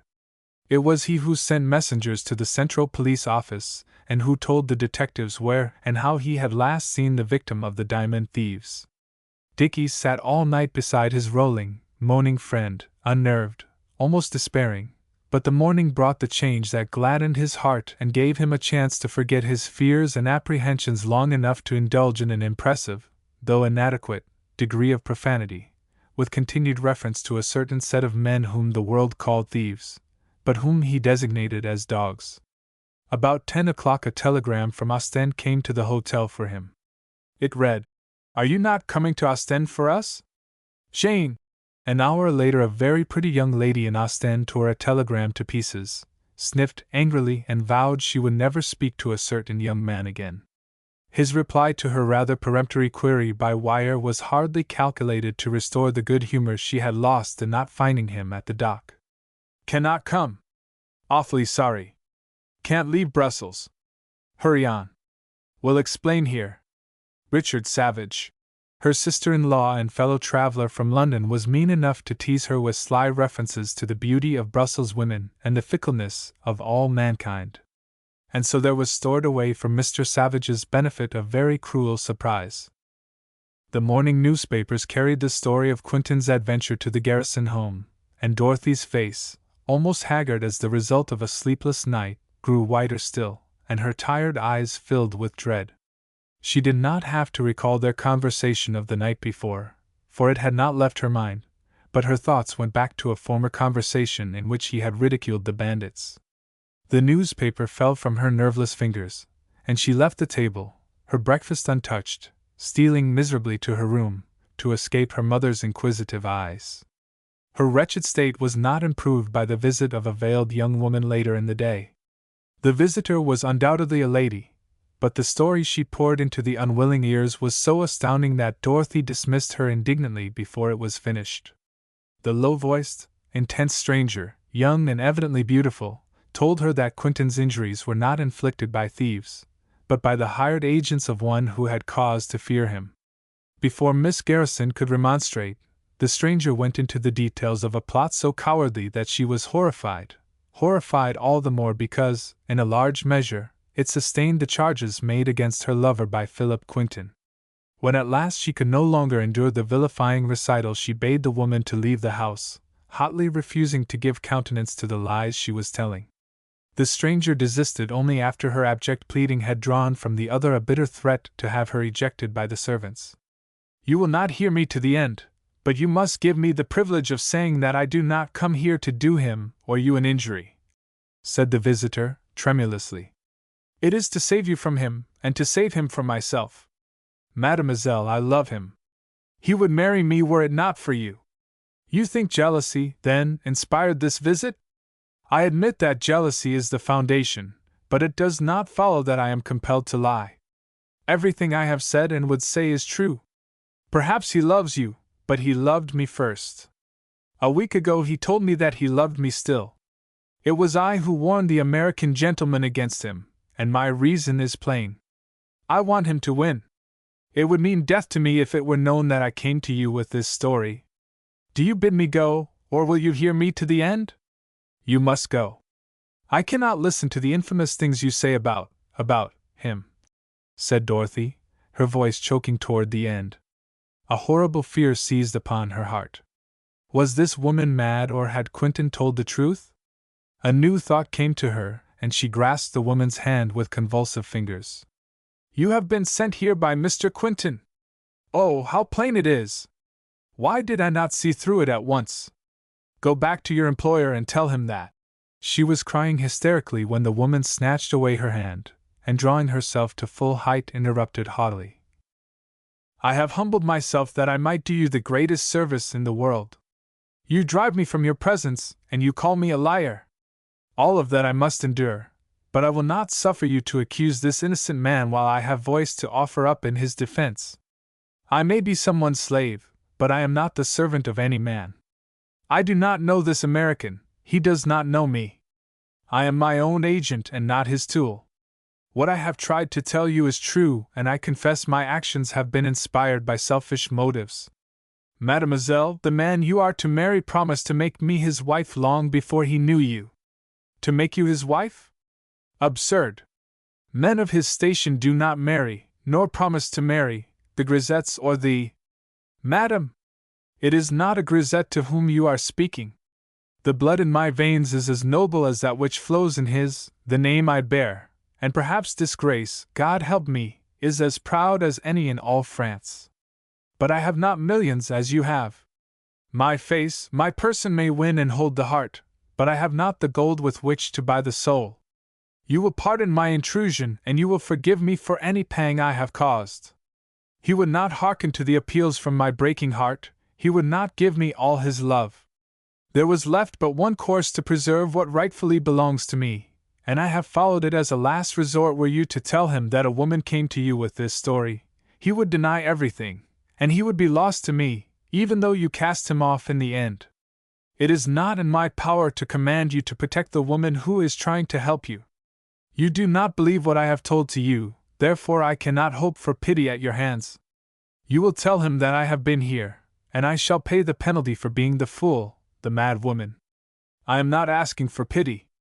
If I have lied to you, I deserve nothing but the hardest punishment. You have one way to punish me for the wounds I inflict, but it is the same to me, no matter how it ends. If you marry him, I am lost. If you cast him off and yet tell him that it was I who first sowed the seed of distrust in your heart, I am lost. It will be the same, all the same. If he cannot wed you, he will come to me and I will forgive, Madam, he is not good enough for you, but he is all the world to me. He would wed you, but you are not the one he loves. You are all the world to one whose love is pure and honest. If you would save him, become his wife. Oh, mademoiselle, it grieves me so to see the tears in those good eyes of yours. Farewell, and God bless and keep you. 18. Arrivals from London. Lady Saxondale and the young person with the stored-up wrath were met at the Gare du Nord by Mr. Savage, all smiles and good spirits. Quinton was rounding to nicely, and there was little danger from complications. This fact, coupled with the joy of seeing the girl who had been able to make him feel that life was not a shallow dream, sent him up to the two ladies with outstretched hands, a dancing heart, and a greeting that brought smiles to the faces of crusty fellow creatures who had not smiled in weeks. With a deference due to premeditated gallantry, he shook hands first with Lady Frances. His ebullition almost swept him to the point of greeting the two maids who stood respectfully near their mistresses. Then he turned his beaming face upon the Arctic individual with the pink parasol and the palm-leaf fan. "Awfully sorry, Lady Jane, but I really couldn't get to Ostend." "You didn't have any trouble getting the right train and all that, did you?" he asked, vaguely feeling for the hand which had not been extended. "Not in the least, Mr. Savage. We delight in traveling alone. Do you see the Baroness anywhere, Francis?" Mr. Savage stared in amazement. A distinct, blighting frost settled over the whole September world, and his smile lost all but its breadth. The joy left his eyes and his heart like a flash, but his lips helplessly, witlessly maintained a wide-open hospitality until long after the inspiration was dead. "She is not here, I am afraid," responded Lady Saxondale, glancing through the hurrying crowd. "Have you seen the Baroness St. Aug, Mr. Savage? Or do you know her?" "I can't say that I have, don't. No, I should say both," murmured he distractedly. "Does she live here?" "She resides in a house, not in a railway station," observed Lady Jane, with a cutting sarcasm of which she was rather proud. Lady Saxondale turned her face away and buried a convulsive smile in her handkerchief.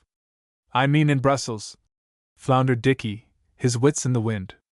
He was gazing dumbly at the profile of the slim iceberg that had so sharply sent the blast of winter across the summer of his content. "She certainly understood that we were to come on this train, Francis." "You telegraphed her," said Lady Jane, ignoring him completely. She raised herself on her dainty tiptoes, elevated her round little chin, and tried to peer over the heads of a very tall and disobliging multitude. Dicky, at a loss for words, stretched his neck also in search of the woman he did not know. "How very annoying," said Lady Saxondale, a faint frown on her brow. "She is usually so punctual." "Perhaps she, didn't get your telegram," ventured Dicky. "What sort of a looking? I mean, is she old or young?" "Neither, she is just my age," smiled Lady Saxondale. Dicky dumbly permitted the rare chance for a compliment to slip by. "Jane, won't you and Mr. Savage undertake a search for her? I will give William directions regarding the luggage." She turned to the man and the maids, and Mr. Savage and Lady Disdain were left to work out their salvation as best they could. "I can't think of troubling you, Mr. Savage. It won't be necessary for you to dodge around in this crowd too." "No trouble, I assure you, Lady Jane. Be glad to do it, in fact." "Where shall we go first?" demanded he, considerably flurried. "You go that way and I'll go this. We'll find her more easily," said she, relentlessly, indicating the directions. "But I don't know her," he cried. "How unfortunate! Would you know her if I were to describe her to you? Well, she's tall and very fair. She's also beautiful. She's quite stunning. I'm sure you'll know her." She was starting away when he confronted her desperately. "You'll have to go with me. I'll be arrested for addressing the wrong lady if I go alone, and you'll suffer the mortification of seeing them drag me off to jail." "The what? Why do you say mortification, Mr. Savage?" "I am quite sure." "Oh, come now, Jane, Lady Jane, what do you mean by that? What's all the row about? What has happened?" he cried. "I don't understand you, Mr. Savage. Something's wrong, or you'd seem happier to see me, that's all." he said, helplessly. Lord, all my troubles come at once. Phil is half dead, perhaps all dead by this time, and here you come along, adding misery instead of. Phil, Mr. Quinton, what did you say, Dickie? She cried, her haughty reserve fading like a flash. Don't you know? He cried. Almost killed last night by robbers. Slugged him nearly to a finish. Horrible gashes, 8 stitches. He was blurting out excitedly, but she clasped his arm convulsively and fairly dragged him to where Lady Saxondale stood. Oh, Dickie! They didn't kill, he won't die, will he? Why didn't you tell us before? Why didn't you telegraph? She cried, and there was no wrath in the thumping, terrified little heart. Lady Saxondale turned quickly upon hearing the excited words of the girl who but a moment before had been the personification of reserve. What are you saying, Jane? Is there anything wrong? She asked. Everything is wrong. Philip is dead, cried Lady Jane, ready to faint. Dickie says there are 8 gashes, and that he is all dead. Why don't you tell us about it, Dickie? He's all right, not dead at all. Robbers held him up last night during the storm, and if help hadn't come just when it did, they'd have made short work of him. But I can't tell you about it here, you know. If you'll allow me, I'll take a look for the Baroness. I'll go with you, said Lady Jane, enthusiastically. Dickie, she went on as they hurried away, I forgive you. Forgive me for what? He asked. For not coming to Ostend. Demurely. You really wanted me to come, did you, Jane? Yes, after I had been goose enough to telegraph to you, you know. You don't know how small I felt when you did not come. She hurried out, but his merry laugh cut short the humiliating confession. And that was why you. Yes, that was why. Don't say another word about it, though. I was such a horrid little fool, and I am so ashamed of myself. And you were so worried all the time about dear Mr. Quinton, she pleaded, penitently.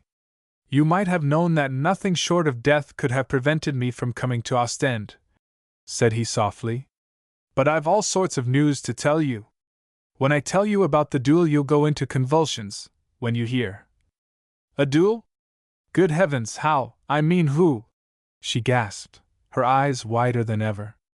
I don't know how, but I do know who, Jane. I have shot a man, he said impressively. Oh. Dickie! She almost shrieked, coming helplessly to a standstill, a dozen emotions crowding themselves into her pretty, bewildered face. Don't faint! I'll tell you all about it, tonight, he said hastily. He was vastly afraid she might topple over in a swoon. I can't wait, she gasped. And I will not faint. You must tell me all about it this instant. Is the other man, where is he? He's in a hospital. Everybody's staring at us. What a fool I was to say anything about it. I won't tell you another word of it. Oh, Dickie, please, she implored. He was obdurate, and her manner changed suddenly. With blighting scorn she exclaimed, I don't believe a word you've said. Oh, now, that's hardly a nice way, he began, indignantly, catching himself luckily before floundering into her trap. You will have to wait, just the same, Miss Lady Jane Oldham. Just now we are supposed to be searching for a baroness who is good enough to come to railway stations, you'll remember. Have you seen her? At this juncture Lady Saxondale's voice was heard behind them, and there were traces of laughter in the tones. Are you waiting for the mountain to come to you? Here is the Baroness, delayed by an accident to her Victoria. Mr. Savage was presented to the handsome, rather dashing lady, whose smile was as broad and significant as that which still left traces about Lady Saxondale's lips. He bowed deeply to hide the red in his cheeks and the confusion in his eyes. His companion, on the other hand, greeted the stranger so effusively that he found it possible during the moments of merry chatter to regain a fair proportion of his lost composure. The Baroness St. Aug was an English woman, famed as a whip, a golfer and an entertainer. Her salon was one of the most interesting, the most delightful in Brussels. Her husband and her rollicking little boys were not a whit less attractive than herself, and her household was the wonder of that gay, careless city. The Baron, a middle-aged Belgian of wealth, was as merry a nobleman as ever set forth to seek the pleasures of life. His board was known as the most bountiful, his home the cheeriest and most hospitable, his horses the best bred in all Brussels. He loved his wife and indulged her every whim, and she adored him. Theirs was a home in which the laugh seldom gave way to the frown, where happiness dwelt undisturbed and merriment kept the rafters twitching. With them the two London women were to stop until after the wedding. Saxondale was to visit his grim old castle in Luxembourg for several days before coming up to Brussels, and he was not to leave England for another week. Baron St. Aug was looking over his estates in the north of Belgium, but was expected home before the week's end. Mr. Savage was in an unusual flutter of exhilaration when he rushed into Quentin's presence soon after the ladies drove away from the Gare du Nord. The Baroness had warmly insisted that he come that evening to regale them with the story of the robbery and the account of the duel, a faint and tantalizing rumor of which had come to her ears. "The Baroness lives on the Avenue Louise, old man," he said, after he had described her glowingly. A long, cool drink ran down his dry throat before his listener, propped up in his bed and looking upon his friend with somber eyes, deigned to break the silence. "So you are to tell them about the duel, Dickie," he said slowly. "They're crazy about it. I thought it was to be kept as dark as possible." Dickie's jaw dropped, and his eyes lost their gleam of satisfaction. "By thunder, I forgot that!" he exclaimed. "What am I to do?" he went on after a moment of perplexity and dismay. The long, cool drink seemed to have left a disagreeable taste in his mouth, and he gulped feebly. "Commit suicide, I should say. I see no other way out of it," advised the man in the bed, soberly. The misery in Dickie's face was beyond description, and the perspiration that stood on his brow came not from the heat of the day. "Did you ever know a bigger ass than I, Phil? Now, did you honestly?" he groaned. "I believe I can outrank you myself, Dickie. It seems to me we are out of our class when it comes to diplomacy. Give Lady Saxondale and Lady Jane my compliments tonight, and tell them I hope to see them before I sail for home." "What's that?" in astonishment. "Before I sail for home. Going to give it up, are you? She thinks I'm a liar, so what is the use? You didn't talk that way this morning. You swore she believed everything you said and that she cares for you. Anything happened since then?" "Nothing but the opportunity to think it all over while these bandages hold my brain in one place. Her mind is made up and I can't change it, truth or no truth. She'll never know what a Villian Ravarelli, or Pavese, is until it is too late.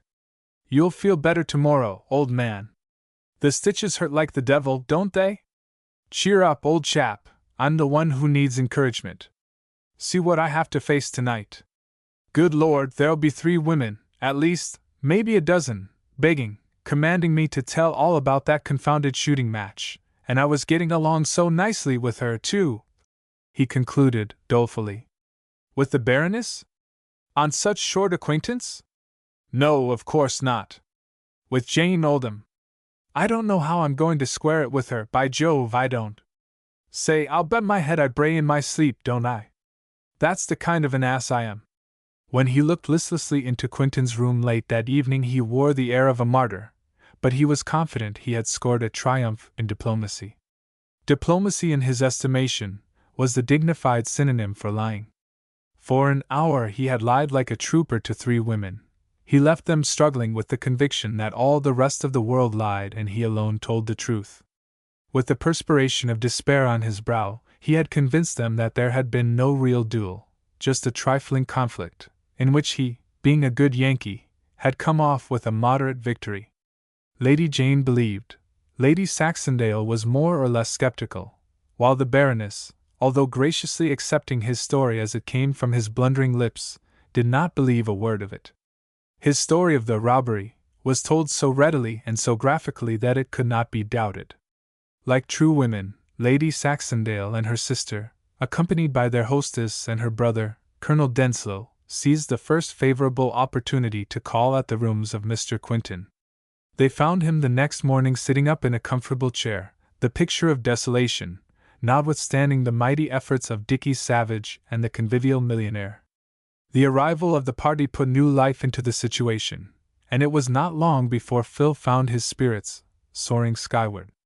"Tell me the truth about this awful duel," commanded Lady Saxondale, after Dickie had collected the other members of the party about a table to which tall glasses with small stems were brought at his call. "I'm afraid Dickie has been a bit too loquacious," said he, smilingly. "He fibs so wretchedly, you know. One could see he had been told what not to say." "You can trust me, Phil," she said earnestly. And he told her all, from beginning to end. Not once did she interrupt, and but seldom did she allow horror to show itself in her clear, brave eyes. "And she will go on and marry this man, Phil?" "I am afraid she cannot be convinced, or will not, I should say," she said slowly, at the end of the recital. "What a villain, what a coward he is! But she must not be sacrificed, Francis. She must be saved. Good God, can't something be done to drag her from the clutches of that scoundrel?" he almost groaned. "The clutches of her mother are more vicious than those of the prince. There is the power that dominates. Can it be broken? As well try to break down the Rocky Mountains. That woman has no heart, no soul, I'll swear. Dorothy has a mind and a will of her own, though, Francis. I feel that she loves me, something tells me she does, but she will not break this hateful compact. I am sure that I saw love in her eyes that last night, heard it in her voice, felt it in the way she dismissed me. You made a mistake when you denounced him to her. It was but natural for her to defend him. I know it, but I was driven to it. I saw no other way. She accused me of cowardice. Good heavens, I'd give my soul to be up now and able to call that villain's bluff. But I am in here for a week, at least, and the wedding is only 2 weeks away. When is Bob coming?" he cried feverishly. "Be calm, Phil. You will gain nothing by working yourself into a frenzy. Bob will come when I send for him. It shall be at once, if you have need for him here. I want him immediately, but I cannot ask him or you to mix in this miserable game. There may be a scandal, and I won't drag you all into it," he said dejectedly. "I'll send for Bob, just the same, dear boy. What are friends for, pray?" She left him with the firm and secret determination to carry the war for friendship's sake to the very door of Dorothy Garrison's stubborn heart, and that without delay. 19. The day of the wedding. When Lord Bob reached Brussels on Friday, he found affairs in a sorry shape. His wife's never-failing serenity was in a sad state of collapse. Quinton was showing wonderful signs of recuperation, and it almost required lock and key to keep him from breaking forth into the wildest indiscretions. Gradually and somewhat disconnectedly he became acquainted with existing conditions. He first learned that his wife had carried Quinton's banner boldly up to the walls of the fortress, and then, well, Lady Saxondale's pride was very much hurt by what happened there. Miss Garrison was exceedingly polite, but quite ungrateful for the kindness that was being bestowed upon her. She assured her ladyship that she was making no mistake in marrying Prince Ravarelli, and if she were, she alone would suffer. "I am so furious with her, Bob, for marrying Prince Hugo that I am not going to the wedding," said Lady Saxondale. "Phew! That's a bracer. But by the way, my dear, did you introduce any real proof that he is the scoundrel you say he is? Seems to me the poor girl is right in the stand she takes. She wants proof, and positive proof, you know. I don't blame her. How the deuce can she break it off with the fellow on the flimsy excuse that Phil Quinton and Lady Saxondale say he is a rascal? You've all been acting like a tribe of ninnies, if you'll pardon my saying so. She is sensible enough to know that we would not misrepresent matters to her in such a serious case as this," she retorted. "What proof have you that Ravarelli is a villain? Good heavens, Bob, did he not try to have Phil murdered?" she exclaimed, pityingly. "Do you know that to be a positive fact? Phil and Mr. Savage are quite thoroughly convinced. But if anyone asked you to go on to the witness stand and swear that Prince Hugo tried to take the life of Philip Quinton, could you do so?" he persisted. "You goose, I was not an eyewitness. How could I swear to such a thing? Well, if I understand the situation correctly, Miss Garrison is the judge, Ravarelli the accused, and you are one of the witnesses." Now, really, dear, how far do you imagine your hearsay evidence, which is no evidence at all, goes with the fair magistrate? What would be your verdict if someone were to come to you and say, Saxondale is a blackguard, a rascal, a cutthroat? I confess I'd say it was not true, she said, turning quite red. The chances are you wouldn't even ask for proof. So, you see, Miss Garrison behaved very generously when she condescended to hear your assertions instead of instructing the servant to direct you to the door. She was above reproach, Bob. I never saw anyone so calm, so composed, and so frigidly agreeable.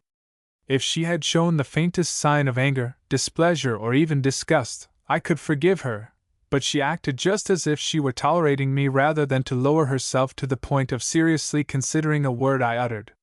I know the prince is a villain. I believe every word Phil says about him.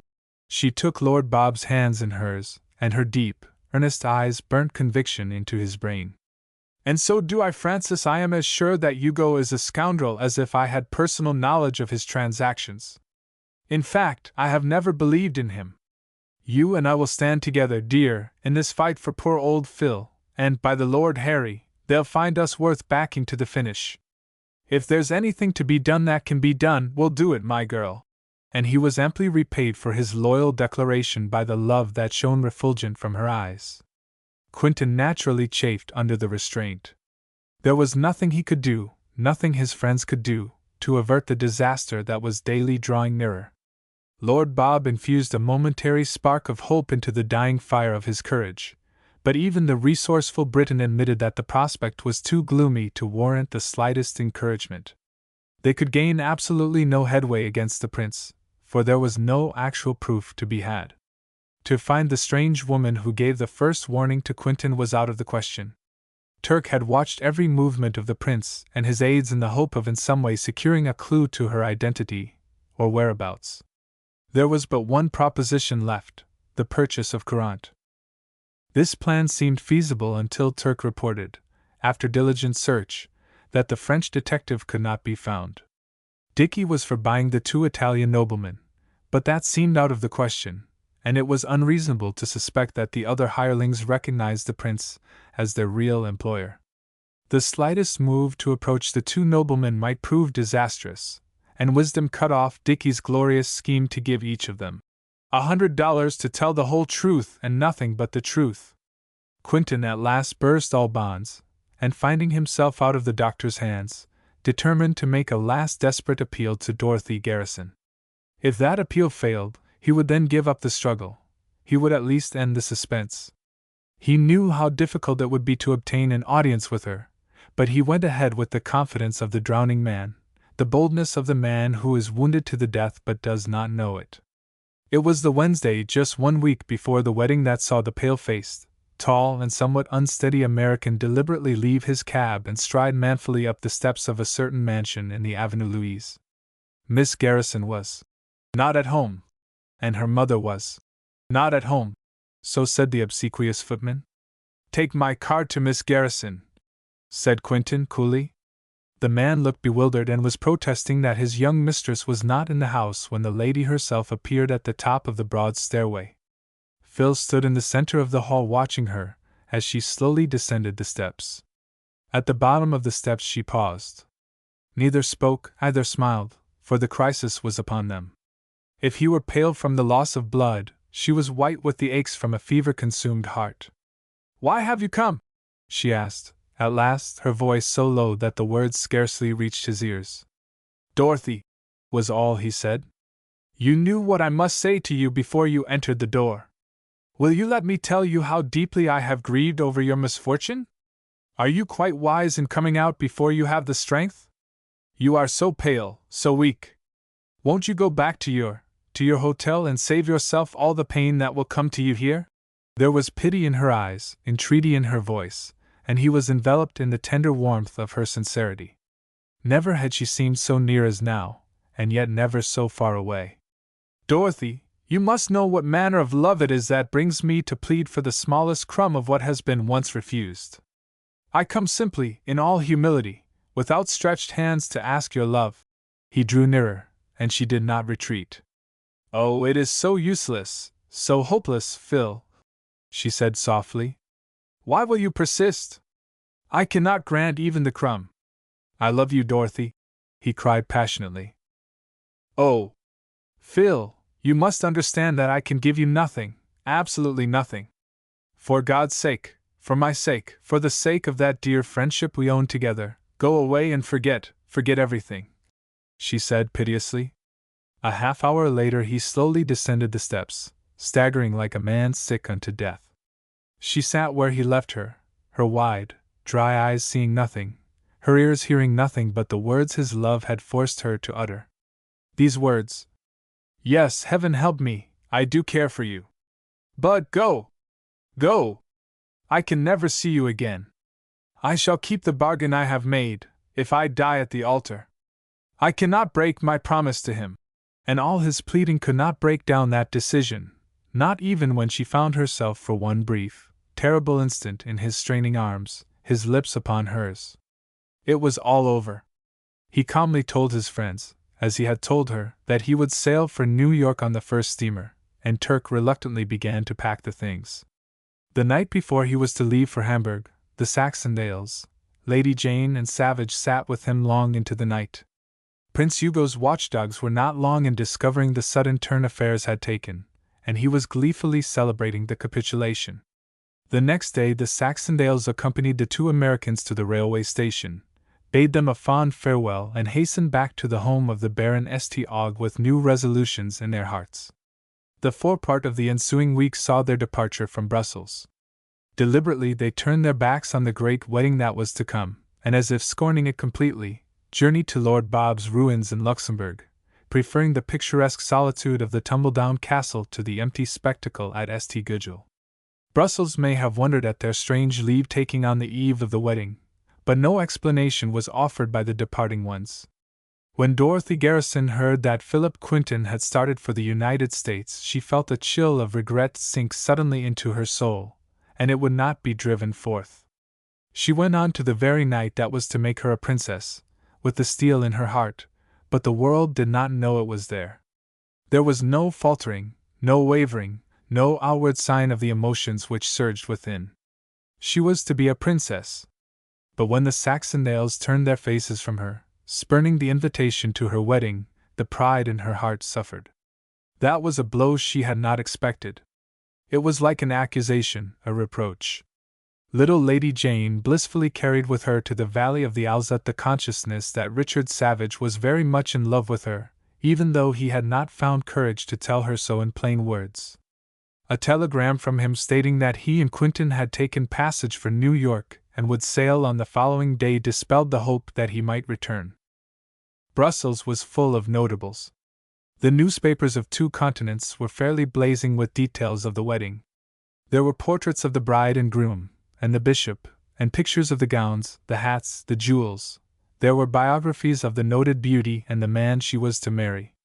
The Brussels papers teemed with the arrivals of distinguished guests. Overcoming Mrs.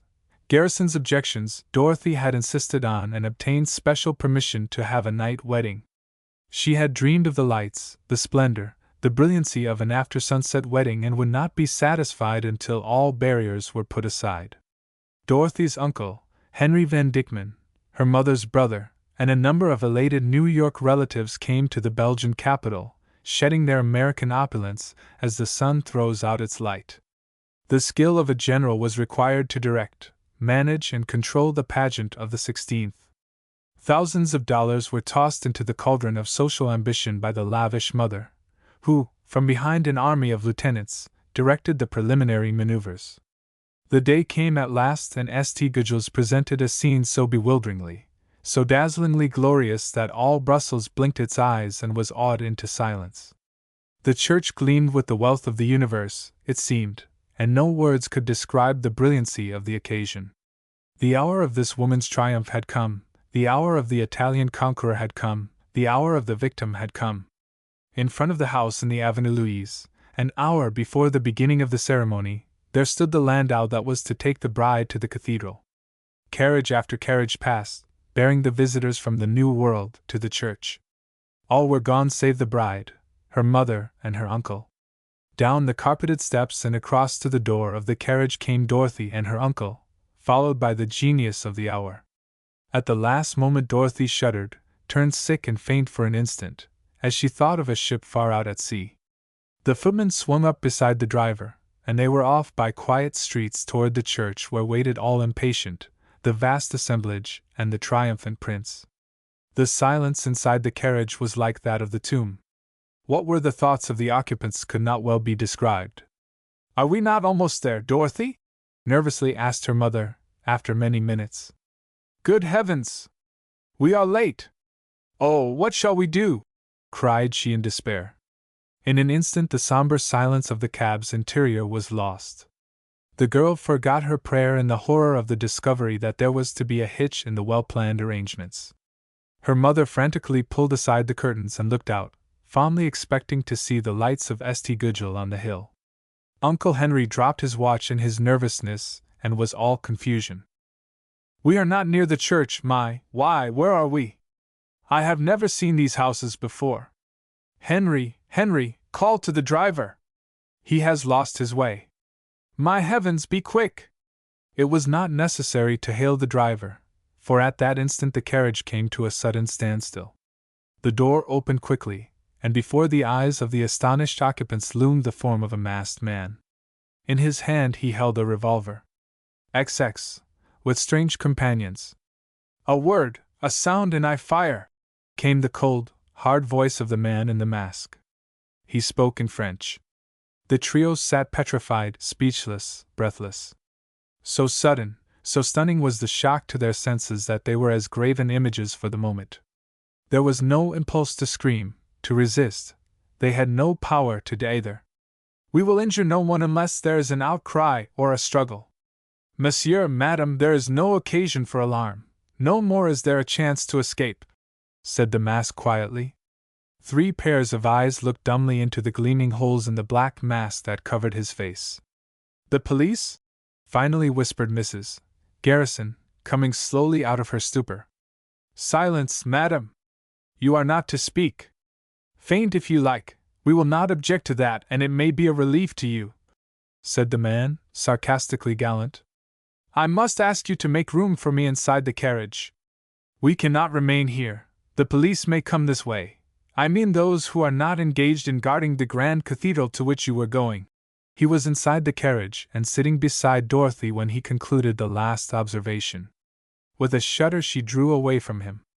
"Pardon, mademoiselle, I must implore you to endure my presence here for a time. We have quite a distance to travel together."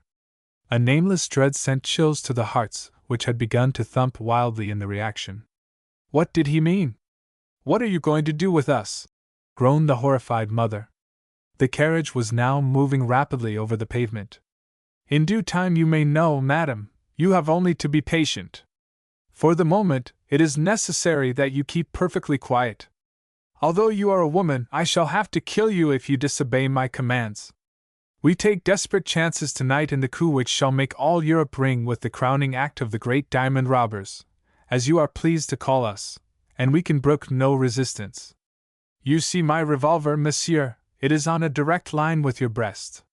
You are Americans, I am told, and your people are noted for coolness, for discretion under trying circumstances. Your women are as brave as your men. I merely asked you to call your courage." "You shall not go on, monster!" exclaimed Mrs. Garrison fiercely. "Do you know who we are? Surely you are not inhuman enough to—" "Madam! I warn you for the last time. You must be reasonable. Resistance, argument, pleading will avail you nothing. If you desire to discuss the situation calmly, sensibly, you may do so, but you are to go only so far as I see fit. Will you remember?" There was no mistaking the earnestness of the speaker. Mrs. Garrison realized that she was absolutely powerless, completely at the mercy of the bold intruder. "What must we pay, then, for our freedom? Name the price, man. Order your men to drive us to St. Gudule, and anything you ask is yours. I implore you to be generous. Think, monsieur, think what this means to us," she said desperately. "I am not at liberty to dictate terms, madam. It is only my duty to carry out my part of the transaction. Another will make terms with you." "But when? When?" We cannot be delayed a moment longer. The hour has already passed when my daughter should be before the altar. For God's sake, name your price. I will pay, sobbed the half-crazed woman. Sir, do you know what you are doing? Demanded the quaking old man, finding his voice at last. You must listen to reason. Think of yourself, if not of us. What will become of you when you are caught? Pause in this awful crime and think. You are kind, monsieur, to advise me, but it is too late. Will you take us to St. Gudule? Cried the elder woman, on the verge of collapse. I will give you all you ask, monsieur. $10,000 is yours if you abandon this damnable, began Mr. Van Dykman. It will avail nothing to offer me money, interrupted the master of the situation, harshly. That is the end of it. Believe me, money is not what we are after tonight. Tomorrow, perhaps, it may tempt us. What do you mean to do with us? Cried the girl, horror in her voice. We do not mean to harm you, mademoiselle, if you are sensible and do as we command. But the wedding, moaned Mrs. Garrison. What will they think of us? Oh, monsieur, if you are one of the great diamond robbers, I willingly give all that I have about me. On my person there are jewels valued at many thousand. Another word, madam, and I shall be obliged to use force, said the man, leaning forward threateningly. In the darkness they could feel the menace in his eyes. You are determined to go on with this outrage? Asked Van Dykman. A coup so well planned as this cannot be given up, monsieur. We flatter ourselves that no such job has ever graced the history of Europe, said the stranger pleasantly. Down in your hearts, I believe you will some day express admiration for the way in which the abduction has been managed. Abduction? Gasped Mrs. Garrison. Dorothy sank back into the corner at that word, and it seemed to her that her heart would never beat again. Where do you mean to take us, and what is your object? Slowly asked Mrs. Garrison, a peculiar sense of resignation coming over her. It was as if she recognized the utter hopelessness of escape from the hands of these skillful wretches. She now saw that the mind which had planned the capture was one that could carry the game to the end without a flaw in the operations. I can answer neither question, madam. Suffice to say that you are rich and we are poor. I leave the rest for your imagination. It grieves us, of course, to mar the grand wedding of tonight, but you will readily understand that at no other time could we find you so well prepared. Truly, I wonder what they are doing in St. Gudule. My coachman, my footman, my servants, it seems, are your accomplices, said Mrs. Garrison steadily. Not at all, madam. Tomorrow your coachman and your footman will be found where we can find them. The men here have never been in your employ. I could recommend them to you, however. They are most trusty, faithful fellows, and they would be loyal to you to the death. For God's sake, where are we? Burst forth Mr. Van Dykman, unable to control his fear longer. We are near the edge of the city, and will soon be beyond the limits. I must command absolute silence for the next half hour. Not a word must be spoken as we are passing a point of danger. Do not permit hope of rescue to enter your minds, however, for there is no chance. I may enlighten you by saying that the revolvers I carry work safely, quietly, and very effectually.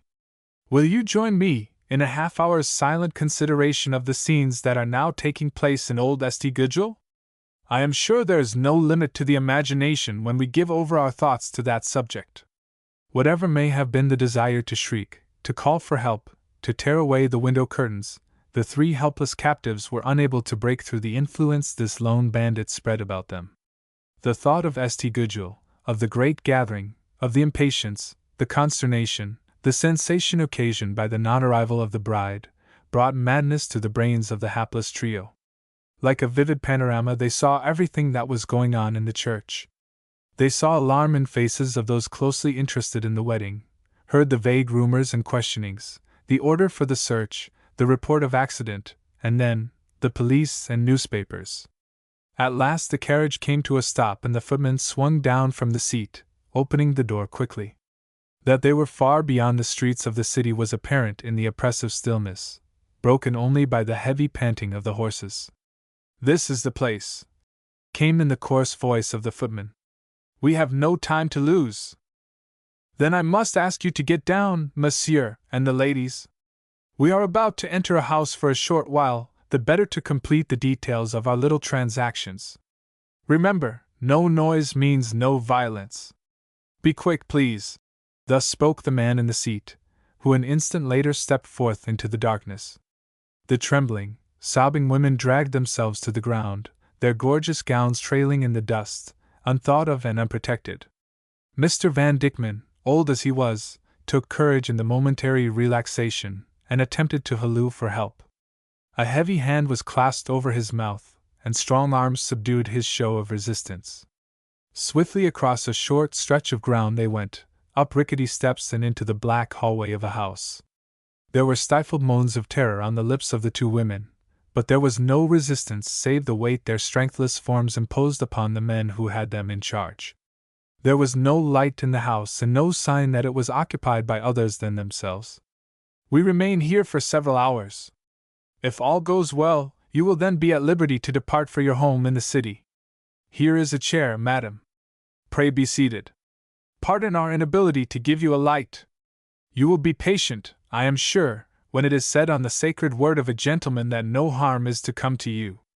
It is only necessary that you remain quiet and await the hour when we are ready to release you. I must ask permission to lock the door of this room. Before dawn your friends will be here to take you away in safety. Everything has been arranged for your personal welfare and comfort. Permit me to say good night. Where are we? Demanded the old man. Why have you brought us here? Asked Mrs. Garrison from the armchair into which she had limply fallen. You will learn everything in good time. We shall be just outside the door, and will respond promptly if you need our help to the extent of shouting for it. In the meantime your horses and carriage are being well cared for. Be of good heart, and your night will not be a long one. Believe me, I hope we may meet again under more pleasing conditions. The door closed a second later, and the key clicked. Then came the shooting of a bolt, a short scuffling of feet, and the silence of the dead reigned over the strange house. Overcome with dread, the occupants of the room uttered no word, no sound for what seemed to them an hour. Then Mrs. Garrison, real tenderness in her voice, called softly to her daughter. Darling, can you find me in this darkness? Come to me. Let me hold you close in my arms, Dorothy, poor child. But there was no response to the appeal, nor to a second and a third call. The mother sprang to her feet in sudden terror, her heart fluttering wildly. Henry! Are you here? What has happened to Dorothy? She cried. A trembling old man and a frantic woman bumped against each other in the darkness, and the search began. There were but two people in the room. Following this alarming discovery, one of these persons swooned and the other battered, like a madman, against the heavy, stubborn door. Far away in the night bowled a carriage drawn by sturdy horses. The clouds broke and the rain fell. Thunder and lightning ran rampant in the skies, but nothing served to lessen the speed of that swift flight over the highways leading into the sleep-ridden country. Inside the cab, not the one in which Dorothy Garrison had begun her journey to the altar, but another and less pretentious, sat the grim desperado and a half-dead woman. Whither they flew no one knew save the man who held the reins over the plunging horses.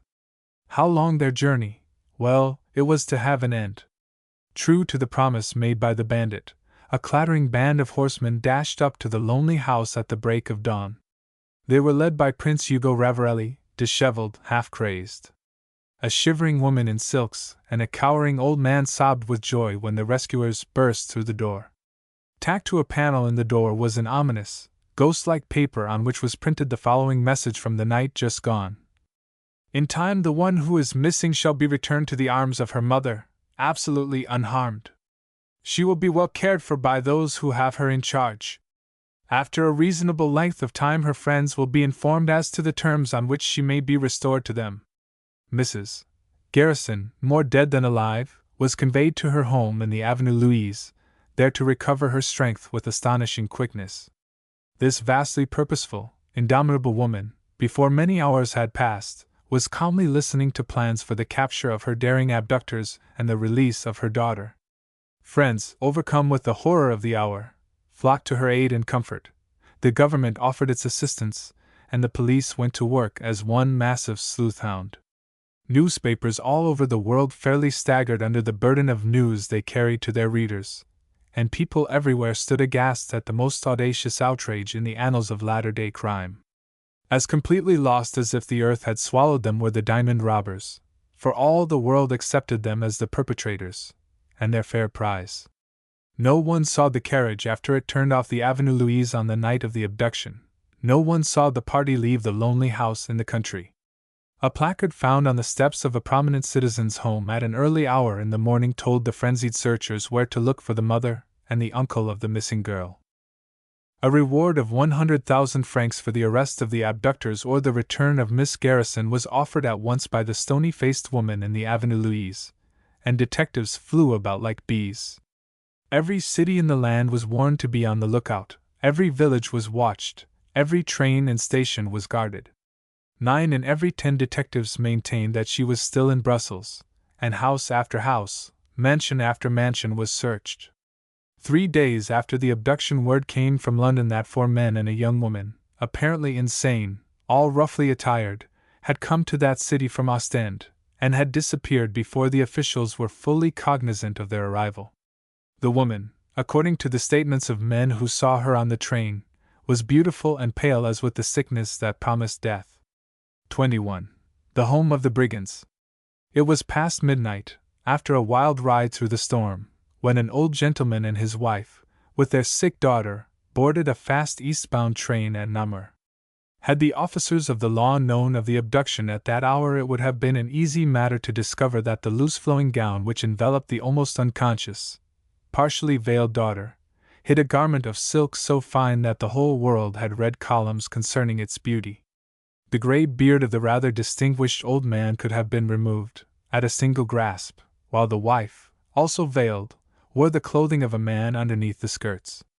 The father and mother were all attention to their unfortunate child, who looked into their faces with wide, hopeless eyes and uttered no word of complaint, no sound of pain. At a small station some miles from the border line of the Grand Duchy of Luxembourg, the party left the coach and were met by a carriage in which they whirled away in the darkness that comes just before dawn. The horses flew swiftly toward the line that separates Belgium from the Grand Duchy, and the sun was barely above the bank of trees on the highlands in the east when the carriage of the impetuous travelers drew up in front of a picturesque roadside inn just across the boundary. The sweat-flecked horses were quickly stabled, and the occupants of the vehicle were comfortably and safely quartered in a darkened room overlooking the highway. So ill was the daughter, explained the father, that she was not to be disturbed on any account or pretext. Fatigued by the long ride from their home in the north, she was unable to continue the journey to Luxembourg until she had had a day of rest. At the big city she was to be placed in the care of the most noted of surgeons. Full of compassion, the keeper of the inn and his good wife did all in their power to carry out the wishes of the distressed father, particularly as he was free with his purse. It did not strike them as peculiar that the coachman remained at the stable closely, and that early in the day his horses were attached to the mud-covered carriage, as if ready for a start on the notice of a moment. The good man and his wife and the few peasants who were told of the suffering guest, in order that they might talk in lowered voices and refrain from disturbing noises, did not know that the mother of the girl sat behind the curtains of an upstairs window watching the road in both directions, a revolver on the sill. The fact that the strange party decided to depart for Luxembourg just before nightfall did not create surprise in their simple breasts, for had not the anxious father said they would start as soon as his daughter felt equal to the journey? So eager were they to deliver her over to the great doctor who alone could save her life. With a crack of the whip and a gruff shout of farewell to the gaping stable boy who had been his companion for a day, the driver of the early morning coach whirled into the road and off toward the city of precipices. No one about the inn knew who the brief sojourners were, nor did they know whence they came. The stable boy noted the letter S blazoned on the blinds of the horses' bridles, but there were no letters on the carriage. There had been, but there was evidence that they had been unskillfully removed. Late in the night the coachman pulled rein and a man on horseback rode up, opened the door and softly inquired after the welfare of the occupants. With a command to follow, he rode away through a narrow, uncertain wagon path. When the way became rough and dangerous, He dismounted and climbed to the boot of the cab, the coachman going to the empty saddle. Half an hour later the new coachman stopped the puffing horses in front of a great, black shadow from which, here and there, lights beamed cheerfully. From the back of the vehicle the two men unstrapped the heavy steamer trunk which had come all the way from Brussels with the party, and then the doors of the big shadow opened and closed behind Dorothy Garrison and her captors. So skillfully and so audaciously were the plans of the abductors carried out that when Miss Garrison entered a room set apart for her in the great house, after passing through long, grotesque and ill-lighted corridors, she found an open trunk full of garments she had expected to wear on her wedding journey. A trim and pretty English maid entered the room the instant it was vacated by the gray-bearded man and the tall person who had posed as his wife. While Dorothy sat like a statue, gazing upon her, the young woman lighted other candles in the apartment, and then came to the side of the mute, wretched newcomer. "Will you let me prepare you for bed, miss? It is very late, and you must be tired. Would you like anything to eat before retiring?" she asked, as quietly as if she had been in her service forever. "In heaven's name, where am I? Tell me, what does it all mean? What are they going to do with me?" cried Dorothy, hoarsely, clutching the girl's hand. "You could not be in safer hands, Miss Garrison," said the maid kindly. "I am here to do all that is your pleasure." "All? Then I implore you to aid me in getting from," began Dorothy, excitedly, coming to her unsteady feet. "I am loyal to others as well as to you," interposed the maid firmly. "Tomorrow you will find that, but there, I must say no more. Your bedchamber is off here, miss. You will let me prepare you for the sleep you need so much? No harm can come to you here." Dorothy suddenly felt her courage returning. Her brain began to busy itself with hopes, prospects, plans. After all, they could not, would not kill her. She was too valuable to them. There was the chance of escape and new strength in the belief that she could in some way outwit them. There was a vast difference between the woman who suffered herself to be put to bed by the deft, kindly maid, and the one who dragged herself hopelessly into the room such a short time before. With the growth of hope and determination there came the courage to inspect her surroundings. The rooms were charming. There was a generous, kindly warmth about them that suggested luxury, refinement, and the hand of a connoisseur. The rugs were of rare quality, the furnishings elegant, the appointments modern and complete. She could not suppress a long breath of surprise and relief. It was no easy matter to convince herself that she was not in some fastidious English home. Despite the fearful journey, ending in the perilous ascent over rocks and gullies, she felt herself glowing with the belief that she was still in Brussels, or, at the worst, in Liege. Her amazement on finding her own trunk and the garments she had left in her chamber the night before was so great that her troubled, bewildered mind raced back to the days when she marveled over Aladdin's wonderful lamp and the genii. How could they have secured her dresses? But how could anything be impossible to these masters in crime? Once when her eyes fell upon the dark windows a wistful, eager expression came into them. The maid observed the look, and smiled. "It is fully 50 feet to the ground," she said simply. Miss Garrison sighed, and then smiled resignedly. Worn out in body and mind, she sank into sleep even while the mighty, daring resolve to rush over and throw herself from the window was framing itself in her brain. The resolve was made suddenly, considered briefly, and would have been acted on precipitously had not the drowsy, lazy influence of slumber bade her to wait a minute, then another minute, another and another, and then, to forget. Sunlight streamed into the room when she opened her eyes, and for a few minutes she was in a state of uncanny perplexity. Where was she? In whose bed? Then she remembered. With the swiftness of a cat she left the bed and flew to the window to look out upon space at first, then the trees and rocks below. The ground seemed a mile below the spot on which she stood. Gasping with dread she shrank back and covered her eyes with her tense fingers. "Are you ready for me, miss?" asked a soft voice from somewhere, and Dorothy whirled to face the maid. Her throat choked, her eyes filled with tears of the reawakening. Her heart throbbed so faintly that her hand went forth to find support. The little maid put her strong, gentle arm about the trembling girl and drew her again to the bed. "They are expecting you down to breakfast, but I was instructed not to hurry you, miss." "To breakfast?" gasped Dorothy, staring at the girl as if her eyes would pop out. Wah, what? The impudence! But you must eat, you know. With these despicable wretches? Never! I will starve first. Go away from me. I do not need you. I want to be alone, absolutely alone. Do you hear? She violently shoved the girl away from her, but the friendly smile did not leave the latter's face. When you need me, miss, I am in the next room, she said calmly, and was gone. Anger, pure and simple, brought sobs from the very heart of the girl who lay face downward on the crumpled bed. A new impulse inspired her to call sharply to the maid, and a moment later she was hastily, nervously, defiantly preparing herself to face the enemy and breakfast. Tingling with some trepidation and some impatience, she led the maid through a strenuous half-hour. What with questions, commands, implorings, reprimands, complaints, and fault-findings, the poor girl had a sad time of it. When at last Miss Garrison stood ready to descend upon the foe, she was the picture of defiance. With a steady stride she followed the maid to the door. Just as it was opened, a strong, rollicking baritone voice came ringing through the halls attuned in song. In the days of old when knights were bold, and barons held their sway, etc. Dorothy stopped stock-still in the doorway, completely overwhelmed.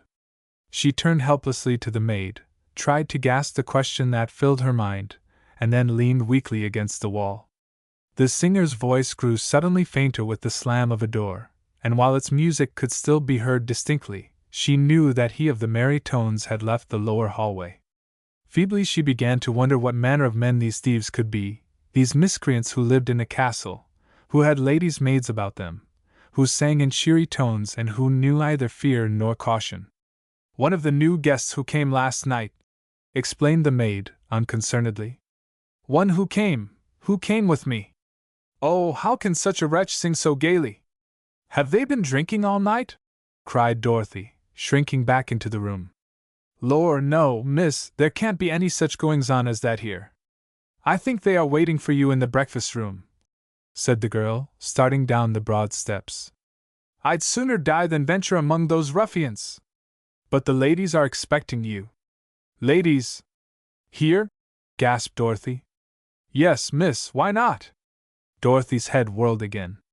In a dazed sort of way she glanced down at her morning gown, her mind slowly going back to the glittering costume she had worn the night before. Was it all a dream? Scarcely knowing what she did, she followed the girl down the steps, utterly without purpose, drawn as by some strange subtle force to the terminal point in the mystery. Through the dimly lighted hall she passed with heart throbbing wildly, expecting she knew not what. Her emotions as she approached the door she could have never told, so tumultuously were they surging one upon the other. The maid grasped the huge knob and swung wide the door, from whose threshold she was to look upon a picture that would linger in her mind to the end of time. A great sunlit room, a long table and high-backed Flemish chairs, a bewildering group of men and women, a chorus of friendly voices, and then familiar faces began to stand out plainly before her eyes. Lady Saxondale was advancing toward the door with outstretched hands and smiling face. Over her shoulder the dumbfounded girl saw Lady Jane Oldham, Saxondale, happy-faced Dicky Savage, and Philip Quinton. 22. Castle Craney-Crow.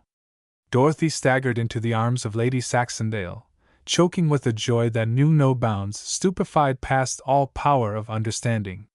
She only saw and knew that she was safe, that some strange miracle had been wrought, and that there were no terrible, cruel-hearted robbers in sight. It was some time before she could utter a word to those who stood about eagerly, anxiously, watching the play of emotions in her face. Oh, you will never know how glorious you all look to me! How is it that I am here? Where are those awful men? What has happened to me, Lady Saxondale? Tell me! I cannot breathe till everything is explained to me, she cried, her voice trembling with gladness.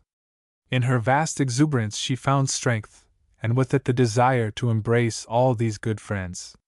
Her ecstatic exhibition of joy lost its violence after she had kissed and half-crushed Lady Jane, and had grasped both of Lord Bob's big hands convulsively.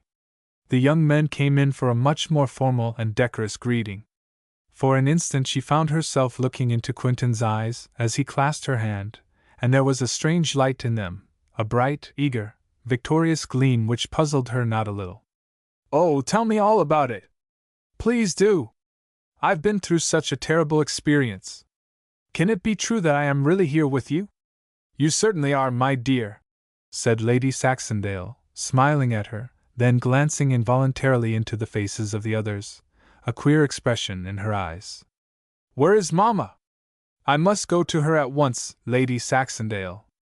The wretches were so cruel to her and to poor Uncle Henry. Good heavens! Tell me! They did not kill her!" She clutched at the back of a chair and grasped Quentin's arm as it swept forward to keep her from falling. "Your mother is safe and well," cried Lady Saxondale, quickly. "She is in Brussels, however, and not here, Dorothy. And where am I? Are you telling the truth? Is she truly safe and well? Then why isn't she here?" she cried uneasily, apprehensively. "It takes a long story, Miss Garrison," said Lord Bob soberly. "I think you would better wait till after breakfast for the full story, so far as it is known to us. You'll feel better, and I know you must be as hungry as a bear." There was a troubled, uncertain pucker to her brow, a pleading look in her eyes as she suffered herself to be led to a chair near the end of the table. It had not struck her as odd that the others were deplorably devoid of the fervor that should have manifested itself, in words at least. There was an air of restraint almost oppressive, but she failed to see it, and it was not long until it was so cleverly succeeded by a genial warmth of manner that she never knew the severity of the strain upon the spirits of that small company. Suddenly she half started from the chair, her gaze fastened on Quentin's face. He read the question in her eyes and answered before she could frame it into words. "I did not sail for New York at all," he said, with an assumption of ease he did not feel. "Dickie and I accepted Lord Saxondale's pressing invitation to stop off with them for a while. I don't wonder that you are surprised to find us here." "I am not surprised at anything now," she said in perplexed tones. "But we are not in England. We were not on the water. And all those trees and hills and rocks I saw from the window, where are we? In the grimmest, feudliest, ghastliest old place between Brussels and Anthony Hope's domain. This is Castle Craney-Crow, a real, live castle with parapets, bastions, traditions, and I insist, though they won't believe me, snakes and mice and winged things that screech and yowl." So spoke Lady Jane eagerly. Miss Garrison was forgetting to eat in her wonder, and Mr. Savage was obliged to remind her that things get cold mighty quick in these baronial icehouses. "I know it's a castle, but where is it located? And how came you here?" "That's it," quoth Mr. Savage serenely. "How came we here? I repeat the question and supply the answer. We came by the grace of God and more or less luck." "Oh, I'll never understand it at all," complained Dorothy in despair. "Now you must answer my questions, one by one, Lord Saxondale. To whom does the castle belong?" "To the Earl of Saxondale, ma'am." "Then I know where it is. This is the old place in Luxembourg you were telling me about. That isn't a question, but you are right. But how is it that I am here? You can answer that question better than I, Miss Garrison.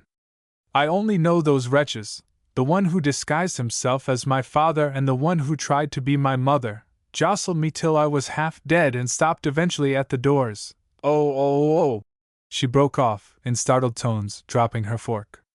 They did not really bring me here, to your house, did they?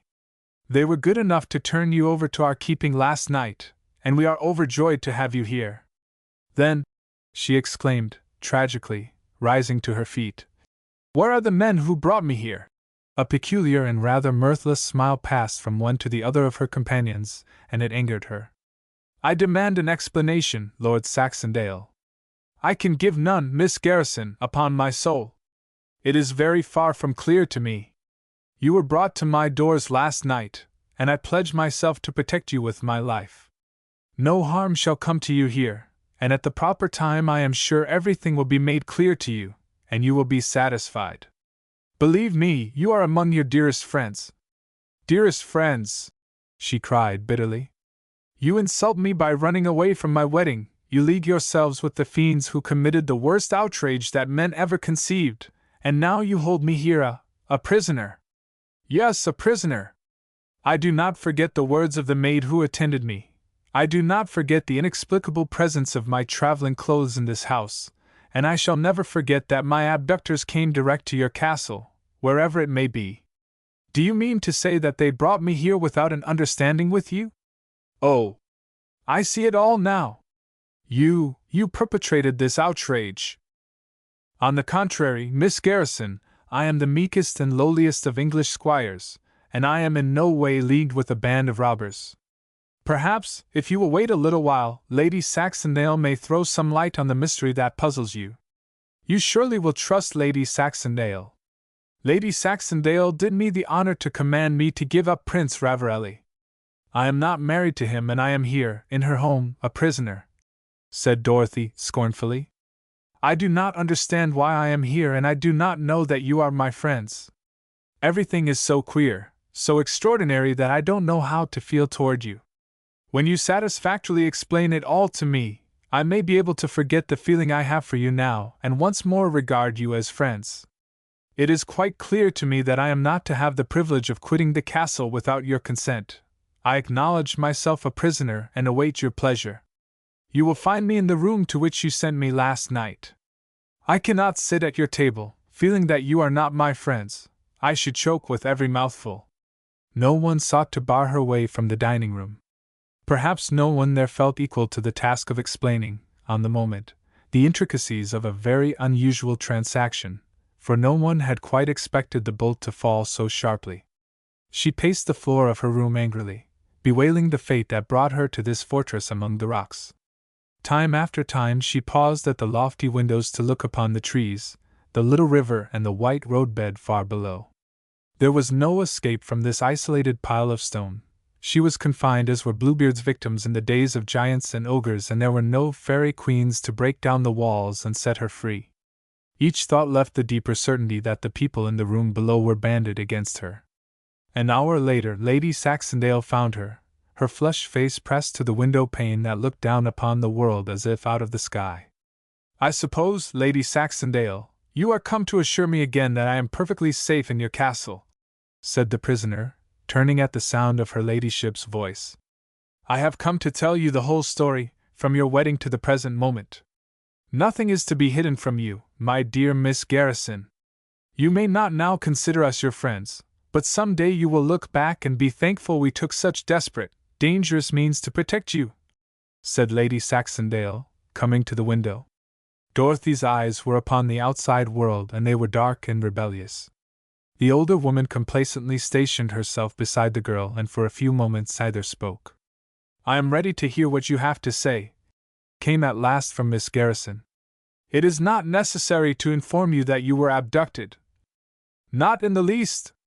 The memory of the past 2 days is vivid enough," said Miss Garrison, with cutting irony in her voice. "But it may interest you to know the names of your abductors," said the other calmly.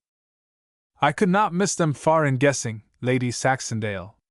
It was necessary for someone to deliver you from the villain you were to marry, by the most effective process. There is but one person in all this world who cares enough for you to undertake the stupendous risk your abduction incurred. You need not be told his name." "You mean," said Dorothy, scarcely above a whisper, "that Philip Quinton planned and executed this crime?" Lady Saxondale nodded. "And I am his prisoner?" breathlessly. "You are under his protection, that is all." "Do you call it protection too?" began Dorothy, her eyes blazing, but Lady Saxondale interrupted firmly. "You are his prisoner, then, and we are your jailers. Have it as you will." Lady Saxondale proceeded to relate the history of Philip Quinton's achievement. Instead of sailing for New York, he surrendered to his overpowering love and fell to work perfecting the preposterous plan that had come to him as a vision in the final hour of despair. There was but little time in which to act, and there was stubborn opposition to fight against. The Saxondales were the only persons to whom he could turn, and not until after he had fairly fought them to earth did they consent to aid him in the undertaking. There remained to perform, then, the crowning act in this apparently insane transaction. The stealing of a woman on whom the eyes of all the world seemed riveted was a task that might well confound the strategy of the most skillful general, but it did not worry the determined American. Wisely he chose the wedding day as the best on which to carry out his project. The hullabaloo that would follow the non-appearance of the bride would throw the populace and the authorities into a state of confusion that might last for hours. Before they could settle down to a systematic search, the bold operator would be safely in the last place they would suspect, an English lord's playhouse in the valley of the Alzette. Nothing but the most audacious daring could hope to win in such an undertaking. When Mrs. Garrison's coachman and footmen came forth in all their august splendor on the night of the wedding, they were pounced upon by 3 men, overpowered, bound and locked in a small room in the stables. One of the desperadoes calmly approached the servants' quarters, presented a bold face, covered with whiskers, and said he had come for Miss Garrison's trunks. Almost insane with the excitement of the occasion, the servants not only escorted him to the bride's room, but assisted him in carrying 2 trunks downstairs. He was shrewd enough to ascertain which trunk was most needed, and it was thrown into a buggy and driven away by one of the trio. When the carriage stopped for the first time to permit the masked man to thrust his revolver into the faces of the occupants, the trunk was jerked from that same buggy and thrown to the boot of the larger vehicle. Of course, having absolute control of the carriage, it was no trick, if luck attended, for the new coachman and footman to drive away with the unsuspecting bride and her companions. It is only the ridiculously improbable projects that are successful, it has been said. Certainly it was proven in this case. It is not necessary to tell the full story, except to say that the masked man who appeared at the carriage door in the little side street was Quinton, that the footman was Dicky Savage, the driver Turk. In the exchange of clothing with the deposed servants of Mrs. Garrison, however, Turk fell into a suit of livery big enough for 2 men of his stature. The deserted house was beyond the city limits, and had been located the day before by Turk, whose joy in being connected with such a game was boundless. Other disguises, carefully chosen, helped them on to the Grand Duchy, Quinton as the gray-bearded man, Savage as the old woman. The suffering of Dorothy Garrison during that wild night and day was the only thing that wrung blood from the consciences of these ruthless daredevils. Philip Quinton, it must be said, lived years of agony and remorse while carrying out his part of the plan.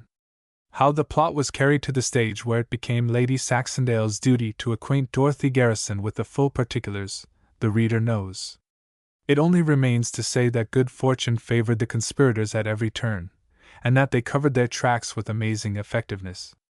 Utterly cut off from the eyes of the world, the captive found herself powerless to communicate with the hysterical people who were seeking her in every spot save the right one.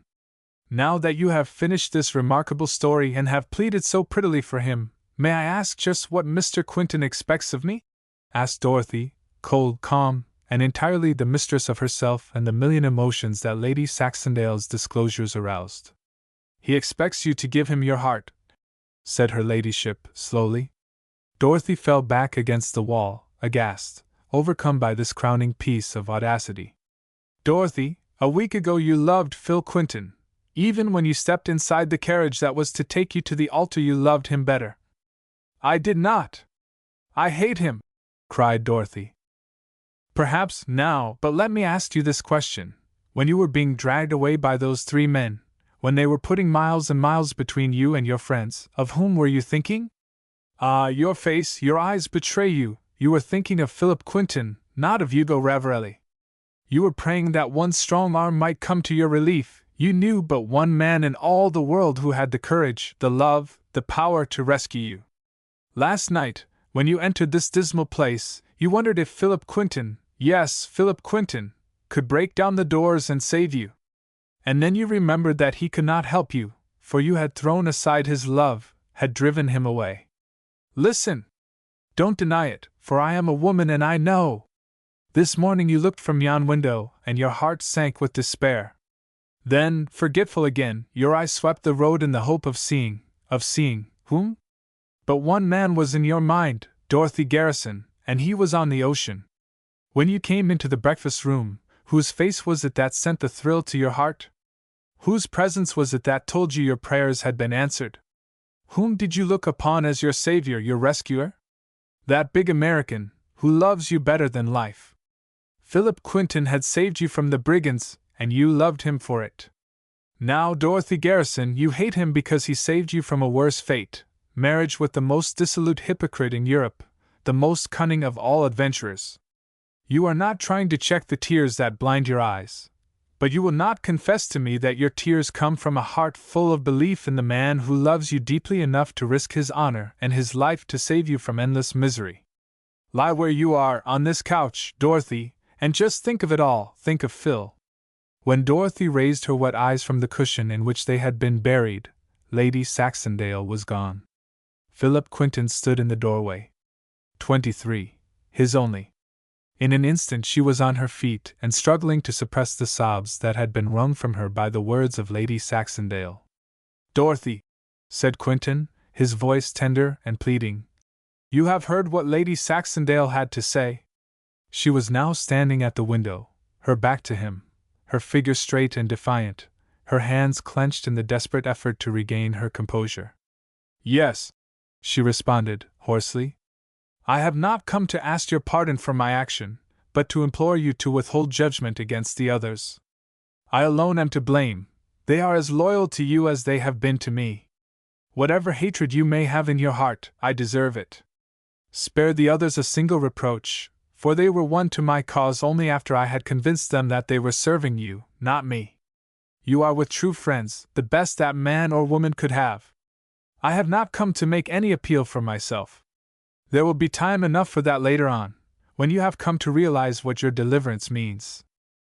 She faced him, slowly, a steady calm in her face, a soft intensity in her voice. You need not hope that I shall forgive this outrage, ever, as long as I live.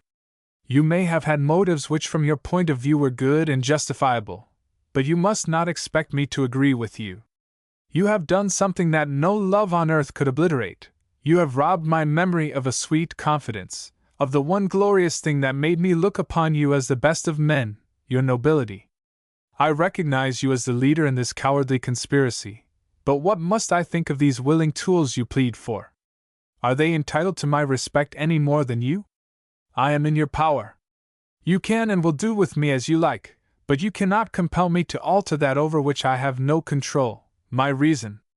Oh, how could you do this dreadful thing, Phil? She cried, suddenly casting the force reserved to the winds and relapsing into a very undignified appeal. He smiled wearily and met her gaze with one in which no irresolution flickered. It was my only way, he said at last. The only way, she exclaimed. There was but one way, and I had commanded you to take it. Do you expect to justify yourself by saying it was the only way? To drag me from my mother, to destroy every vestige of confidence I had in you, to make me the most talked of woman in Europe today, was that the only way? What are they doing and saying today? Of what are the newspapers talking under those horrid headlines? What are the police, the detectives, the gossips doing? I am the object on which their every thought is centered. Oh, it is maddening to think of what you, of all people, have heaped upon me. She paced the floor like one bereft of reason. His heart smote him as he saw the anguish he had brought into the soul of the girl he loved better than everything. And my poor mother! What of her? Have you no pity, no heart? Don't you see that it will kill her? For God's sake, let me go back to her, Phil! Be merciful! She cried. She is safe and well, Dorothy, I swear it on my soul. True, she suffers, but it is better she should suffer now and find joy afterward than to see you suffer for a lifetime. You would not listen to me when I told you the man you were to marry was a scoundrel. There was but one way to save you from him and from yourself. There was but one way to save you from myself, and I took it. I could not and would not give you up to that villain. I love you, Dorothy, you cannot doubt that, even though you hate me for proving it to you. Everything have I dared, to save you and to win you, to make you gladly say some day that you love me. Her eyes blazed with scorn. Love you? After what you have done? Oh, that I could find words to tell you how I hate you! She stopped in front of him, her white face and gleaming eyes almost on a level with his, and he could not but quail before the bitter loathing that revealed itself so plainly. Involuntarily his hand went forth in supplication, and the look in his eyes came straight from the depths into which despair had cast him. If she saw the pain in his face, her outraged sensibilities refused to recognize it. "Dorothy, you," he began, but pulled himself together quickly. "I did not come in the hope of making you look at things through my eyes. It is my mission to acknowledge as true all that Lady Saxondale has told you concerning my culpability. I alone am guilty of wrong, and I am accountable. If we are found out, I have planned carefully to protect my friends. Yet a great deal rests with you.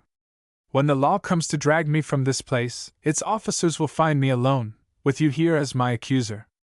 My friends will have escaped. They are your friends as well as mine.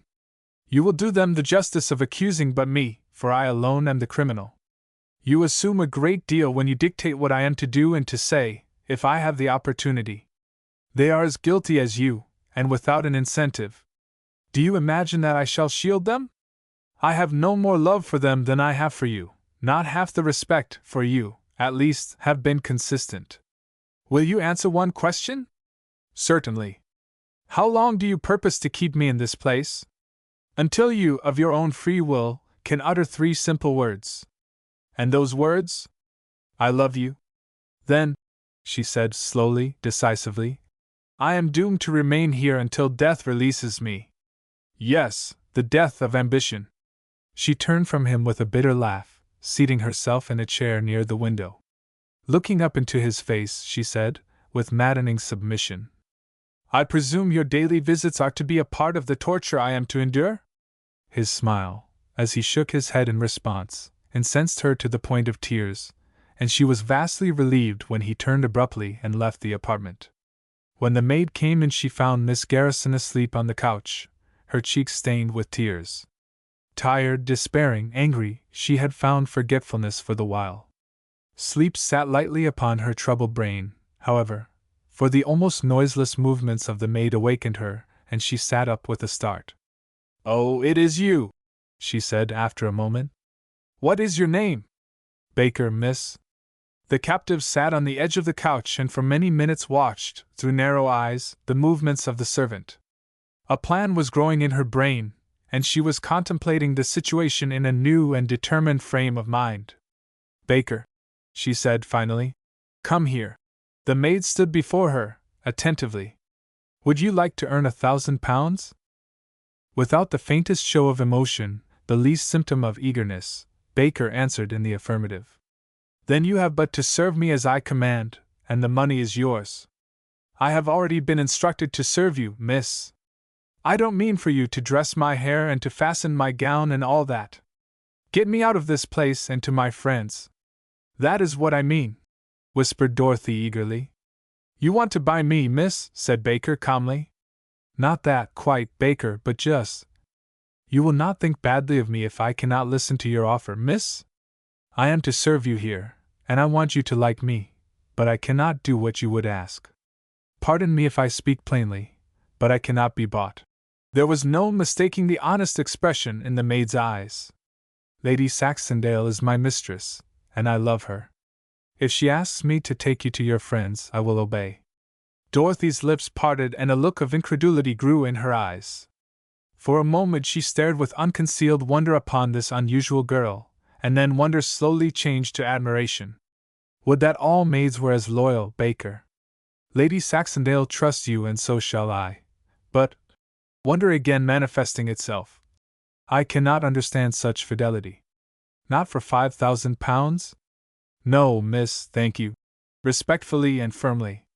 Ask Lady Saxondale if I may come to her. The maid departed, and soon returned to say that Lady Saxondale would gladly see her. Dorothy followed her down the long, dark hall and into the boudoir of Castle Craney-Crow's mistress. Lady Jane sat on the broad window seat, looking pensively out at the blue sky. There was in the room such an air of absolute peace and security that Dorothy's heart gave a sharp, wistful throb. I'm glad you've come, Dorothy, said Lady Saxondale, approaching from the shadowy side of the room. Dorothy turned to see the hands of her ladyship extended as if calling her to friendly embrace. For a moment she looked into the clear, kindly eyes of the older woman, and then, overcome by a strange, inexplicable longing for love and sympathy, dropped her hands into those which were extended.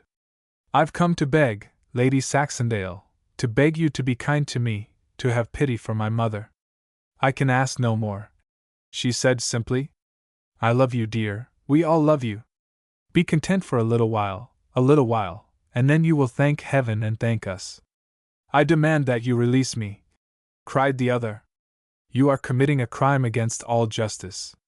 Release me, and I promise to forget the part you are taking in this outrage. Trust me to shield you and yours absolutely. You asked me to trust you. Now I ask you to trust me. Trust me to shield you and to—" "You are cruel!" "Forgive me," said Lady Saxondale simply. She pressed the hands warmly, and passed from the room.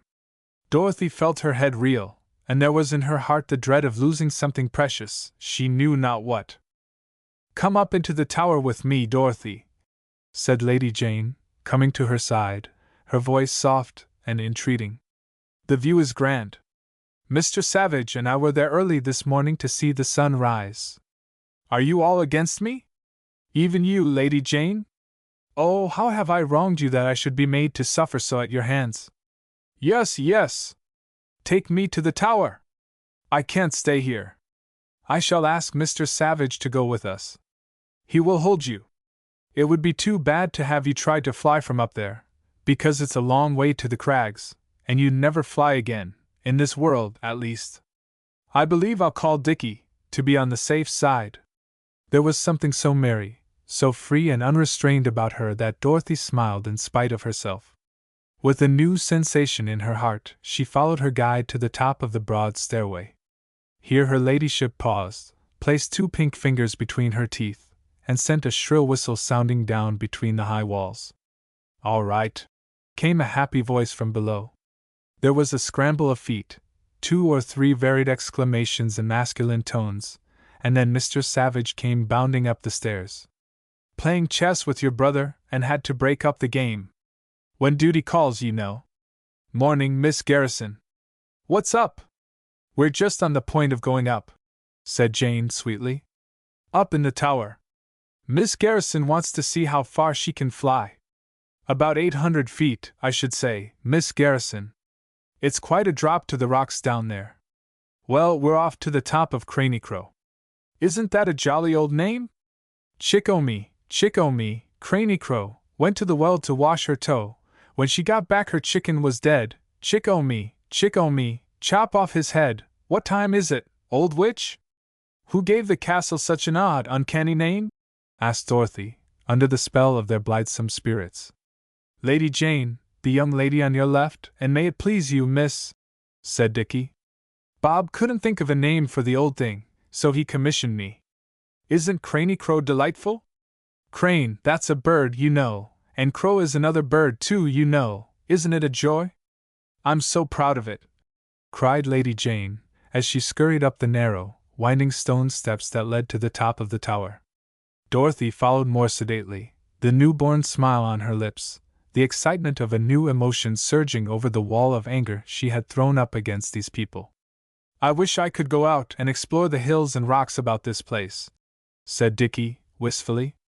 "Why can't you? Is it dangerous?" queried Dorothy. "Heavens, no! Perfectly safe in that respect. Oh, I forgot. You don't know, of course. Phil Quinton and your devoted servant are not permitted to show their faces outside these walls." "What do you mean?" "Well, you see, we're in America. Don't you understand? You're not the only prisoner, Miss Garrison. Behold 2 bold, bad bandits as your fellow captives. Alas! That I should have come to the cruel prison cell." "I had not thought of that," said Miss Garrison, reflectively, and then she looked upon Dickie with a new interest. They crawled through the trap door and out upon the stone-paved, airy crown of the tower. She uttered an exclamation of awe and shrank back from the sky that seemed to press down upon her. Nothing but sky, blue sky. Then she peered over the low wall, down upon the rocks below, and shuddered. "Hello, Phil! Great, isn't it?" exclaimed Dickie, and Dorothy realized that Quinton was somewhere behind her in the little rock-bound circle among the clouds. A chill fell upon her heart, and she would not turn toward the man whose very name brought rage to her heart. Magnificent! I have been up here in the sun and the gale for half an hour. Here are the newspapers, Lady Jane. Bob's man brought them an hour ago. There is something in them that will interest you, Dorothy. Pardon me, but I must go down. And don't fall off the tower, Lady Jane. Don't worry, Grandfather. I'll be a good little girl and I shan't fall off the tower, because I'm so afraid you'd find it out and beat me and send me to bed without my supper. Won't you stay up just a wee bit longer? Now don't coax, little girl. I must go down. See you later, Dickie called after him as he disappeared through the narrow opening. Dorothy turned her stony face slightly, and quick, angry eyes looked for an instant into the upturned face of the man who was swallowed in the darkness of the trap hole almost in the same second. Don't fall off the tower, Lady Jane, came the hollow voice from the ladders far below, and to Dorothy's sensitive ears, there was the most devilish mockery in the tones. I can forgive all of you, but never that inhuman wretch!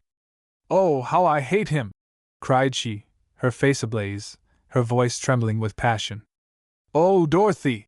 Cried Lady Jane, softly, imploringly. I wish from my soul that this tower might tumble down and kill him this instant, and that his bones could never be found, wailed the other. There's an awful weight above him, Miss Garrison, the weight of your wrath, said Dickie, without a smile. 24. The White Flag. After returning to her room later on, Dorothy eagerly devoured the contents of the newspapers, which were a day or two old. They devoted columns to the great abduction mystery, pictured the grief of the mother and marveled at her courage and fortitude, traced the brigands over divers streets to the deserted house, gave interviews with the bride's fiancé, her uncle and the servants who were found in the stables, speculated on the designs of the robbers, their whereabouts and the nature of their next move, drew vivid and terrifying visions of the lovely bride lying in some wretched cave, hovel or cellar, tortured and suffering the agony of the damned.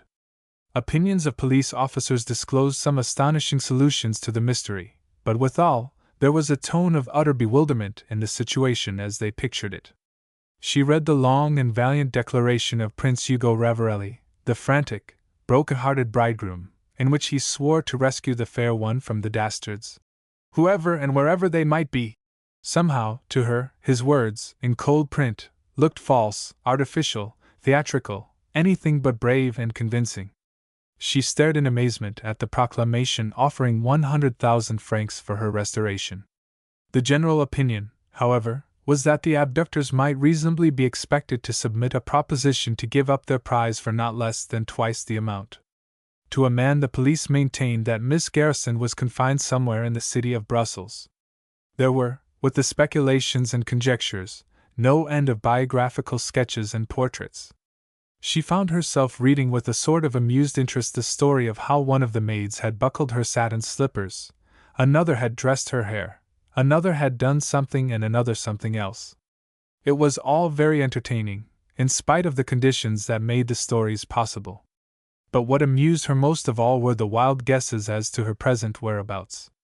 There was a direful unanimity of opinion that she was groveling in her priceless wedding gown on the floor of some dark, filthy cellar. The papers vividly painted her as haggard, faint, despairing of succor, beating her breast and tearing her beautiful hair in the confines of a foul-smelling hole in the ground, crying for help in tones that would melt a heart of stone, and guarded by devils in the guise of men. Then she came to the paragraph which urged the utmost punishment that law could inflict upon the desperadoes. The outraged populace could be appeased with nothing save death in its most ignominious, inglorious form. The trials would be short, the punishment swift and sure. The people demanded the lives of the villains. For a long time she sat with expressionless eyes, staring at the wall opposite, thinking of the 5 persons who kept her a prisoner, thinking of the lives the people longed to take, thinking of death. Death to pretty Lady Jane, to Lady Saxondale, to Lord Bob, to Dickie Savage, the hunted, and to Philip Quinton, the arch-conspirator. To kill them, to butcher them, to tear them to pieces, that was what it meant if they were taken before the maddened people. When Baker brought in the tea, Dorothy was shivering as one with a chill, and there was a new terror in her soul. What if they were taken? Could she endure the thought that death was sure to come to them, or to two of them, at least? Two of the men? 2 Americans? During the next 3 days she refused to leave her room, coldly declining the cordial invitations to make one of a very merry house party, as Lady Jane called it. Her meals were sent to her room, and Baker was her constant attendant. Into her cheek came the dull white of loneliness and despair, into her eye the fever of unrest. The visits met with disdain, and gradually they became less frequent. On the 3rd day of this self-inflicted separation she sat alone from early morn until dusk without the first sign of a visit from either Lady Saxondale or Lady Jane. All day long she had been expecting them, and now she was beginning to hunger for them. A ridiculous, inconsistent irritation had been building itself in her heart since midday, and at dusk it reached its limit in unmistakable rage. That they might be willing to ignore her entirely had not entered her mind before. Her heart was very bitter toward the disagreeable creatures who left her alone all day in a stuffy room, and in a most horrid temper to boot. From below, at different times during the afternoon, came the happy laughter of men and women, rollicking songs, the banging of a piano and tantalizing ragtime by strong New York fingers, the soft boom of a Chinese dinner gong, and oh! It was maddening to sit away up there and picture the heartless joy that reigned below. When Baker left the room, Dorothy, like a guilty child, actually sneaked, to the hall door, opened it softly, and listened with wrathful longing to the signs of life and good cheer that came to her ears. Desolate, dispirited, hungry for the companionship of even thieves and robbers, she dragged herself to the broad window and looked darkly down upon the green and gray world. Her pride was having a mighty battle. For 3 long days had she maintained a stubborn resistance to all the allurements they could offer.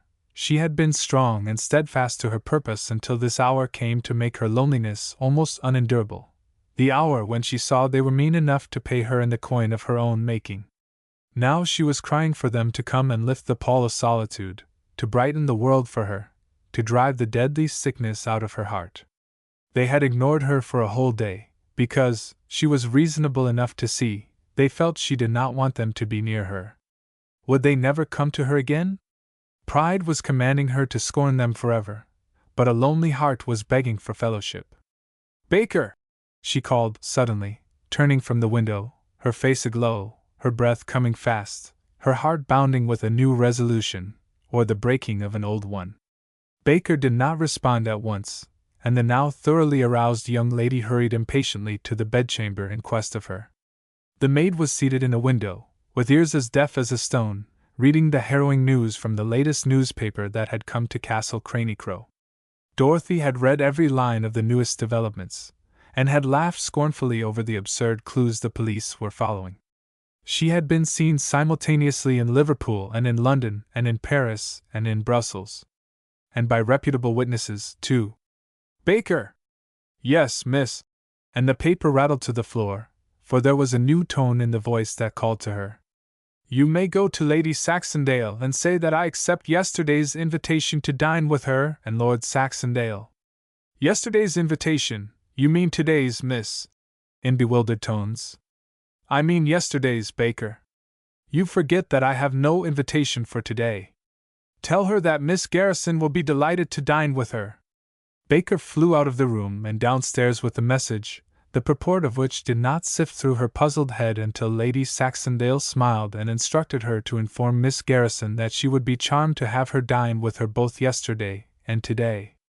In the meantime Dorothy was reproaching herself for her weakness in surrendering. She would meet Quinton, perhaps be placed beside him. While she could not or would not speak to him, the situation was sure to be uncomfortable.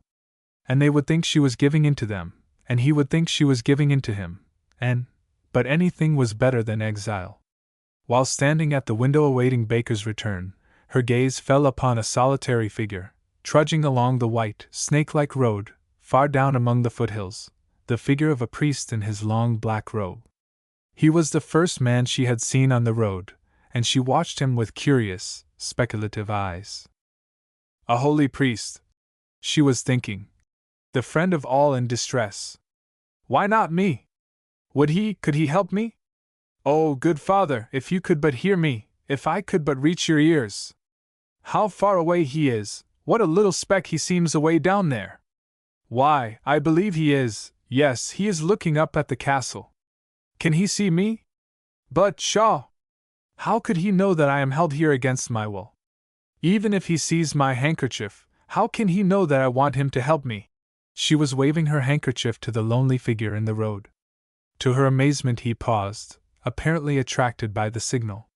For a brief instant he gazed upward, then dropped his cowled head and moved slowly away.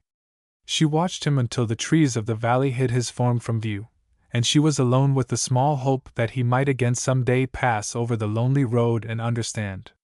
When the dinner gong rang, she was ready to face the party, but there was a lively thumping in her breast as she made her way down the steps.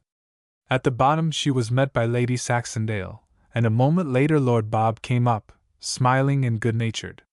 There was a sudden rush of warmth to her heart, the bubbling over of some queer emotion, and she was wringing their hands with a gladness she could not conceal. "I am so lonely up there, Lady Saxondale," she said simply, unreservedly. "Try to look upon us as friends, Dorothy, trust us, and you will find more happiness here than you suspect. Castle Craney-Crow was born and went to ruin in the midst of feud and strife. It has outlived its feudal days, so let there be no war between us," said her ladyship earnestly.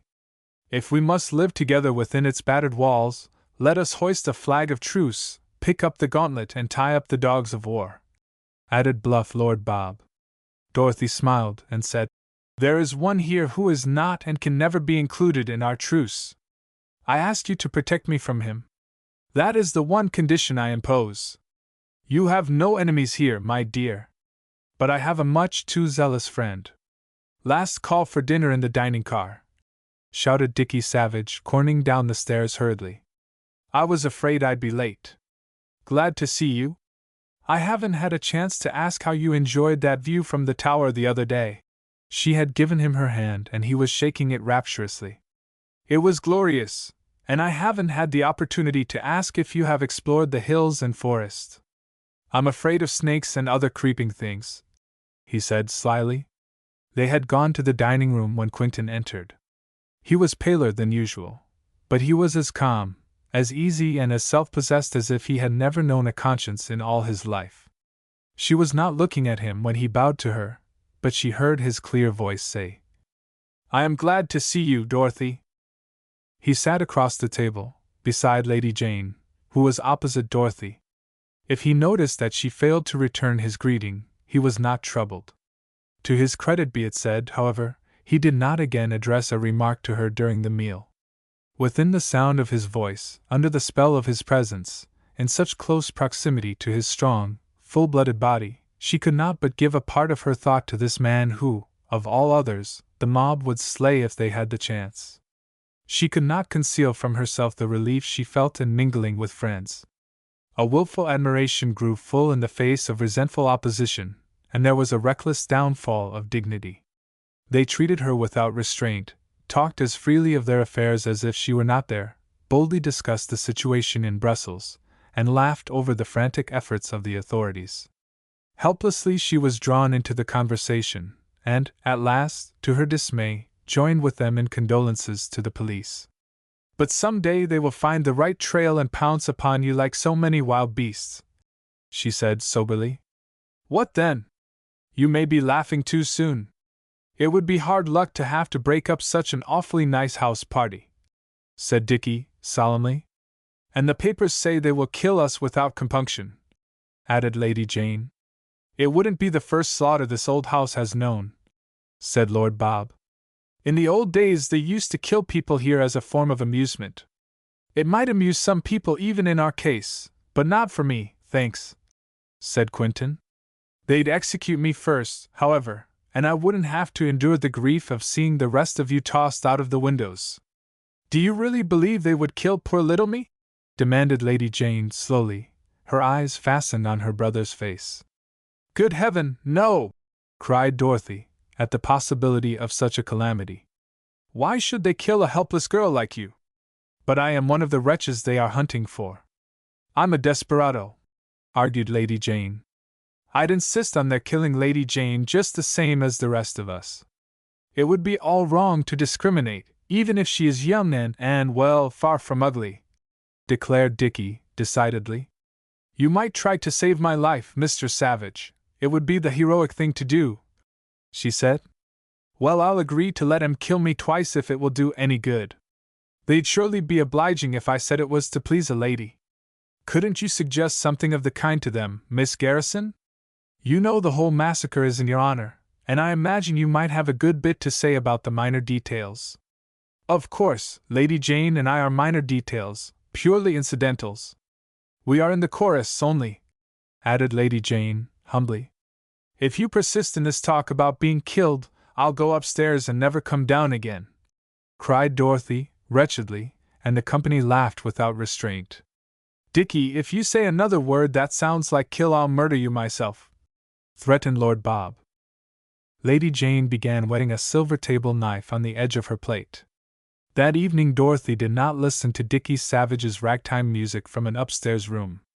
She stood, with Lady Jane, beside the piano bench and fervently applauded, joined in the chorus, and consoled herself with the thought that it was better to be a merry prisoner than a doleful one.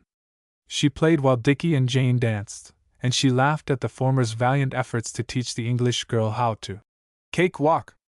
Philip Quinton, with his elbows on the piano, moodily watched her hands, occasionally relaxing into a smile when the laughter became general. Not once did he address her, and not once did she look up at him. At last he wandered away, and when next she saw him he was sitting in a far corner of the big room, his eyes half closed, his head resting comfortably against the high back of the chair. Lord and Lady Saxondale hovered about the friendly piano, and there was but one who looked the outcast. Conditions had changed. She was within a circle of pleasure, he outside. She gloated in the fact that he had been driven into temporary exile, and that he could not find a place in the circle as long as she was there. Occasionally one or the other of his accomplices glanced anxiously toward the quiet outsider, but no one asked him to come into the fold. In the end, his indifference began to irritate her. When Lady Saxondale rang for the candles near the midnight hour, she took her candlestick from the maid, with no little relief, and unceremoniously made her way toward the hall. She nervously uttered a general good night to the party and flushed angrily when Quinton's voice responded with the others. "Good night, Dorothy. 25. Down among the ghosts. I cannot endure it," she cried to herself a dozen times before morning. "I shall go mad if I have to see his face and hear his voice and feel that he is looking at me. There must be a way to escape from this place, there must be a way. I will risk anything to get away from him." At breakfast she did not see him. He had eaten earlier with Lord Bob. The others noted the hunted look in her eye and saw that she had passed a sleepless night. The most stupendous of Dickie's efforts to enliven the dreary table failed, and there was utter collapse to the rosy hopes they had begun to build. Her brain was filled by one great thought: escape. While they were jesting, she was wondering how and where she could find the underground passages of which they had spoken and to what point they would lead. "I'd give a round sum if I could grow a set of whiskers as readily and as liberally as Turk," commented Dickie, sadly. "He came out of Phil's room this morning, and I dodged behind a door post, thinking he was a burglar. Turk looks like a wild man from Borneo, and his whiskers are not 10 days out. He's letting them grow so that he can venture outside the castle without fear of recognition. I'd like to get outside these walls for half a day." "I detest whiskers," decided Lady Jane. "So do I, especially Turk's. But they're vastly convenient, just the same. In a couple of days Turk won't know himself when he looks in the mirror. I believe I'll try to cultivate a bunch. I'm sure they would improve you very much," said Lady Jane, aggressively. "What is your idea as to color?"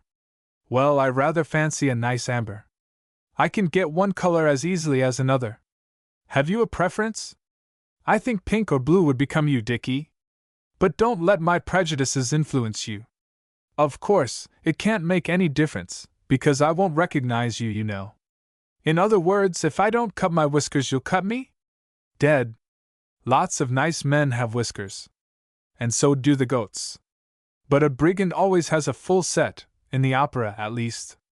You are only a brigand's apprentice, and besides, this isn't an opera. It is a society tragedy. Won't you have another egg? He asked, looking politely at her plate. Then he inquired if Miss Garrison would like to join him in a climb among the rocks. She smiled wistfully, and said she would be charmed to do so if she were not too feeble with age when the time came to start. Consumed with a desire to acquaint herself with her surroundings, she begged her companions to take her over the castle from turret to cellar. Later in the day, with Turk carrying the lantern, she was eagerly taking notes in the vast, spooky caves of Craney-Crow. Vaulted chambers here, narrow passages there, spider-ridden ceilings that awoke to life as the stooping visitors rustled beneath them, slimy walls and ringing floors, all went to make up the vast grave in which she was to bury all hope of escape. Immense were the iron-bound doors that led from one room to another, huge the bolts and rusty the hinges, gruesome and icy the atmosphere, narrow the steps that led to regions deeper in the bowels of the earth. Dorothy's heart sank like lead as she surveyed the impregnable walls and listened to the mighty groans of long-sleeping doors as the shoulder of the sturdy Turk awoke them to torpid activity. There was surprise and resentment in the creak of grim old hinges, in the moans of rheumatic timbers, in the jangle of lazy chains and locks. The stones on which they trod seemed to snap back in the echo of their footfalls a harsh, strident laugh of derision. Every shadow grinned mockingly at her. The very darkness ahead of the lantern's way seemed to snort angrily at the approach of the intruders. The whole of that rock-bound dungeon roared defiance in answer to her timid prayer, and snarled an ugly challenge to her courage. Lady Saxondale and Dicky confronted two rather pale-faced girls when the party of explorers again stood in the sunlit halls above. Across their shrinking faces cobwebs were lashed, plastered with the dank moisture of ages. In their eyes gleamed relief, and from their lips came long breaths of thankfulness. Turk, out of sight and hearing, was roundly cursing the luck that had given him such a disagreeable task as the one just ended.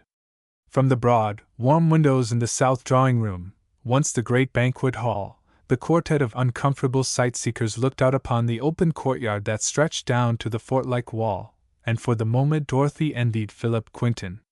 He was briskly pacing the stone-paved enclosure, smoking his pipe and basking in the sunshine that had never penetrated to the horrors of Castle Craney-Crow.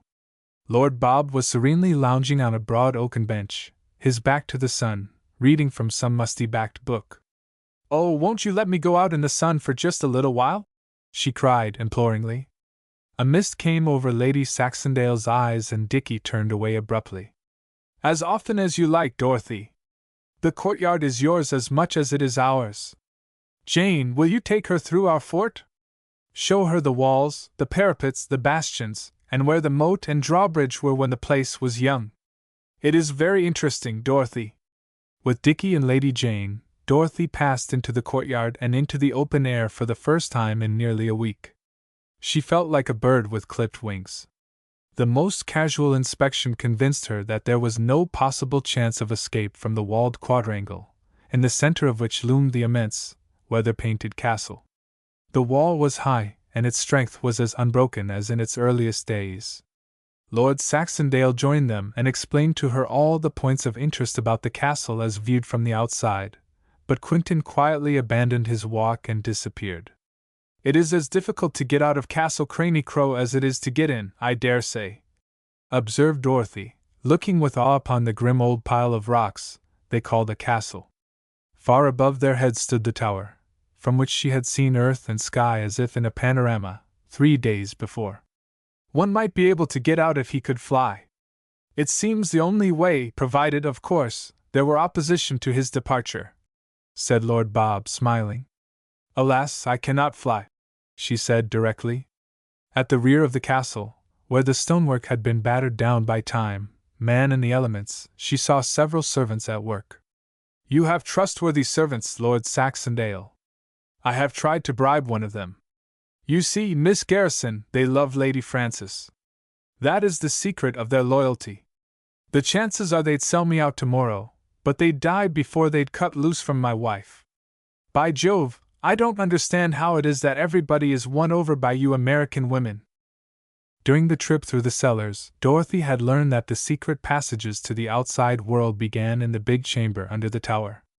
Lady Saxondale had unwittingly confessed, while they were in the room, that 2 of the big rocks in the wall were false, and that they were in reality doors which opened into the passages. One of the passages was over a mile long, and there were hundreds of steps to descend before one reached a level where walking was not laborious. The point of egress was through a hidden cave up the valley, near the ruins of an old church. Where the other passage had once led to she did not know, for it had been closed by the caving in of a great pile of rocks. With a determined spirit and a quaking courage, Dorothy vowed that she would sooner or later find this passageway and make a bold dash for liberty. Her nerves were tingling with excitement, eagerness, and a horror of the undertaking, and she could scarcely control herself until the opportunity might come for a surreptitious visit to the underground regions. Her first thought was to locate, if possible, the secret door leading into the passage.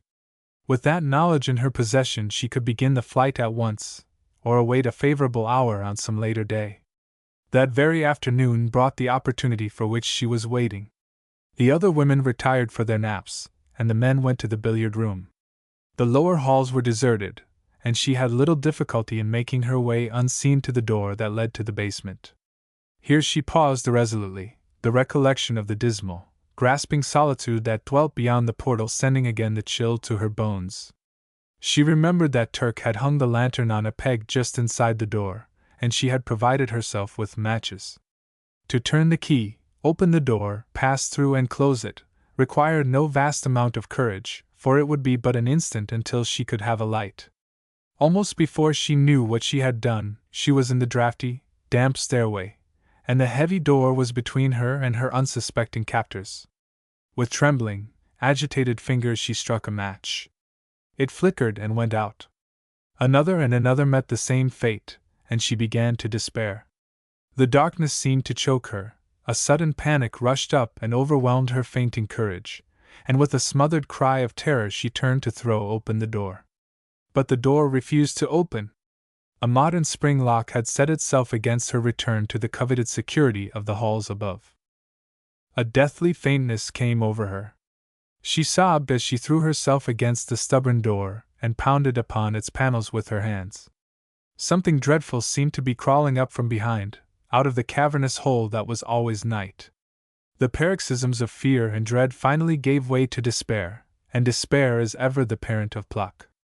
Impatiently she again undertook the task of lighting the lantern, fearing to breathe lest she destroy the wavering, treacherous flame that burnt inside her bleeding hands. Her pretty knuckles were bruised and cut in the reckless pounding on the door. At last the candle inside the lantern's glass began to flicker feebly, and then came the certainty that perseverance had been rewarded. Light filled the narrow way, and she looked timidly down the rickety stone steps, dreading to venture into the blackness beyond. Ahead lay the possibility of escape, behind lay failure and the certainty that no other opportunity would be afforded her. So she bravely went down the steps, her knees weakly striking against each other, the lantern jangling noisily against the stone wall. How she managed to reach the chamber under the tower she could not have told afterward, she did not know at the time. At last, however, she stood, with blood chilled to the curdling point, in the center of the room that knew the way to the outside world. Pounding on the rocky walls with a piece of stone against which her foot had struck, she at length found a block that gave forth the hollow sound she longed to hear. Here, then, was the key to the passage, and it only remained for her to discover the means by which the obstruction could be moved from the opening. For half an hour, cold with fear and nervousness, she sought for the traditional spring, but her efforts were in vain. There was absolutely no solution, and it dawned upon her that she was doomed to return to the upper world defeated. Indeed, unless she could make those in the castle hear her cries, it was possible that she might actually die of starvation in the pitiless cavern. The lantern dropped from her palsied fingers, and she half sank against the stubborn door in the wall. To be back once more in the rooms above, with cheery human beings instead of with the spirits of she knew not how many murdered men and women, was now her only desire, her only petition. The contact of her body with the slab in some way brought about the result for which she had striven. The door moved slowly downward and a dash of freezing air came from the widening aperture at the top, blowing damp across her face. staggering away from the ghost-like hole that seemed to grin fiendishly until it spread itself into a long, black gulf with eyes, a voice, and clammy hands. She grabbed up the still-lighted lantern and cried aloud in a frenzy of fear. The door slowly sank out of sight, and the way was open, but her courage was gone. What was beyond that black hole? Could she live in the foul air that poured forth from that dismal mouth? Trembling like a leaf, she lifted the lantern and peered into the aperture, standing quite close to the edge. Her eyes fastened themselves in mute horror upon the object that first met their gaze. She could not breathe, her heart ceased beating, and every vestige of life seemed to pass beyond recall. She was looking upon the skeleton of a human being, crouched, hunched against the wall of the narrow passage, a headless skeleton, for the skull rolled out against her feet as the sliding door sank below the level. Slowly she backed away from the door, not knowing what she did, conscious only that her eyes could not be drawn from the horrifying spectacle. "Oh God!" she moaned in direst terror. Her ghastly companion seemed to edge himself toward her, an illusion born in the changing position of the light as she retreated. "Dorothy!" came a voice behind her, and she screamed aloud in terror, dropping the lantern and covering her face with her hands. As she swayed limply, a pair of arms closed about her and a voice she knew so well called her name again and again. She did not swoon, but it was an interminably long time to him before she exhibited the faintest sign of life other than the convulsive shudders that swept through her body. At last her hands clasped his arm fiercely and her body stiffened. "Is it you, Phil? Oh, is it really you? Take me away from this place. Anywhere, anywhere. I'll do anything you say, but don't let that awful thing come near me," she wailed. By the flickering light he caught the terrified expression in her eyes. "You are safe, dear. I'll carry you upstairs if you like," he said softly. "I can walk or run. Oh, why did I come here? But, Phil," suddenly, "we are locked in this place. We can't get out." "Oh, yes, we can," he cried quickly. "Come with me." He picked up the lantern, threw an arm about her, and hurried toward the stairs that led aloft. Afterwards he was not ashamed to admit that he imagined he felt bony hands clutching at him from behind, and fear lent speed to his legs. Up the stairs they crowded, and he clutched at the huge handle on the door. In surprise he threw his weight against the timbers, and a moment later dropped back with an exclamation of dismay. The door was locked. "What does it mean?" he gasped. "I left it standing open when I came down. The draft must have shut it. Don't be alarmed, Dorothy, I'll kick the damned thing down. What an idiot I was to tell no one that I was coming down here." But his kicking did not budge the door, and the noise did not bring relief. She held the lantern while he fought with the barricade, and she was strangely calm and brave. The queer turn of affairs was gradually making itself felt, and her brain was clearing quickly. She was not afraid, now that he was there, but a new sensation was rushing into her heart. It was the sensation of shame and humiliation. That he, of all men, should find her in that unhappy, inglorious plight, ending her bold dash for freedom with the most womanly of failures, was far from comforting, to say the least. "Dorothy, I can't move it. I've kicked my toes off, and my knees are bleeding, but there it stands like a rock. We've got to stay here till someone chances to hear us," he said ruefully. "Are you afraid now? Why didn't you spring the lock when you came down? This is a pretty pass, I must say," she said, her voice still shaky, her logic abnormal. "I like that.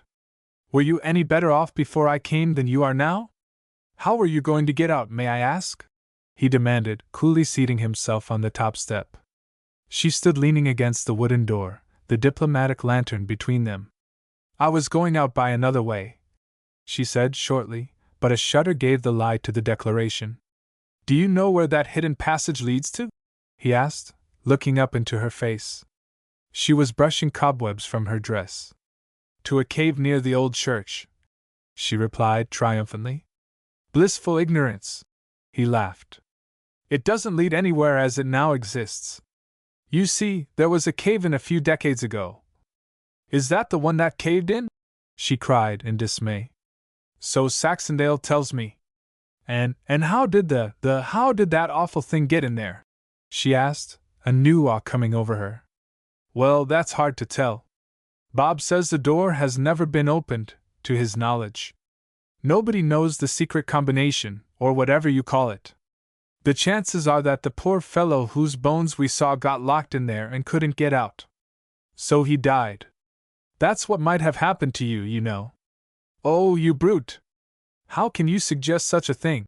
She cried, and she longed to sit close beside him, even though he was her most detested enemy. Oh, I would have saved you from that fate, never fear. But you could not have known that I was inside the passage. Do you suppose I came down here on a pleasure trip? You don't mean that you knew I was here? Certainly, it is why I came to this blessed spot. It is my duty to see that no harm comes to you, Dorothy. I prefer to be called Miss Garrison. Coldly. If you had been merely Miss Garrison to me, you'd be off on a bridal tour with Ravarelli at this moment, instead of enjoying a rather unusual tete-a-tete with me. Seriously, Dorothy, you will be wise if you submit to the inevitable until fate brings a change of its own accord. You are brave and determined, I know, and I love you more than ever for this daring attempt to get out of Craney-Crow, but you don't know what it might have brought you to. Good heavens, no one knows what dangers lie in those awful passages. They have not been used in 100 years. Think of what you were risking. Don't, for your own sake, try anything so uncertain again. I knew you were down here, but no one else knows. How you opened that secret door, I do not know, but we both know what happened to one other poor wretch who solved the mystery. I didn't solve it, really I didn't. I don't know how it happened. It just opened, that's all, and then it was terrible. She covered her eyes with her hands, and he leaped to his feet. Don't think about it, Dorothy. It was enough to frighten you to death. Gad, I should have gone mad had I been in your place. He put his arm about her shoulder, and for a moment she offered no resistance. Then she remembered who and what he was and imperiously lifted angry eyes to his. The skeleton may have been a gentleman in his day, Mr. Quinton. Even now, as I think of him in horror, he could not be as detestable as you.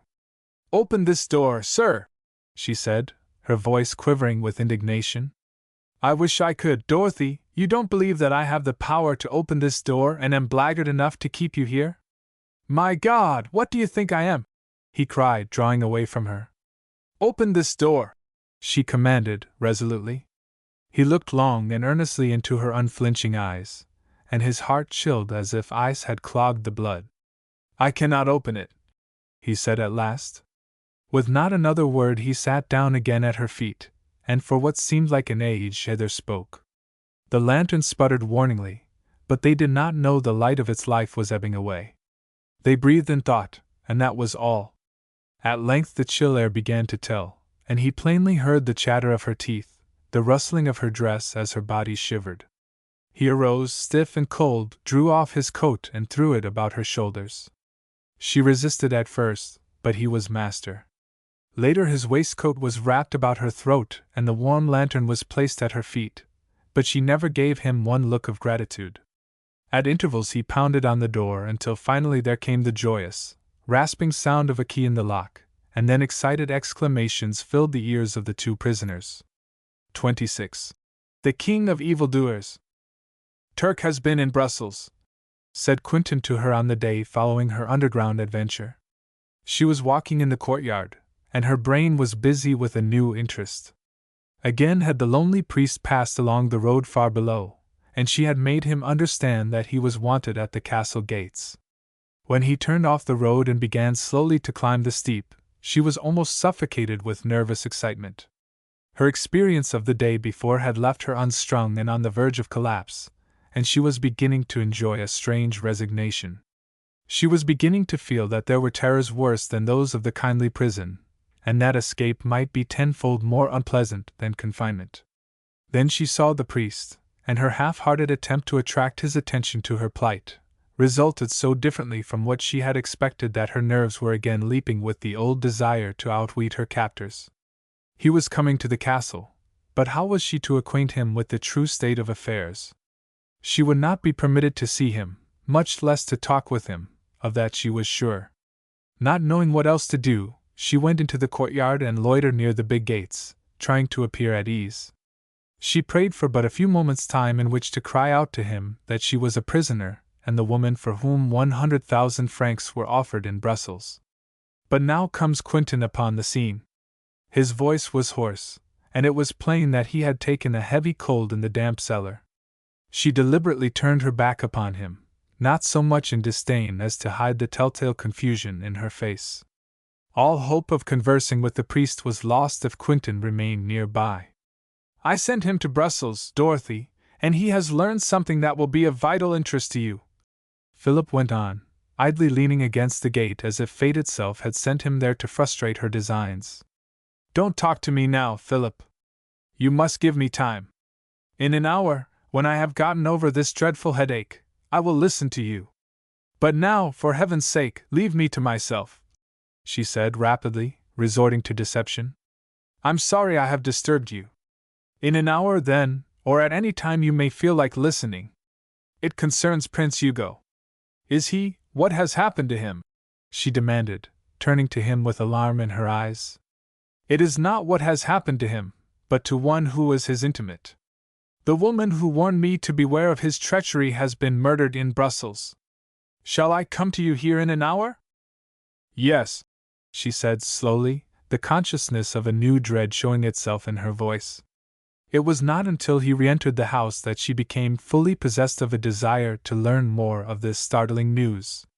Her mind went back to the strange young woman who came to her with the story of the prince's duplicity, and her blood grew cold with the thought that brutal death had come to her so soon after that visit. She recalled the woman's voice, her unquestioned refinement, her dignity of bearing, and the positiveness with which she declared that Hugo would kill her if he knew the nature of her visit to his promised wife. And now she was dead, murdered. By whom? That question burst upon her with the force of a heavy blow. Who killed her? A pounding on the heavy gate brought her sharply to the project of the moment. She walked as calmly as her nerves would admit to the gate and called in French. "Who is there?"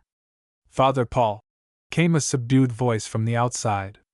"Am I wrong in believing that I was called here by someone in the castle? Kindly admit me. I am fatigued and athirst. I cannot open the gate, good father, you must aid me to escape from this place," she cried eagerly, her breast thumping like a hammer. There was no interruption, and she could have shrieked with triumph when, 5 minutes later, the priest bade her be of good cheer and to have confidence in him. He would come for her on the next night but one, and she should be freed. From her window in the castle she saw the holy man descend the steep with celerity not born of fatigue. When he reached the road below he turned and waved his hand to her, and then made his way swiftly into the forest. After it was all over and relief was promised, her excitement subsided, and in its place began to grow a dull contemplation of what her rescue would mean to the people who were holding her captive. It meant exposure, arrest, imprisonment, and perhaps death. The appeal she had succeeded in getting to the ears of the passing priest would soon be public property, and another day might see the jubilant minions of the law in front of Castle Craney-Crow demanding her release and the surrender of the culprits. There was not the joy in her heart that she had expected. Instead, there was a sickening fancy that she had done something mean and treacherous. When she rejoined the unsuspecting party downstairs soon afterward, a mighty weakness assailed her, and it was she, instead of they who had boldly stolen her from her home, that felt the pangs of guilt. She went into the courtyard where Savage and Lady Jane were playing handball, while the Saxondales looked on, happily unconscious of a traitor in their midst. For an instant, pale and remorseful, she leaned against the doorpost, struggling to suppress the tears of pity and contrition. Before she had fully recovered her strength, Lady Jane was drawing her into the contest with Dickie. And so she played cravenly with those whose merry hearts she was to crush, listening to the plaudits of the two smiling onlookers. It was too late to save them, for a priest of God had gone out into the world to herald their guilt, and to deal a blow that would shatter everything. Quentin came down a little later, and she was conscious that he watched the game with eyes in which pleasure and trouble fought for supremacy. Tired at last of the violent exercise, the trio threw themselves upon the bench in the shade of the wall, and with glowing faces and thumping breasts, two of them laughed over the antics they had cut. Dorothy's lawless lover stood afar off, lonely and with the resignation of the despised. Presently he drew near and asked if he might join them in the shade. "What a dreadful cold you have taken, Phil!" cried Lady Saxondale, anxiously. "Commonest sort of a cold, I assure you. Damp cellars don't agree with me," he said. "I did not want your coat, but you would give it to me," said Dorothy, as if called upon to defend herself for some crime. "It was you or I for the cold, you know," he said simply, "and I was your protector." "Right and good," agreed Dickie. "Couldn't do anything else. Lady needed a coat, had to have it, and she got it. Duty called and found him prepared. That's why he always wears a coat in the presence of ladies. I've had your friend, the skeleton, buried," said Lord Bob. "Poor chap, he seemed all broken up over leaving the place." "Yes, went all to pieces," added Dickie. "Dickie Savage, do you think you are funny?" demanded Lady Jane, loftily. "I would not jest about the dead. The last I saw of him he was grinning like the—" "Oh, you wretch!" cried the girl, and Dorothy put her fingers to her ears. "Shut up, Dickie!" exclaimed Quentin. "Do you care to hear about that woman in Brussels, Dorothy? It is of no great consequence to me, but I'll listen if you like," she said slowly. Thereupon he related to the party the story of the finding of the dead woman in a house near the Garrison home in the Avenue Louise. She had been dead for 2 days and her throat was cut.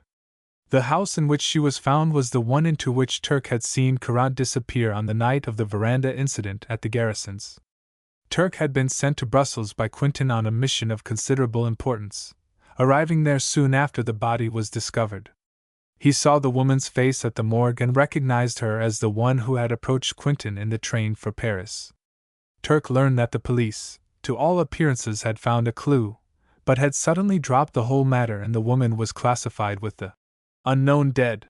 An attendant at the morgue carelessly remarked in his hearing that she was the mistress of a great man, who had sent them word to throw her in the river. Secretly Turk assured himself that there was no mistake as to the house in which she had been found, and by putting 2 and 2 together, it was not unnatural to agree with the morgue officer and to supply for his own benefit the name of the royal lover.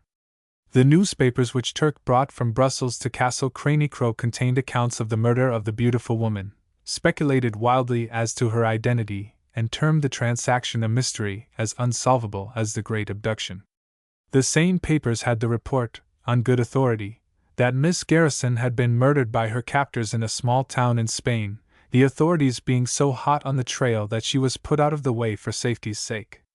But the papers did not know that a bearded man named Turk had slipped a sealed envelope under a door at the Garrison home, and that a distressed mother had assurance from the brigand chief that her daughter was alive and well, but where she could not be found.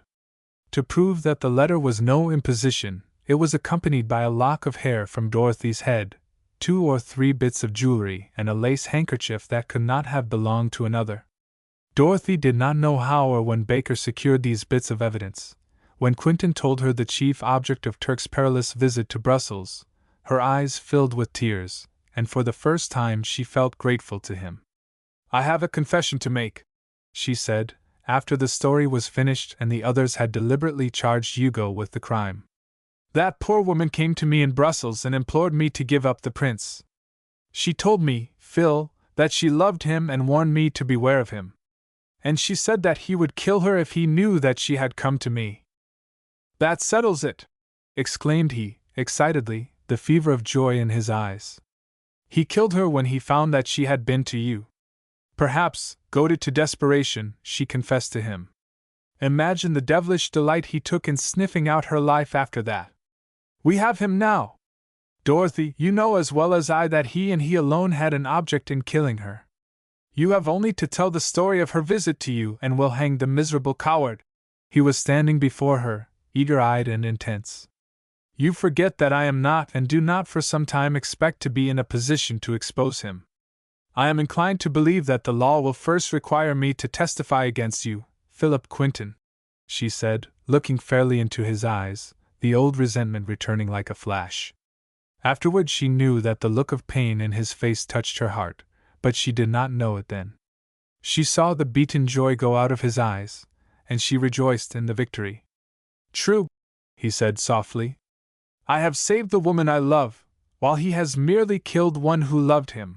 It angered her unreasonably when, as he turned to enter the house, Lady Saxondale put her arm through his and whispered something in his ear. A moment or two later Lady Jane, as if unable to master the emotion which impelled, hurried into the castle after them. Dicky strolled away, and she was left with Lord Bob. It would have been a relief had he expressed the slightest sign of surprise or regret, but he was as imperturbable as the wall against which he leaned. His mild blue eyes gazed carelessly at the coils of smoke that blew from his lips. "Oh," she wailed to herself, in the impotence of anger. "They all love him, they all hate me. Why does he not mistreat me, insult me, taunt me, anything that will cost him their respect, their devotion? How bitterly they feel toward me for that remark! It will kill me to stay here and see them turn to him as if he were some god and I the defiler." That night there was a battle between the desire to escape and the reluctance she felt in exposing her captors to danger. In the end she admitted to herself that she would not have Philip Quinton seized by the officers, she would give them all an equal chance to escape, he with the others. Her heart softened when she saw him, in her imagination, alone and beaten, in the hands of the police, led away to ignominy and death, the others perhaps safe through his loyalty. She would refuse absolutely, irrevocably, to divulge the names of her captors and would go so far as to perjure herself to save them if need be. With that charitable resolution in her heart she went to sleep. When she arose the next morning, Baker told her that Mr. Quinton was ill. His cold had settled on his lungs and he had a fever. Lady Saxondale seemed worried over the rather lugubrious report from Dicky Savage, who came downstairs early with Phil's apologies for not presenting himself at the breakfast table. While Quinton cheerfully declared that he would be himself before night, Dicky was in a doleful state of mind and ventured the opinion that he was in for a rough spell of sickness. What distressed the Saxondales most was the dismal certainty that a doctor could not be called to the castle. If Quinton were to become seriously ill, the situation would develop into something extremely embarrassing. He insisted on coming downstairs about noon, and laughed at the remonstrances of Lord Bob and Dicky, who urged him to remain in bed for a day or two, at least. His cough was a cruel one, and his eyes were bright with the fever that raced through his system. The medicine chest offered its quinine and its plasters for his benefit, and there was in the air the tense anxiety that is felt when a child is ill and the outcome is in doubt. The friends of this strong, stubborn and all-important sick man could not conceal the fact that they were nervous and that they dreaded the probability of disaster in the shape of serious illness. His croaking laugh, his tearing cough and that flushed face caused Dorothy more pain than she was willing to admit, even to herself. As night drew near she quivered with excitement. Was she to leave the castle? Would the priest come for her? Above all, would he be accompanied by a force of officers large enough to storm the castle and overpower its inmates? What would the night bring forth? And what would be the course, taken by this defiant sick man, this man with 2 fevers in his blood? She had not seen or spoken to him during the day, but she had frequently passed by the door of the library in which he sat and talked with the other men. An irresistible longing to speak to him, to tell him how much she regretted his illness, came over her. There was in her heart a strange tenderness, a hungry desire to comfort him just the least bit before she took the flight that was to destroy the hope his daring and skillfully executed scheme had inspired. 3 times she hesitated in front of the library door, but her courage was not as strong as her desire. Were he alone she could have gone in, and told him frankly that she would not expose him to the law in the event that she ever had the opportunity. But the other men were with him. Besides, his cough was so distressing that natural pity for one suffering physical pain would have made it impossible to talk to him with the essential show of indifference. At last, in despair, she left Lady Saxondale and her companion in the courtyard and started up the stairs, resolved to be as far as possible from the sound of that cough. Quinton met her at the foot of the steps. "I'm going to lie down a while," he said wearily. "They seem to be worried about this confounded cold, and I'll satisfy them by packing myself away in bed. You should be very careful, Phil, she said, a suffocating feeling in her throat. Your cough is frightful, and they say you have a fever. Do be reasonable. Dorothy, he said, pausing before her at the steps, his voice full of entreaty. Tell me you don't despise me. Oh! I long to have you say one tender word to me, to have one gentle look from your eyes. I am very sorry you are suffering, Philip, she said, steeling her heart against the weakness that threatened. Won't you believe I have done all this because I love you, Anne? He was saying, passionately, but she interposed. Don't, Phil! I was forgetting a little. Yes, I was forgetting a little, but you bring back all the ugly thoughts. I cannot forget and I will not forgive. You love me, I know, and you have been a kind jailer, but you must not expect to regain my respect and love. Yes, it was love up to the morning I saw you in the dining room of this castle. I'll create a new love in your heart, Dorothy, he cried. The old love may be dead, but a new one shall grow up in its place. You do not feel toward me today as you did a week ago. I have made some headway against the force of your hatred. It will take time to win completely. I would not have you succumb too soon. But just as sure as there is a God, you will love me some day for the love that made me a criminal in the eyes of the world. I love you, Dorothy, I love you. It is too late. You have destroyed the power to love. Phil, I cannot forgive you. Could I love you unless full forgiveness paved the way? There is nothing to forgive, as you will some day confess. You will thank and forgive me for what I have done. A fit of coughing caused him to lean against the stair rail, a paroxysm of pain crossing his face as he sought to temper the violence of the spell. You should have a doctor, she cried in alarm. He smiled cheerlessly. Send for the court physician, he said derisively. The king of evildoers has the chills and fever, they say. Is my face hot, Dorothy? She hesitated for a moment, then impulsively placed her cool hand against his flushed forehead. Despite her will, there was a caress in the simple act, and his bright eyes gleamed with gladness. His hand met hers as it was lowered from the hot brow, and his lips touched the fingers softly. Ah, the fever, he exclaimed, passionately. You should have a doctor, she muttered, as if powerless to frame other words. 27. The Flight with the Priest. 11 o'clock that night found Castle Craney-Crow wrapped in the stillness of death. Its inmates were awake, but they were petrified, paralyzed by the discovery that Dorothy Garrison was gone. Scared eyes looked upon white faces, and there was upon the heart of each the clutch of an icy hand. So appalling was the sensation that the 5 conspirators breathed not nor spoke, but listened for the heartbeats that had stopped when fears finally gave way to complete conviction. They were as if recovering from the fright of seeing a ghost. Spirits seemed to have swept past them with cold wings, carrying off the prisoner they thought secure. Only supernatural forces could be charged with the penetration of their impregnable wall. The discovery of the prisoner's flight was not made until Baker knocked on Lady Saxondale's door, and inquired for Miss Garrison at bedtime. Then it was recalled that she had left the others at 9 o'clock, pleading a headache, but she did not go to her room. Investigation revealed the fact that her jewelry, a cape and a traveling hat were missing. Remembering her first attempt to escape and recalling the very apparent nervousness that marked her demeanor during the day, Lady Saxondale alarmed the house. 10 minutes later the conspirators and a knot of sleepy servants stood in the courtyard, staring at the great gate. It was closed but unlocked. There were but 2 known keys to the big lock, and since the arrival of the party at the castle they had not been out of Lord Saxondale's possession. The girl could not have used either of them, and the lock had not been forced. What wonder, then, that in the first moments of bewilderment they shrank back as if opposed by the supernatural. No one present had seen her leave the castle, and there was no way of telling how long she had been gone, except that it was not longer than 2 hours. After the first shock of realization, however, the men came to the conclusion that assistance had come from the outside, or that there was a traitor on the inside. They were excitedly questioning the long-trusted servants when Lady Jane made a second discovery. "Where is Turk?" she cried, and every eye swept through the group. "Gone, by God!" exclaimed Quinton, in helpless amazement. No one had given thought to his illness in the excitement of the moment. He had been called forth with the rest, and when he coughed not even he took note of the fact.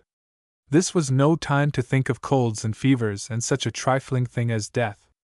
He shivered, but it was not with the chill of a sick man, it was the shiver of fear. "Good Lord, he can't be the one! Turk would die for me!" he cried, almost piteously. "He is gone, and so is she," grated Lord Bob. "What are we to infer? He has sold us out, Quinton, that's the truth of it." "I'm damned!" almost wept Dickie Savage. "They'll have a pack of officers here before morning. I don't give a hoot for myself, but Lady Saxondale and—" "Great heaven! What have I brought you to in my folly?" groaned Quinton, covering his face with his hands. "Open the gate!" called a hoarse voice outside the wall, and every heart stopped beating, every face went white. A heavy boot crashed against the gate. "The officers!" whispered Lady Jane in terror. Dickie Savage's arm went round her. "Let me in! Get a move on!" "It's Turk!" roared Quinton, springing toward the gate. An instant later Turk was sprawling inside the circle of light shed by the lantern, and a half-dozen voices were hurling questions at him. The little man was in a sorry plight. He was dirt-covered and bloody, and he was so full of blasphemy that he choked in suppressing it. "Where is she? Where have you been?" cried Quinton, shaking him violently in his agitation. Gimme time, panted Turk. "I've got to get my breath, ain't I? She's flew th coop, and I couldn't head her off. Say, has a priest been loafing around here lately?" "A priest?" cried Lord Bob. "There hasn't been one here since Father Bivet came 3 years ago too. I mean this week, not 3 years ago. She's gone with a priest, and I'm next to who he is, too. He ain't no more priest than I am. It's that French detective, Courant, and he's worked us to a fare-you-well. He's th boy." This startling news threw the party into deeper consternation than before. The little ex-burglar was not a fluent talker at best, but he now excelled himself in brevity. In 3 minutes he had concluded his story, and preparations were well under way for the pursuit. He was, according to his narrative, sitting in the lower end of the courtyard about 9 o'clock, calmly smoking his pipe, when his attention was caught by the long, shrill call of a night bird. No such sound had come to his ears during his stay at the castle, and his curiosity was aroused. Not dreaming of what was to follow, he slowly walked toward the front of the castle. A woman stood in the shadow of the wall near the gate. Hardly had his eyes made out the dim figure when the whistle was repeated. Before he fully grasped the situation, the big gate swung slowly inward and another figure, at first glance that of a woman, stood inside the wall. He heard the woman call softly, "Is that you, Father?" A man's voice replied, but the words were too low to be distinguished. The woman drew back as if to return to the house, but the newcomer was at her side, and his hand was on her arm. There was a moment of indecision, then resistance, 2 or 3 sharp words from the man, and then the two seemed to fade through the wall. The ponderous gate was closing before the dumbfounded watcher could collect his wits. Like a shot he was across the stones, now alive to the meaning of the strange proceeding. With desperate hands he grasped the bar of the gate and pulled, uttering a loud shout of alarm at the same time. Surprised by the sudden interference, the man on the other side gave way and Turk was through the opening and upon him. A stunning blow on the head met him as he hurled himself forward, and he plunged headlong to the ground. As he struggled to his feet another blow fell, and then all was darkness. When he opened his eyes again 2 figures were careening down the steep path, 100 yards away. They were running, and were plainly distinguishable in the moonlight. Turk knew that the woman was Dorothy Garrison. He had heard her cry, after the first blow, Don't kill him, Father! It is Turk!" Crazed with anger and determined to recapture her single-handed, Turk neglected to call for help. With the blood streaming down his face, he dashed off in pursuit. There was in his heart the desire to kill the man who had struck him down. Near the foot of the hill he came up with them, and he was like a wildcat. Miss Garrison had fallen to her knees and was moaning as if in pain. The priest crouched behind her, protecting his person from a possible shot from the pursuer. For God's sake, don't shoot him!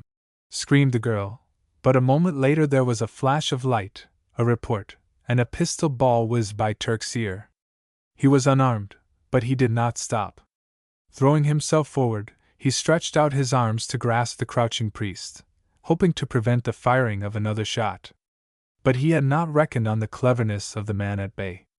The priest dropped flat to the ground and Turk plunged over his body, wildly clutching for the prostrate man as he went. With the cunning of a fox, the priest, on realizing that he could not avoid a personal conflict, had looked about for means to end the pursuit effectually. Retarded in his progress by the tired, trembling girl, he saw that a stand against the oncomer was unavoidable. He cleverly selected the spot for this stand, and braced himself as for the onslaught. Scarcely a yard beyond his position there was a sharp declivity among the rocks, with a clear drop of a dozen feet or more to the bottom of a wide crevasse. His shot went wild and he could not repeat it, for Dorothy was frantically clutching his arm. The stratagem worked well, and he had the satisfaction of hearing a mighty oath as Turk, unable to check himself, slipped from the edge and went crashing to the rocks below. With the speed of a hunted animal, the priest leaped to his feet, dragging the girl after him, and a harsh laugh came from his throat as they dashed onward. A quick glance behind showed there had been but one pursuer, and the man in the robes of holiness chuckled exultantly. But if Dorothy Garrison believed him to be the priest his robes declared, the moonlight told the fallen Turk the truth. Indeed, it was the intentness with which the little ex-burglar gazed upon the white face of Courant that prevented him from seeing the ledge as he dashed up to the couple. How long it was afterward that Turk came to his senses and crawled back to the roadway, dizzy, weak and defeated, he knew not. He could only groan and gnash his teeth when he stood erect again and saw that he was utterly alone. Courant and the girl were gone. In shame and humiliation he climbed the hill to call for help. Just as the searching party was about to rush recklessly from the courtyard, servants having been instructed to bring out the horses, Lady Jane espied a white piece of paper on the ground near the gate. And then it was that they read the parting message from the girl who was gone. With a trembling voice Lady Saxondale read, "I have found a way, and I am going, if nothing prevents. With the help of my good angel I shall soon be far from this place. A holy man in passing saw my signal of distress and promised rescue. You have been good to me, and I can only repay you by refusing to expose you. This priest does not know who you are. I shall not tell him or any who may be with him. No one shall ever know from me that you were my abductors. God grant that you may never have to pay the penalty.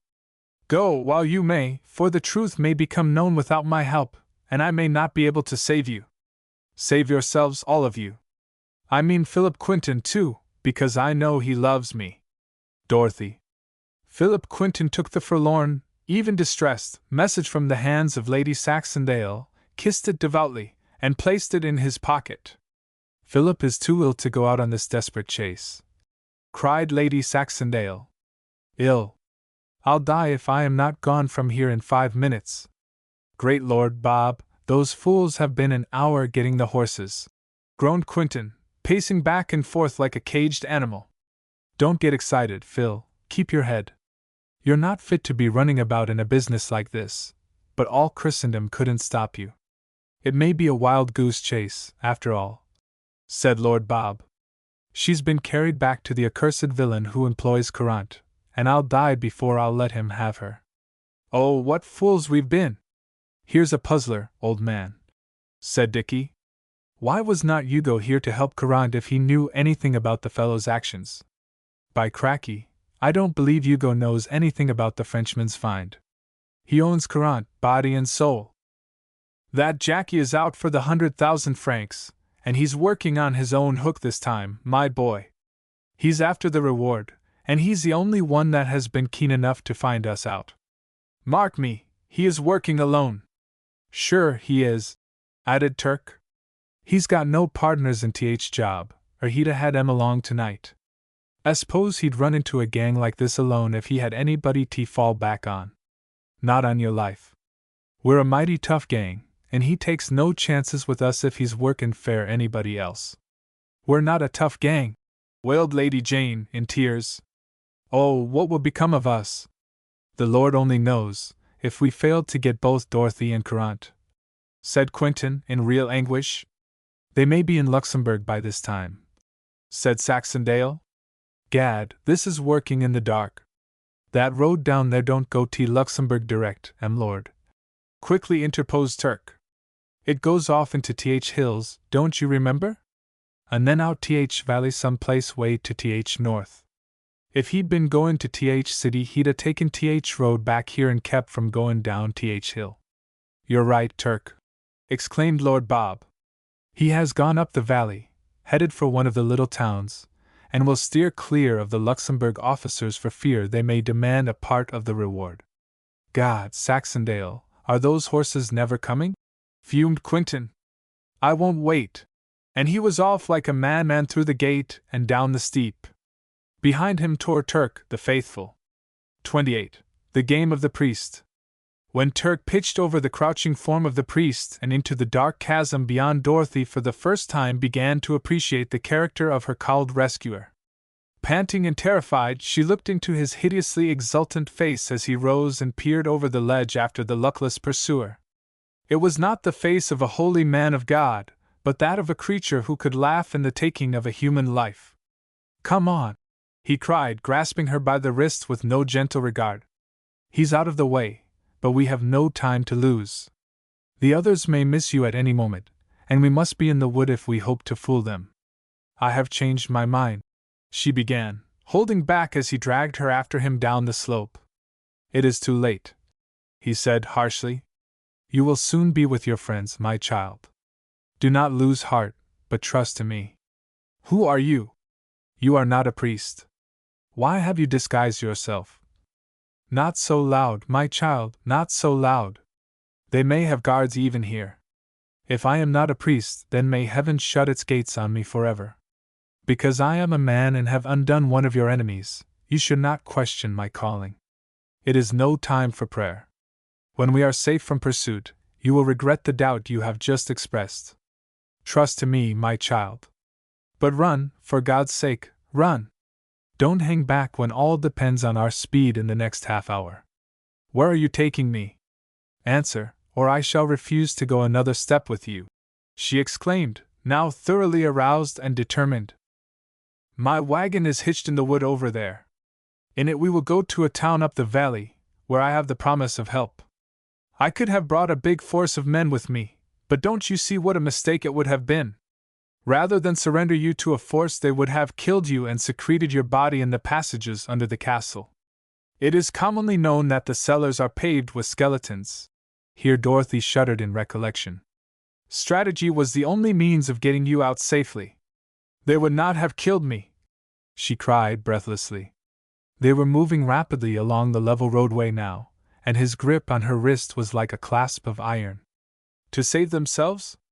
Of course, they would, as they would a dog," he said. "They are my friends, and they are the best, the truest in the world," she gasped, eager to keep the promise of protection made in the farewell note. "You think they are, madam, but how could they treat you as they have if they are friends?" He had turned into the wood, and it was necessary to proceed more cautiously on account of the darkness. She realized that she had erred in saying they were friends, and turned cold with apprehension. "I mean, they treated me well, for criminals," she managed to say. "Criminals!" he snarled. "Bah! Of course they are criminals of the worst kind, but they will never be punished. I'm afraid they are so clever that no one will ever find out who they really are." He stopped with a lurch, and she could feel that he was looking at her in amazement. "I know who they are, and you know them, too," he said slowly. "Perhaps nobody else knows, but we know that my Lord and Lady Saxondale and the 2 Americans were your abductors. The man I dumped into the ravine was that little villain Turk." Her heart almost stopped beating with the shock of knowing that nothing could now shield her captors from exposure. But it will be very hard to prove," she said, hoarsely, almost defiantly.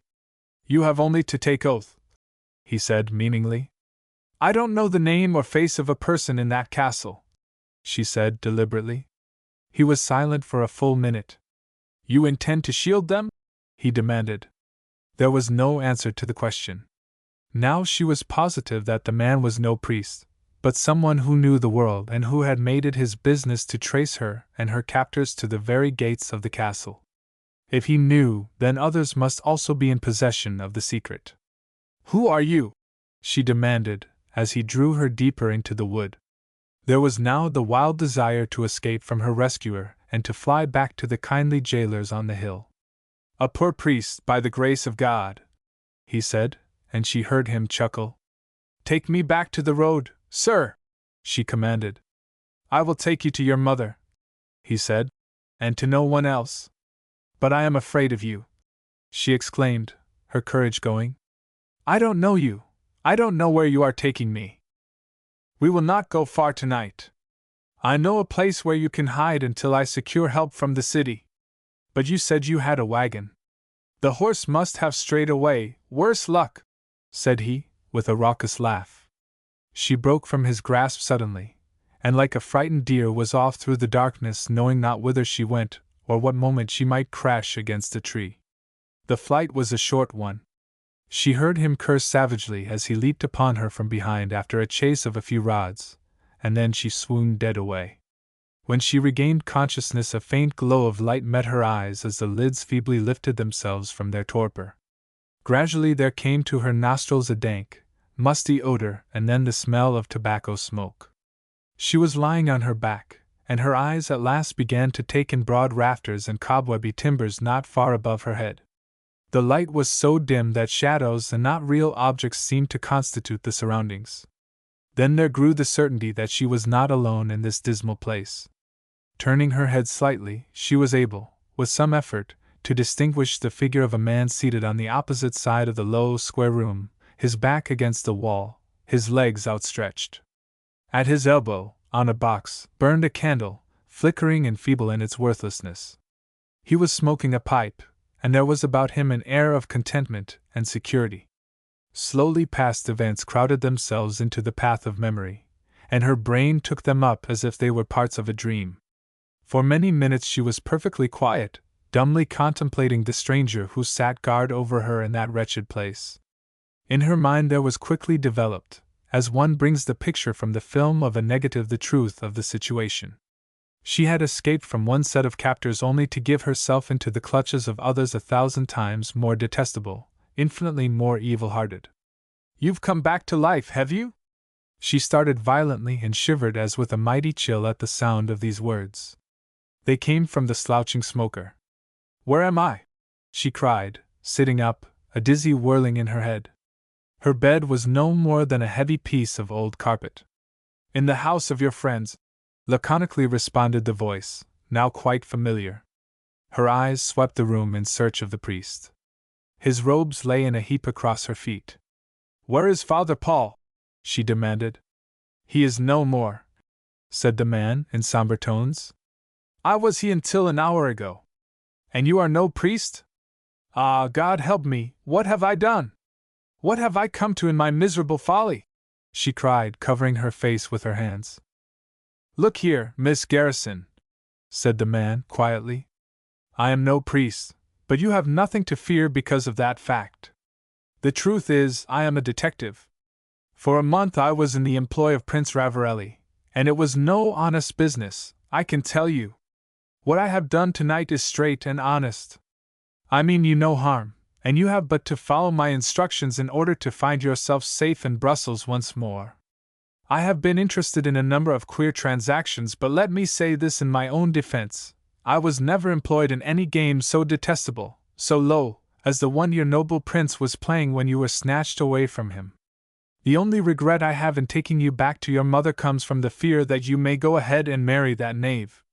Dorothy was listening, with wide eyes and bated breath, to the words of the lounging smoker.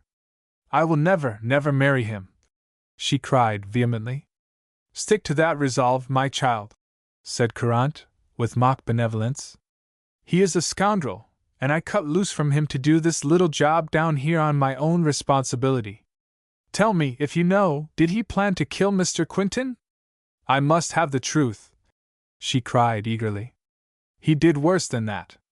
He made the attempt, or rather his agents did. You see, Quentin was a dangerous rival because he knew too much. I don't understand. Well, he knew all about the prince when he was with the opera company in Brazil. I can't tell you much about it, but there was a murder committed over there, and your prince was believed to be guilty. A woman was killed, I believe. Quentin knew all about it, it seems. And never told me? She cried.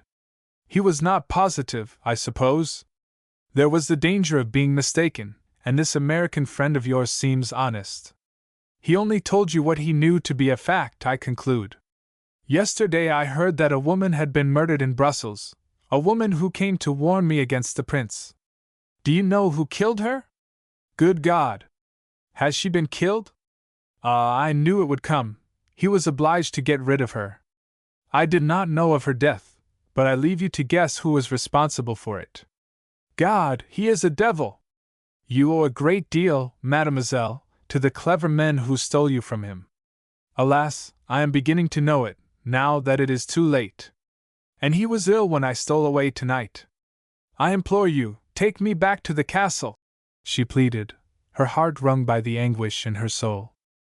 So he is in the castle, eh? Just as I thought. I'd like to take you to him, especially as he is ill, but I must take care of number one. When I dropped out of one villain's employment, I went into business for myself. You see, there is about 100,000 francs reward for you, and there's the same for the bodies of the abductors. If I turn you over to your mother or her agents, not the prince, by the way, I earn the reward. If I can procure the arrest of your abductors, I get double the amount. You see how unbusinesslike it would be if I were to let my sympathies get the better of me. But I will give you 100,000 francs if you will take me back to the castle, she cried, standing before him. Have you the money with you? Of course I have not, but it shall be yours as soon as I can. Pardon. You are worth nothing to me in that castle, and you will bring a fortune in Brussels. In vain she pleaded with the stubborn detective, finally threatening him with dire punishment if he refused to accede to her demands. Then he arose in sudden wrath, cursing her roundly and vowing she should not leave the room alive if she persisted in such threats. He told her that she was in a cave beneath the ruins of an old church, long the haunt of robbers, now the home of snakes and bats. Indeed, as he spoke, a flittermouse scurried through the air within a foot of her ear. We rest here until tomorrow night, and then we start out to walk. You cannot be seen in that dress either. I have clothing here in this box for you to wear. My dear young lady, you must make believe that you are my younger brother for a day or two, at least. A look of horror came into her face, succeeded by the deep red of insulted modesty, and then the white of indignation. I will die first, you wretch! She exclaimed. In that moment she believed she could have killed the smiling rogue with her own hands. We shall see, he said roughly. Look at them, they are respectable and cut, and they are clean. He drew the garments from the box, piece by piece, and held them before her flaming face. I'm going out to take a look about the valley. You are quite safe here. No one knows where you are, and the robbers have been dead for 20 years. One of them still has his skeleton in the room just off this one, but he is a harmless old fellow. In an hour I will return, and we will eat. It is now 3 o'clock, and the sun will soon be rising. Tonight we venture forth as brothers, remember? He pulled his cap down over his eyes, buttoned his coat about his throat, changed a revolver from one pocket to another, and deliberately stalked across the room to the narrow door. An instant later she heard the key rasp in the lock and she was alone. Oh, heaven, if Philip Quentin could see me now! If he could but hear my sobs and see my tears! How he would rejoice, how he would laugh, how he would pity me! This is your triumph, Philip Quentin, but you are not here to claim the wretched victory. Fool! Fool! Fool! She had thrown herself face downward on the patch of carpet, and was writhing in the agony of fear and regret. Suddenly there came to her ears the distant report of a firearm, the rush of feet, and then something heavy crashed against the little door. She was on her feet in an instant, cowering in the far corner of the room, her face among the cobwebs. Panic seized her, and she screamed aloud in her terror. Outside the door there were sounds of a savage struggle, but they rapidly became indistinct, and finally passed beyond hearing altogether. She ran to the door and pounded on it with hands that knew not the bruises they were acquiring, and she moaned in the fear that the rescuers, for such they surely must be, were leaving her behind. "Phil! Phil!" she cried again and again. But there suddenly came to her a terrifying thought, and she fell back, cold and voiceless. Hugo! What if he had at last run the treacherous Courant to earth? What if the rescuer were he? She slunk away from the door, the dampness of dread sending a chill to her heart. And when again the rush of footsteps brought a heavy body against the door, she had not the voice to cry out, so sure was she that Hugo Ravarelli was coming to her in that dismal hole. Then the door gave way, and Philip Quinton came plunging into the room, hatless, coatless, his shirt in shreds. The mighty draught of air from the open door killed the sickly candle flame, but not before they had seen each other. For the second time that night she lost consciousness. At the bottom of a deep ravine lay the body of Courant. He had fled from before the two adversaries after a vain attempt to re-enter the room below the church and had blindly dashed over the cliff. Turk, with more charity than Courant had shown not many hours before, climbed down the dangerous steep, and in horror, touched his quivering hand. Then came the last gasp. 29. Dorothy's solution. Quinton carried her forth into the night. When Turk came upon him in the darkness a few minutes later, he was wandering about the hilltop, the limp figure of the woman he loved in his arms, calling upon her to speak to him, to forgive him. The little man checked him just in time to prevent an ugly fall over a steep embankment. "My God, she's dead, Turk!" he groaned, placing her tenderly on the grassy sward and supporting her head with his arm. "The wretch has killed her. He's paid for it if he did. I guess it's nothing but a faint or a fit." "Does she have fits?" demanded Turk, earnestly. Quinton paid no heed to him, but feverishly began working with her, hopes springing from Turk's surmise. "Turk, if she dies, I swear to God I'll kill myself this night," cried he. "You're talking crazy, sir. She's comin' around all right, all right. Hear that? Her eyes'll be busy in a minute, and she'll be a skin where she's at. Just keeled over, that's all. All women does that when they gets as glad as she was. They faint 'cause it's easier and it is to tell how much obliged they are. I know 'em. They pass up hard jobs like that until they gets time to look all pale and interestin' and tuckered out, and then they ain't no use sayin' much obliged, 'cause man won't stand fair at a minute." Turk was kneeling opposite Quinton and was scratching match after match, holding them above the pale face until they burned his fingertips. When Dorothy at last opened her eyes, she looked into the most terrifying face she had ever seen, and, as the lids closed again spasmodically, a moan came from her lips. Turk's bristled face was covered with blood that had dried hours ago, and he was a most uncanny object to look upon. "Darn me, she's a-skeered of my mug! I'll duck until you puts her next dot. Look up, Dorothy! It is Phil! Don't be afraid, dearest, you are safe!" He knew that her eyes were open again, although it was too dark to see them. "Is it you, Phil?" she whispered. "Yes, yes! Where is he?" in terror. "He cannot harm you now. He is gone. But I saw his face just now." "Oh, you are not telling me the truth!" "You saw Turk's face, dearest. What a time we had in finding you! But you are safe now, thank God!" She lay very still, striving to convince herself that she was awake and that she was really listening to Philip Quinton's voice, hoarse and eager. Her hand went to his face, impulsively searching for the features her eyes could not see. Strong ringers seized it, and dry, burning lips kissed it again and again, lips parched with fever. The heart of the woman asserted itself at once, and concern succeeded perplexity. "Oh, Phil, you are ill! You should not be here!" she cried in distress, and before he could prevent she was on her feet, swaying dizzily. "Then you are not hurt!" he cried. "Thank God for that!" His arm was about her waist, and a wave of security and contentment rolled through her being. "Take me back to the castle, Phil," she said simply. "You will never know how unhappy I have been, how I have blamed myself for running away as I did. But oh, I thought he was a priest, and I wanted to prove that you could not keep me there. You do not have to stay there, Dorothy, he said slowly. What do you mean? I have been a fool, an ingrate, a brute, but I will atone if it is possible. In your note you said you would forgive the others? I don't ask pardon for myself, but I implore you to shield them. Perhaps it is too late. This detective has exposed us. He swore to me that he had not, but he knows everything, and may carry the word to the authorities. She interrupted, in distress. The secret is safe if he worked alone, for he is dead. Don't be frightened. He fell over a cliff in the darkness. Turk!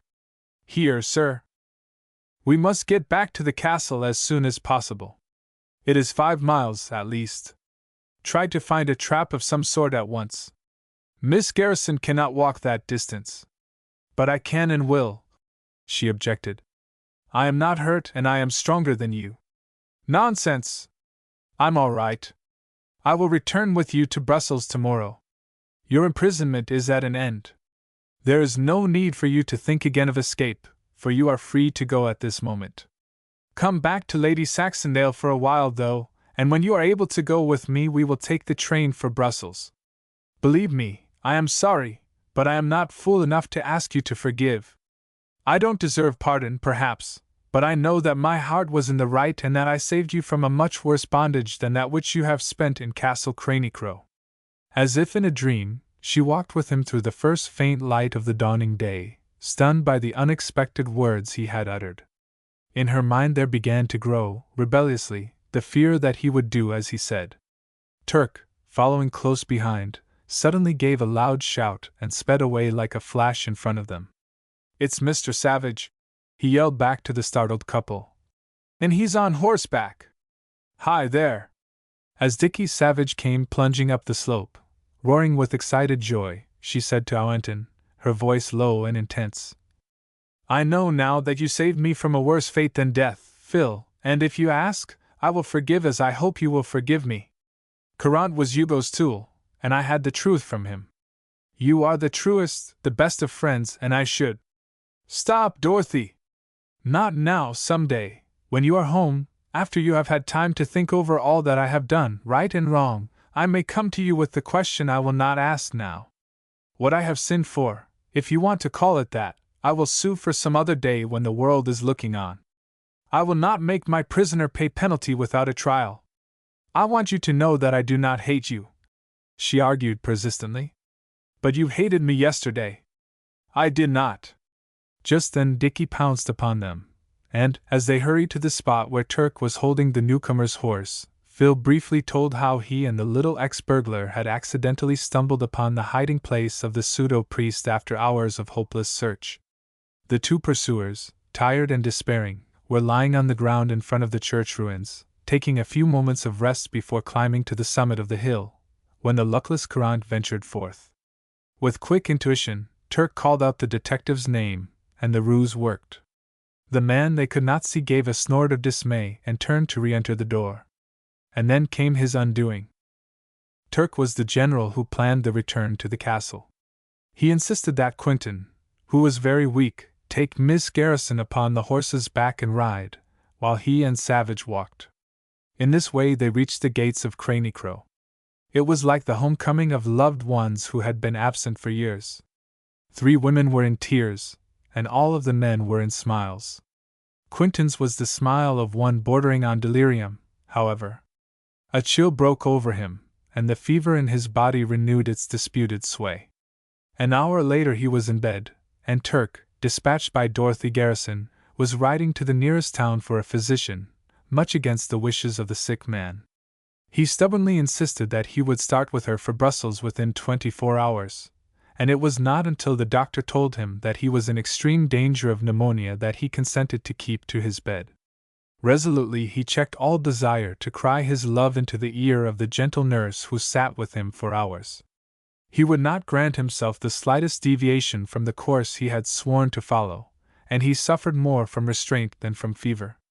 She found herself longing for the moment when he would call her to him, and pour out the love that would not be denied. He never spoke, but she hoped for signs of surrender. He never looked at her that she did not expect his lips to utter the story his eyes were telling, what he endured in that week of fever, under the strain of love's nursing, only he could have told, and he told nothing. How she hungered for the luxury of one word, only she knew, and confessed unconsciously. Had the doctor told her that he was critically ill, she would have cast all restraint aside and wrung from him the words he was holding back. But the unromantic little doctor calmly broke the fever, subdued the congestion, relieved the cough, and told them that the young man would be quite well in a few days if he took good care of himself. The days of convalescence were few, for the vigorous strength of the patient had not been sapped to any great extent. There were days of happiness, however, for all who lived in Castle Craney-Crow. Dickie and Lady Jane solemnly and somewhat defiantly approached Lord Bob on a very important matter. He solemnly and discreetly gave his consent, and Dickie promised to be very, very good to her so long as he lived. One day a real priest, Father Bivet, came to the castle gates to solicit alms for the poor of the neighborhood. He was admitted, refreshed and made glad by a single donation that surpassed in size the combined contributions of a whole valley. It was from him that they learned, with no little uneasiness of mind, that the body of Courant had been found, and that it had been identified by the Luxembourg authorities. The cause of his death was a mystery that defied solution, however. The news that Courant had been found and identified made Quentin all the more eager to carry out his design to restore Dorothy to her mother. He knew, and all knew, that it was but a question of a few days until Hugo and the police would put two and two together and come racing into the valley, certain that Courant had been killed by the abductors of Dorothy Garrison. One morning, therefore, shortly after the visit of Father Bivet, he asked Lord Saxondale for the use of a conveyance, announcing his intention to drive with Dorothy to the nearest railway station. There was dismay in the heart of everyone who sat at what had been a cheerful breakfast table. Quentin deliberately went on to say that he would take no lackey, preferring to expose none but himself in the undertaking. "Can you be ready in an hour, Dorothy?" he asked, after Saxondale had reluctantly consented. "Do you insist on carrying out this quixotic plan, Phil?" she asked, after a long pause. "Positively." "Then I can be ready in half an hour," she said, leaving the table abruptly. "Confound it, Phil, she'd rather stay here," said Dickie miserably. "I intend to restore her to her mother, just the same. There's no use discussing it, Dickie. If they don't throw me into jail at Brussels, I may return in a day or two." There was a faint flush in Dorothy's cheeks as she bade good-bye to the party. Lady Saxondale sagely remarked, as the trap rolled out of sight among the trees below the castle, that the flush was product of resentment, and Dickie offered to wager £20 that she would be an engaged girl before she reached Brussels. "Do you know the road, Phil?" asked Dorothy, after they had gone quite a distance in silence. She looked back as she spoke, and her eyes uttered a mute farewell to the grim old pile of stone on the crest of the hill. "Father Bivet gave me minute directions yesterday, and I can't miss the way. It's rather a long drive, Dorothy, and a tiresome one for you, perhaps. But the scenery is pretty, and the shade of the forest will make us think we are again in the Bois de la Cambre. If I were you, I would not go to Brussels," she said, after another long period of silence, in which she painfully sought for means to dissuade him from entering the city. She was thinking of the big reward for his capture and of the greedy officials who could not be denied. "Do you think I am afraid of the consequences?" he asked bitterly. She looked at the white face and the set jaws and despaired. "You are not afraid, of course, but why should you be foolhardy? Why not put me in the coach for Brussels and avoid the risk of being seized by the police? I can travel alone. If you are taken, how can you or I explain?" she went on eagerly. "You have promised to shield the rest," he said briefly. "I know, but I want to shield you. Haven't I told you that I forgive everything?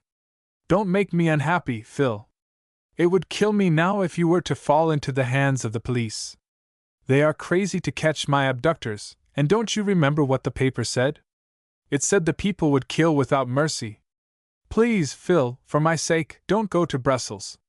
It is so unnecessary and so hazardous. Pray, tell me what explanation you could give to your mother, to the police, to the newspapers, if you suddenly appeared in Brussels, safe and sound, and yet unable to tell who had been your captors or where you have been held? he grimly said. I would not offer an explanation, she said decisively, as if that settled everything. But you would be compelled to make some statement, my dear girl. You couldn't drop in there as if from the sky and not tell where you have been and with whom. The truth would be demanded, and you could not refuse. What would the world, your mother, the prince, think? Don't mention that man's name to me, she cried. Well, what would be the natural conclusion if you refused to give an explanation? Don't you see that the papers would make a sensation of the matter? There is no telling what they would say about you. The world would jump at the scandal bait, and you would be the most notorious of women, to be perfectly plain with you. If you refused to expose the people who abducted you, there could be but one inference. It would simply mean that you were a party to the plot and fled to evade the wedding at St. Gudul's. Upon whom would suspicion fall? Upon the man who was supposed to have sailed for New York, and upon his friends. Where have you been during the last few weeks? If you did not answer, the world would grin and say, in New York, and of her own volition, don't you see, Dorothy, there is but one way to end this horrible mistake of mine? Only one way to protect you from humiliation, even degradation? You mean by, she began faintly, afraid to complete the dreaded surmise. By the surrender of the real criminal, he said calmly. I will not agree to that, she cried imperatively. If you give yourself up to them, Philip Quinton, I will deny every word of your confession, she went on triumphantly. I'm afraid they would doubt you, he responded, but his heart leaped gladly. And do you know what else I shall do if you persist? I'll tell the world that you were not alone in this affair, and I'll send the officers to Castle Craney-Crow to arrest every. She was crying hysterically when he interrupted. But you have promised to shield them. Promised! I will forget that I ever made a promise. Philip Quinton, either I go to Brussels alone or every person in Craney-Crow goes to prison with you. I'll not spare one of them. Promise? What do I care for that promise? Do as you like, Phil, but I mean every word of it. You wouldn't dare, Dorothy, you wouldn't dare, he cried imploringly. They are not to blame. I am the guilty one. They are not. One way or the other, Phil, she cried firmly. It is safety for all or disgrace for all. Now, will you go to Brussels? But my heavens, how can you explain to the world?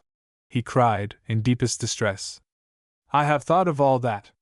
Providence gave me the solution, she said, her face beaming with the joy of victory.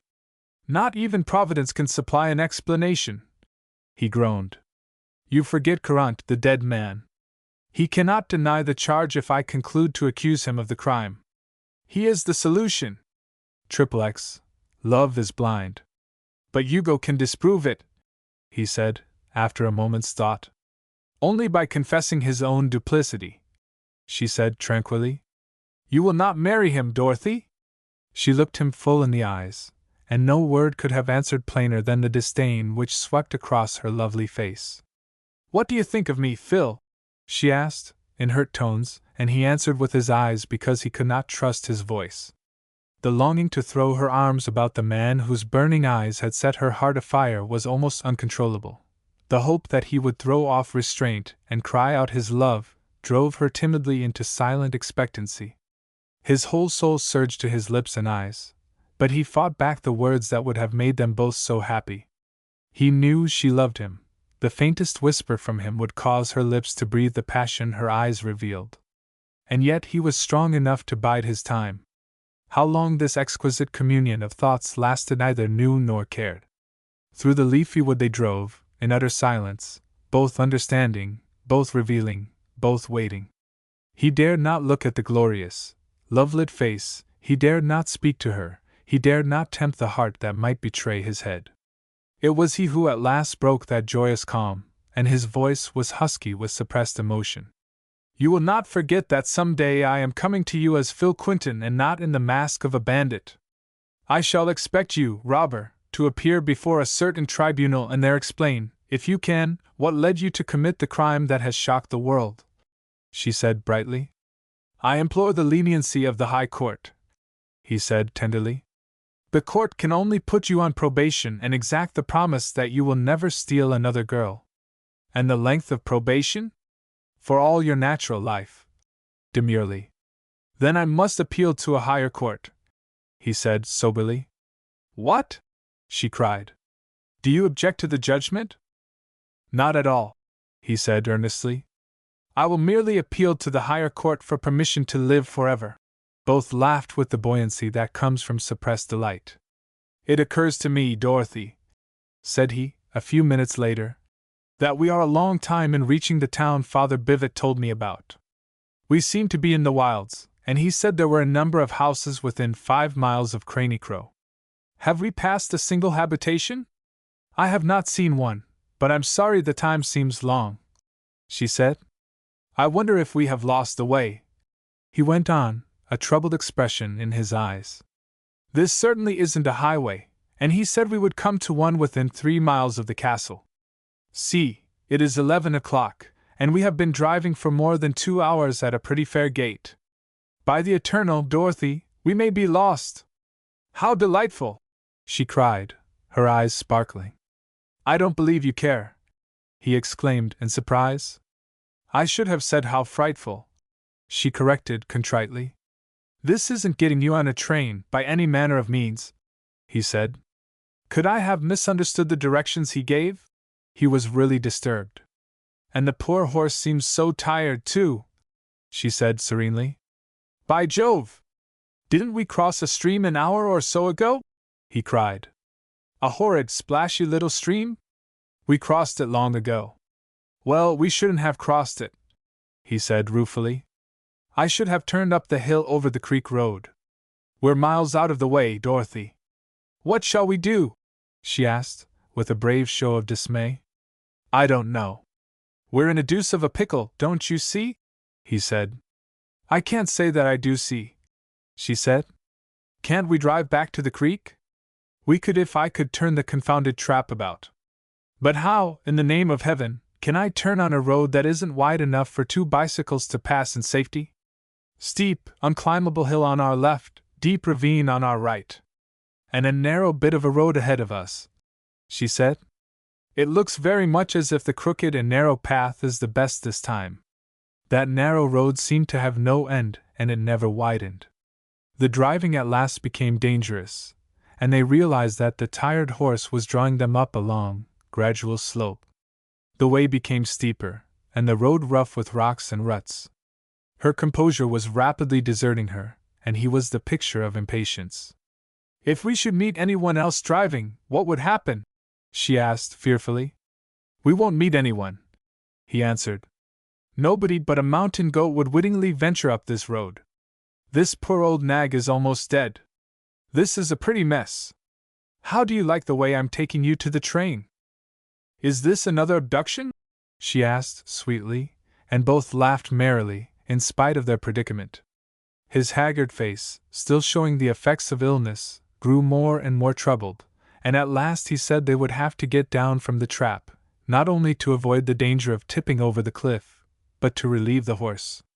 In this sorry fashion they plodded along, now far above the forest, and in the cool air of the hilltops. There certainly must be a top to this accursed hill, he panted. He was leading the horse by the bit, and she was bravely trudging at his side. There is a bend in the road up yonder, Phil, she said. When they turned the bend in the tortuous mountain road, both drew up sharply, with a gasp of astonishment. For a long time neither spoke, their bewildered minds struggling to comprehend the vast puzzle that confronted them. Even the fagged horse pricked up his ears and looked ahead with interest. Not 300 yards beyond the bend stood the ruins of an enormous castle. It is Craney-Crow, gasped the man, leaning dizzily against the shaft of the trap. She could only look at him in mute consternation. It was Craney-Crow, beyond all doubt, but what supernatural power had transferred it bodily from the Squaros hill on which it had stood for centuries, to the spot it now occupied, grim and almost grinning? Is this a dream, Dorothy? Are we really back again? I can't believe it, she murmured. We must be deceived by a strange resume. There is Bob himself. Good heavens, this paralyzes me. Hey, Bob! Bob! A few minutes later, a limping horse dragged his bones into the courtyard, and two shame-faced travelers stood before a taunting quartet, enduring their laughter, wincing under their jests, blushing like children when the shots went home.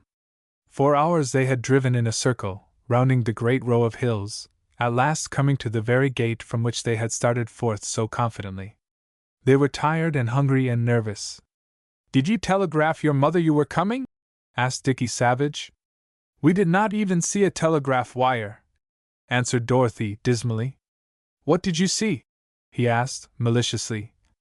"You should not ask confusing questions, Richard," reprimanded Lady Jane, with mock severity. "Well, we'll try it over again tomorrow," decided Quentin doggedly. "Do you expect me to let you kill every horse I own?" demanded Lord Bob. "They can't stand these round-the-world pleasure trips every day, don't you know? Glad to oblige you, my boy, but I must be humane." That evening Father Bivet came to the castle, just as they were leaving the dinner table. He brought startling news. Not an hour before, while on his way from the nearest village, he had come upon a big party of men, quartered on the premises of a gardener down the valley. It required but little effort on his part to discover that they were officers from the capital, and that they were looking for the place where Courant's body was found. The good father also learned that detectives from Brussels were in the party, and that one of the men was a prince. The eager listeners in Castle Craney-Crow soon drew from the priest enough to convince them that Hugo was at the head of the expedition, and that it was a matter of but a few hours until he and his men would be knocking at the gates. "The prince did not address me," said Father Bivet, "but listened intently, as I now recall, to everything I said in response to the Luxembourg officer's questions. That person asked me if Lord Robert Saxondale owned a place in the valley, and I said that his lordship dwelt in Castle Craney-Crow. The men were very curious, and a tall Italian whispered questions to the officer, who put them to me roughly. There was no harm in telling them that his lordship was here with a party of friends." "Good Lord!" gasped Dickie, despairingly. "It is all over," said Quentin, his face rigid. "What will they do?" demanded Dorothy, panic-stricken. "I do not understand your agitation, good friends," said the priest, in mild surprise. "Have I done wrong in telling them you are here? Who are they? Are they enemies?" "They are searching for me, Father Bivet," said Dorothy, resignedly. "For you, my child?" in wonder.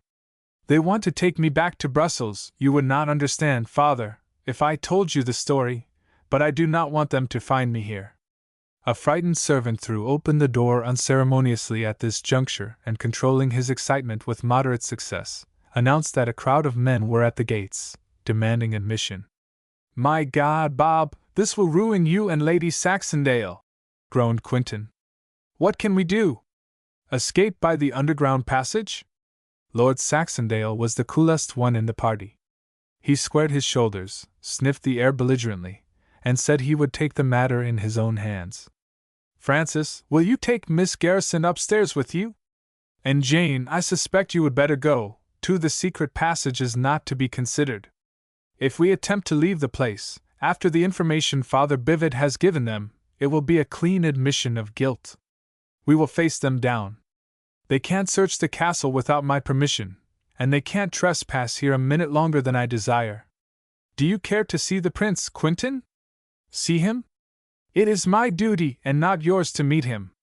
It means nothing to me, and it means disgrace to you. Bob, let me talk to. If you intend to act like an ass, Phil, you shan't talk to him. I am in control here, and I alone can treat with him and the officers. Please, sir, they are becoming very angry, and say they will break down the gates in the name of the law," said the servant, re-entering hurriedly. "I will go out and talk to them about the law," said Saxondale, grimly. "Don't be alarmed, Miss Garrison. We'll take care of you. Gad, you look as if you want to faint. Get her upstairs, Francis."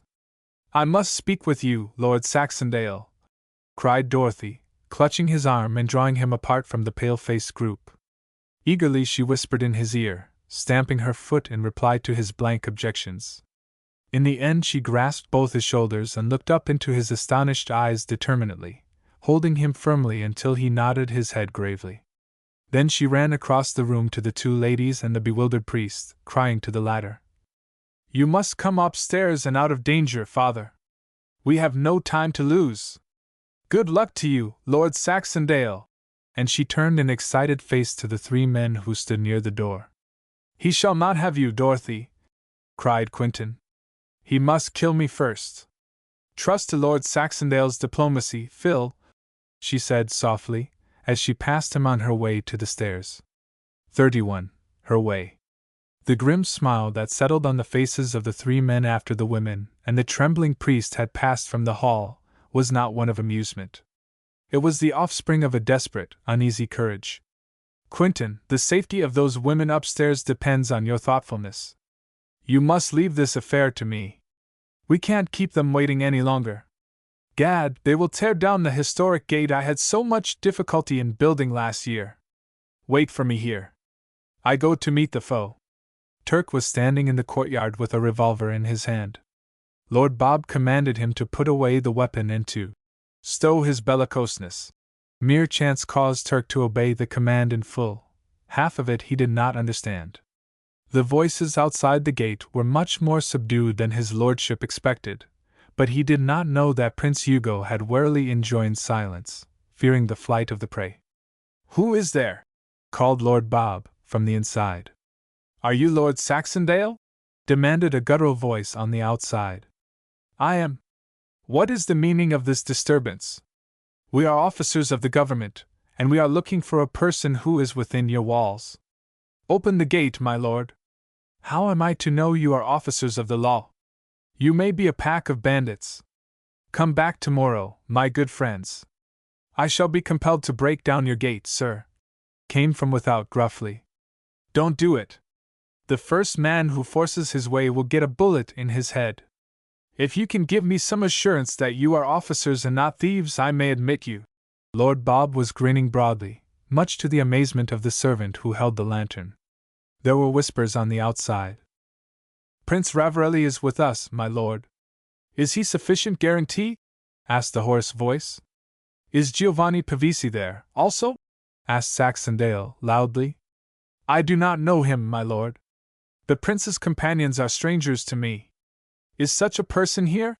Lord Bob could almost see the look on Hugo's face when the question was put to him. "I never heard the name," came the clear voice of the Italian. "My friends are well known to Lord Saxondale. He remembers Count Saliconi and the Duke of Lacelli. Two men from Brussels are also here, Captains Devereux and Ruz." "I recognize the prince's voice," said Saxondale, unlocking the gate. "Come inside, gentlemen," he said, as he stood before the group. "Sorry to have kept you waiting, you know, but it is wise to be on the safe side. So you are looking for someone who is in my castle? May I inquire the name of that person?" "You know very well, Lord Saxondale," said Hugo, now taking the lead. He stood boldly, defiantly before the Englishman. "Carmenita Malban is dead, Your Excellency," said Bob coolly. "I do not know what you are talking about, sir," grated the prince. "Dorothy Garrison is here, held against her will, and I, her affianced husband, command you to surrender her." "Have you the authority to take her, if I refuse to obey?" asked the other, with exasperating coolness. "These officers have the authority to arrest you and to take her from your hands, violently if necessary." "Oh, well, that makes a difference, of course.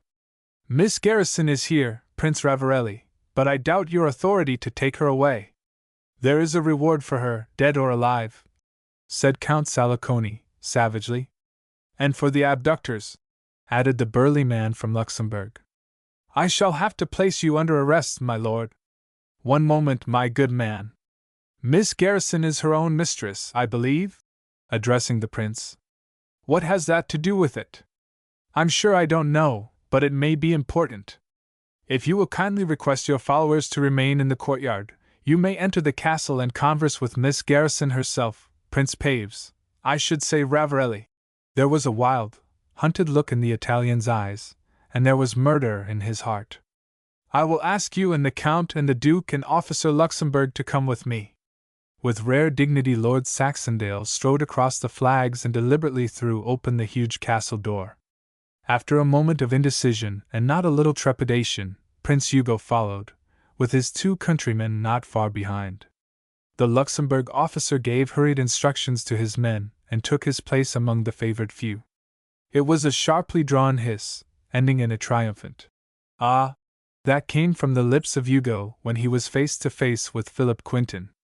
His glittering eyes plainly said that his suspicions were confirmed. The discovery of the fact, a week before, that the 2 Americans had not sailed for New York provided the foundation for a shrewd guess, and he had not been wrong. "It is as I suspected," he said tersely.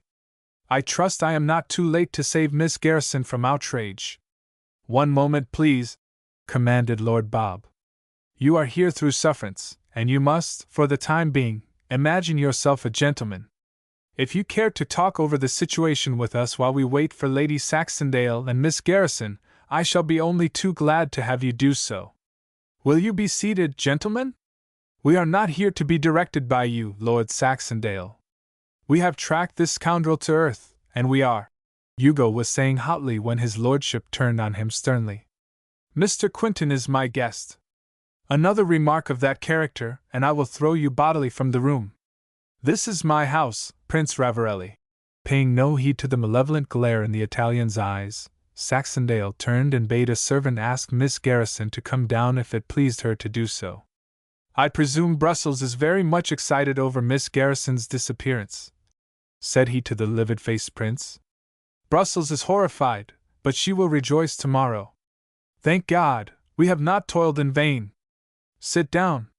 May I inquire for the health of Mrs. Garrison?"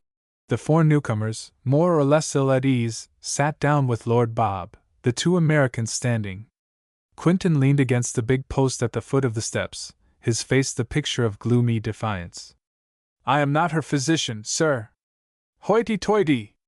She is quite well, then, I may reasonably infer. Can you tell me whether she is in Brussels?" "She will be in Luxembourg in the morning, if my message reaches her tonight. But we are not here for the purpose of bandying words with you, sir. This house must be searched, whether you like it or not." "Captain, call in your men!" cried the prince, his rage getting the better of him. "You will find that the door is barred, Captain," said Saxondale, easily. The expression that came into the faces of the 4 men was one not soon to be forgotten. For a full minute there was absolute silence. "Do you mean that we are prisoners?" demanded Hugo, his teeth showing, but not in a smile. "Not at all. The door has a habit of locking itself." "I command you to open that door!" cried the prince, looking about him like a trapped rat. He snarled with rage when he saw the smile on Quinton's face. Dickie's sudden chuckle threw dismay into the ranks of the confident besiegers. "Do not be alarmed, gentlemen," said Saxondale. "The door shall be opened in good time. I think the ladies are coming." As he spoke, Dorothy and Lady Saxondale appeared at the top of the stairs. Hugo would have dashed up to meet them had not the 2 Americans blocked the way. Slowly Dorothy came down the oaken steps, followed by Lady Saxondale. Lady Jane and Father Bivet were not far behind them. "Dorothy!" cried Hugo. "Thank heaven, I have found you!" She stopped on the bottom step, within arm's length of Philip Quinton. There was a moment of indecision, a vivid flush leaped into her lovely cheek, and then her hand went quickly forth and rested on Quinton's shoulder. He started and looked at her for the first time. "I am sorry, Hugo, for the wrong I have done you," she said steadily, but her hand trembled convulsively on Phil's shoulder. Mechanically he reached up and took the slim fingers in his broad, strong hand and rose to the step beside her. "The wrong?" murmured the prince, mechanically. "In running away from you as I did," she said hurriedly, as if doubting her power to proceed. "It was heartless of me, and it subjected you to the crudest pain and humiliation. I cannot ask you to forgive me. You should despise me." "Despise you?" he gasped slowly. The truth began to dawn on 2 men at the same time. Hugo's heart sank like a stone and Quinton's leaped as if stung by an electric shock. His figure straightened, his chin was lifted, and the blood surged from all parts of his body to his turbulent heart. "I loved him, Prince Ravarelli, better than all the world. It was a shameless way to leave you, but it was the only way," she said, her voice full. Then she lifted her eyes to Quentin's, and for the moment all else was forgotten. "My God, you did not leave Brussels of your own free will!" cried the prince, his eyes blazing. Salicone and Lascelles moved toward the door, and the police officer's face was a study. "I ran away with the man I love," she answered bravely. "It is a lie!" shrieked the Italian. Saxondale seized his hand in time to prevent the drawing of a revolver from his coat pocket. "Damn you! This is a trick! You have Miss Garrison's word for it, Your Excellency. She was not abducted, and your search has been for naught," said the big Englishman. "There are no abductors here. The famous abduction was a part of the game, and it was abetted by the supposed victim. But there is a reward for her return to Brussels," interrupted the Luxembourg official, speaking for the first time.